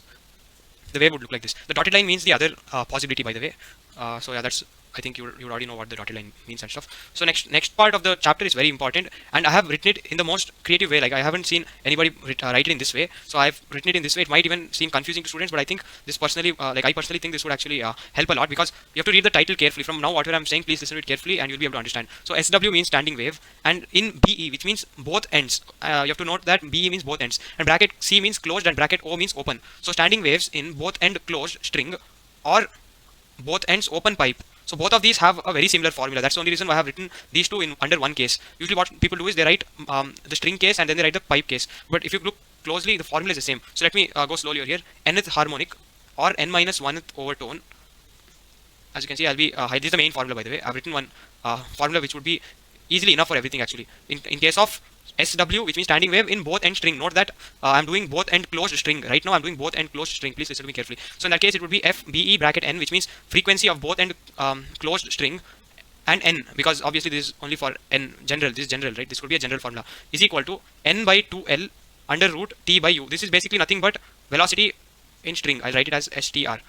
Do you remember I mentioned above that velocity string would be under root T by mu? This is the same formula. So I think if I would just underline it because it might be confusing. So this entire term over here would be this velocity of a string. So n by 2l under root t by mu. So if you are asked what is going to be the first harmonic, in that case you have to put n as 1. So when n is equal to 1, it would be 0th overtone. 1 minus 1 is 0, right? So first harmonic or 0th overtone. First harmonic is also called as fundamental frequency, by the way. You have to know this. That's why I've mentioned it. In that case, the formula would be, when you put this as 1, it would be 1 by 2l under root t by mu. I'm sure this is like obvious. And the same way, actually I will keep this as it is. And the same way, if you put n as 2, that would become second harmonic. you have to just put it over here by the way. N is 2, it will become second harmonic, or it would be 2 minus 1th overtone, which means it would be first overtone. That's why I've written or first overtone. In that case, this 2 will get cancelled and the formula will be 1 by L under root T by mu. So yeah, that's about the formula. It's a very simple formula, and these two are the examples. Please do note that this is example number 1. I'll just write EX, and this is example number 2. In this example, we have taken N as 1, and in this example, we have taken N as 2. And what is this diagram? This diagram is nothing but both end is closed, both end closed string. This is case number 1. This would be when N is equal to 1. There is only like one, as you can see, one wave is drawn. And these two are nodes, by the way. As you can see, this is node and this is a node. So because both of them are nodes, the length between this point and this point would obviously be L is equal to lambda by 2, because I did mention above that distance between nodes is always lambda by 2. And in case of this, what would happen is the distance between one node and one node is lambda by 2, and the distance between this node and this node is lambda by 2. So lambda by 2 plus lambda by 2 is nothing but lambda. So length is equal to lambda. So I hope this is clear, because if this is clear, then this would also be clear. So in NCERT, what we have is we have another example where it is both end open. So you have to know that both end closed string, and both end opened pipe have the same formulae. The only difference is, as you can see, I'll just highlight the formula. So this is the whole formula. I've just like nth harmonic or n minus 1th overtone is equal to f both end is equal to n by 2l vg. So I'll tell you the difference. As you can see here would be n by 2l is the same, but because this is not a string, we have to not use this t by mu under root. We have to use vg instead. And what is vg? I'll be mentioning at the bottom. For now, you can just write this in your book. So obviously, I've written the same cases over here. When both end is opened and when n is equal to 1, it would look something like this. And this would be the dotted line, like this would be the wave. And if you see, the length is lambda by 2. I don't know why I keep saying pi. It's lambda by 2. And the reason is because the distance between one antinode and the other antinode would be it would be lambda by 2, by the way. And in this case, as you can see, when n is equal to 2, this distance, I think I've written, please make this length is equal to lambda. Length is equal to lambda when n is equal to 2. So all you have to do is you have to put n as 1 over here if you want the first harmonic or 0th overtone, and you have to put n as 2, just like how it was in this case, if you want second harmonic or first overtone. So whenever you replace n, you have to replace it over here also and pronounce it, like say it the same way.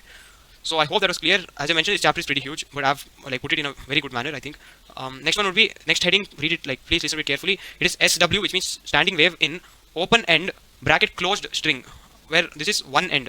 Or here it was, if you remember, it was BE, which means both end. Or here OE means one end. So standing wave in one end closed string or one end closed pipe. So what the summary over here is, the formula would be the same when both the ends are closed of a string or both the ends are opened of a pipe, and the formula would be the same when one end is closed of a string and one end is closed of a pipe. So that's why it's 2 2, or there it was 1 1, like this number over here, this numbering. So the formula, as you can see, would be 2n plus 1th harmonic or nth overtone. Please don't mind me like stressing on the th while pronouncing. It's just so that you students would be able to understand the importance of the way you say the entire thing over here. And as you can see, FOE, which means open end, n is equal to 2n plus 1 by 4l under root t by mu. So what you have to know is, this over here is nothing but wave velocity of a string. Just like how I've written above, I'll just write it again. SDR. That R doesn't look like an R. SDR. So this term. What you have to notice, 2n plus 1 by 4l, because that is common. Above, like in the above case, it was n by 2l, which was common. Or here it's 2n plus 1 by 4l, which is common. So obviously I've written, I've taken example number 1, and we have another example number 2 over here, just like how I've taken above, so that you know how to apply this. Or here, by the way, n would start from 0, because if you put over here as 1, it would not, like if you start from 1, then it would be a problem, because over here it would be 2 times 1 plus 1, which is third harmonic. How can something be third harmonic in the beginning? That's why you have to start with n is equal to 0. So when you put n is equal to 0, it would be first harmonic. And once again, first harmonic is fundamental frequency here. So first harmonic is nothing but, as you can see, first harmonic is nothing but fundamental frequency. And what is first harmonic formula is when you put n as 0. So the formula would be 1 by 4l under root t by mu. And yeah, this is the one end open, one end closed string, open like OEC, which means one end closed string. So one end is closed, which means this would be a node and this would be an antinode. So as mentioned above, the distance between a node and an antinode is lambda by 4. And in case of second case, you have to put n as 1, right? Because you put n as 0 here.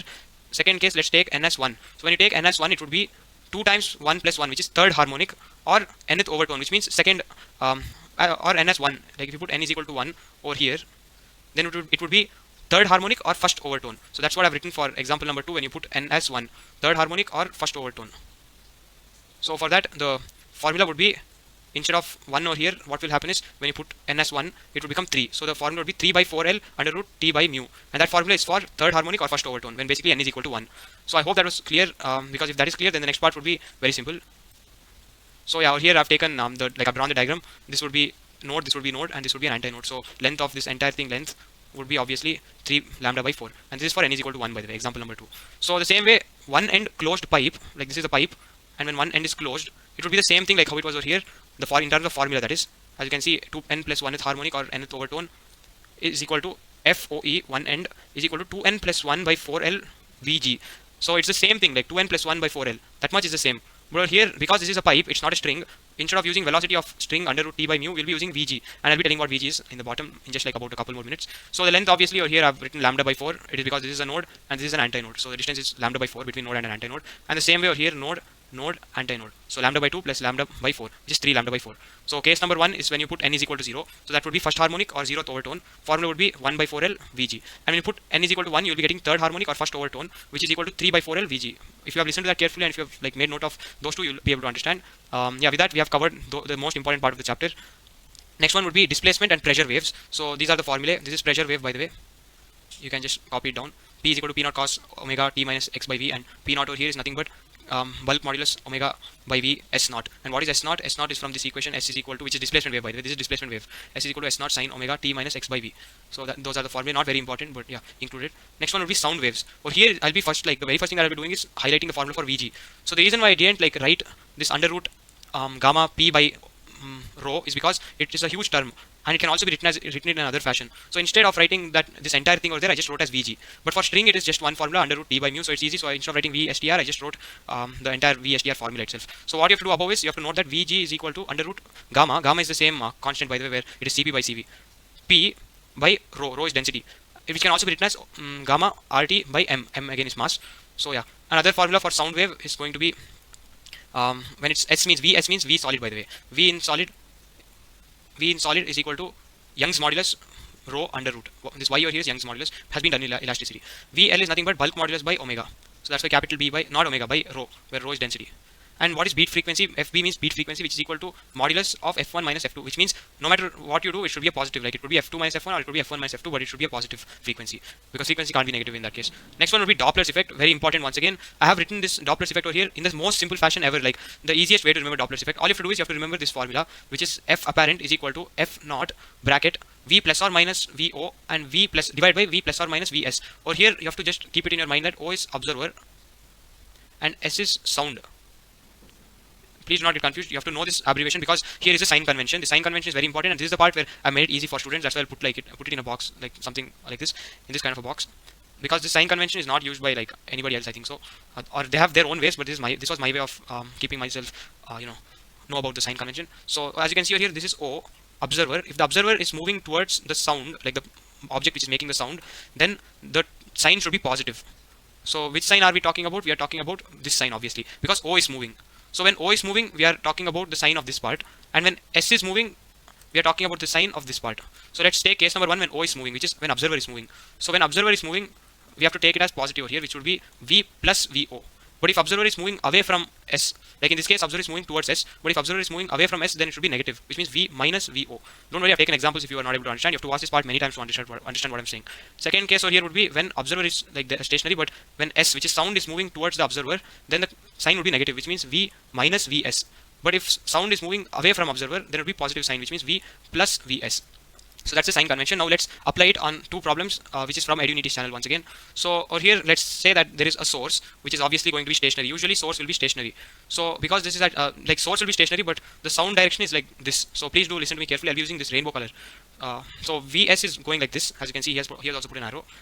And if you see observer is going like this. So now let's write the formula using my sign convention. So the formula would be F apparent is equal to F naught bracket. This is the important part. V. Now let's see what is happening. Over here, the observer is moving. Like for the above case, we have to, like for the top part of the formula, we have to see whether the observer is moving or not, because it has VO. So what is observer doing? Observer is moving towards S. So that would be case number 1 over here. Observer is moving towards S, which means positive. So that's what has happened in this formula. As you can see, it would be V plus VO.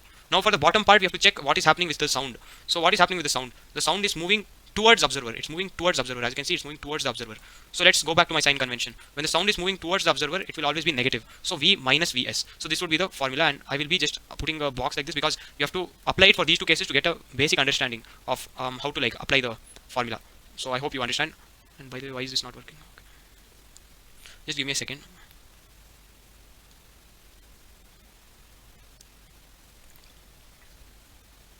So I'll be putting a box as I mentioned over here. And now let's move to example number 2. I'll be erasing this.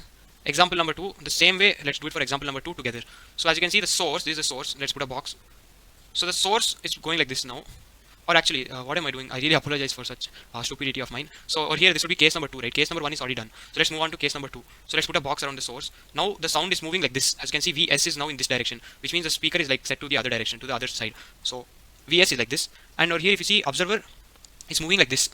So now let's write the formula together. I'll put a box around it. So let's write the formula together. F, where F is frequency, by the way, I think you know already. F apparent is equal to F naught bracket. Now this is the important part. So let's see, the above part is when you have to check the observer because it has VO. What is the observer doing? The observer is moving away from the source. He's moving away from the source. He's running away from the source. So let's see what happens when observer is moving away from the source. If observer is moving away from the source, the sign is negative. So that has happened over here. V minus VO. So the sign has been negative. Now let's see what's happening for VS. What is the sound doing? The sound is going away from the observer. It's moving away from the observer. So when sound is moving away from the observer, let's see what happens to the sign convention. When sound is moving away from the observer, as you can see, when sound is moving away from the observer, sign is positive. So that means the sign over here is positive. So yeah, you can watch this part many times if you are not able to understand, but in such a short space, I have like taught Doppler's effect for sound. For light, I'll be doing it in class 12 chapters. So with that, I've completed this huge chapter waves in the shortest manner possible and explaining everything. So this would be quite long, but please do note that I've done a lot of it. As you can see, I've even explained each and everything along with examples and everything. So yeah, for so much work, please do like the video, subscribe to the channel, and please do share it with your friends. It will benefit the community as a whole. So with this, we have completed class 11 chapters, all of them. I will consider class 12 chapters on like whether to start with the series or whether to complete it properly, whether to upload all the chapters. But yeah, I think this was a long lecture and obviously the last one for class 11. You can join the Telegram group in the description. Please do work hard. All the best. See you. Hello guys, welcome to the outro. If you're watching this part, I'm assuming it's either after watching all of the 15 chapters or after watching just the chapters that you wanted. Either ways, congratulations if you made it to this part of the video. As you can see, I have a very small subscriber and view count. In fact, I just have 15 subscribers during the making of this video. The video is approximately 3 hours 45 minutes long, and that obviously means it took me a lot of time and effort to make all of the 15 videos. Like, you could imagine how much time and effort it would take, and that is after, like, in spite of having such a small subscriber and view count and all of it. So I'm not saying that's all that matters to me, but usually it serves as a motivation for the creator. However, I hope you understood everything, and if not, you can always join my Telegram and ask me questions. The link would be there in the description or the comment. Just check it out. I'm thinking of uploading class 12 videos. I'm not sure.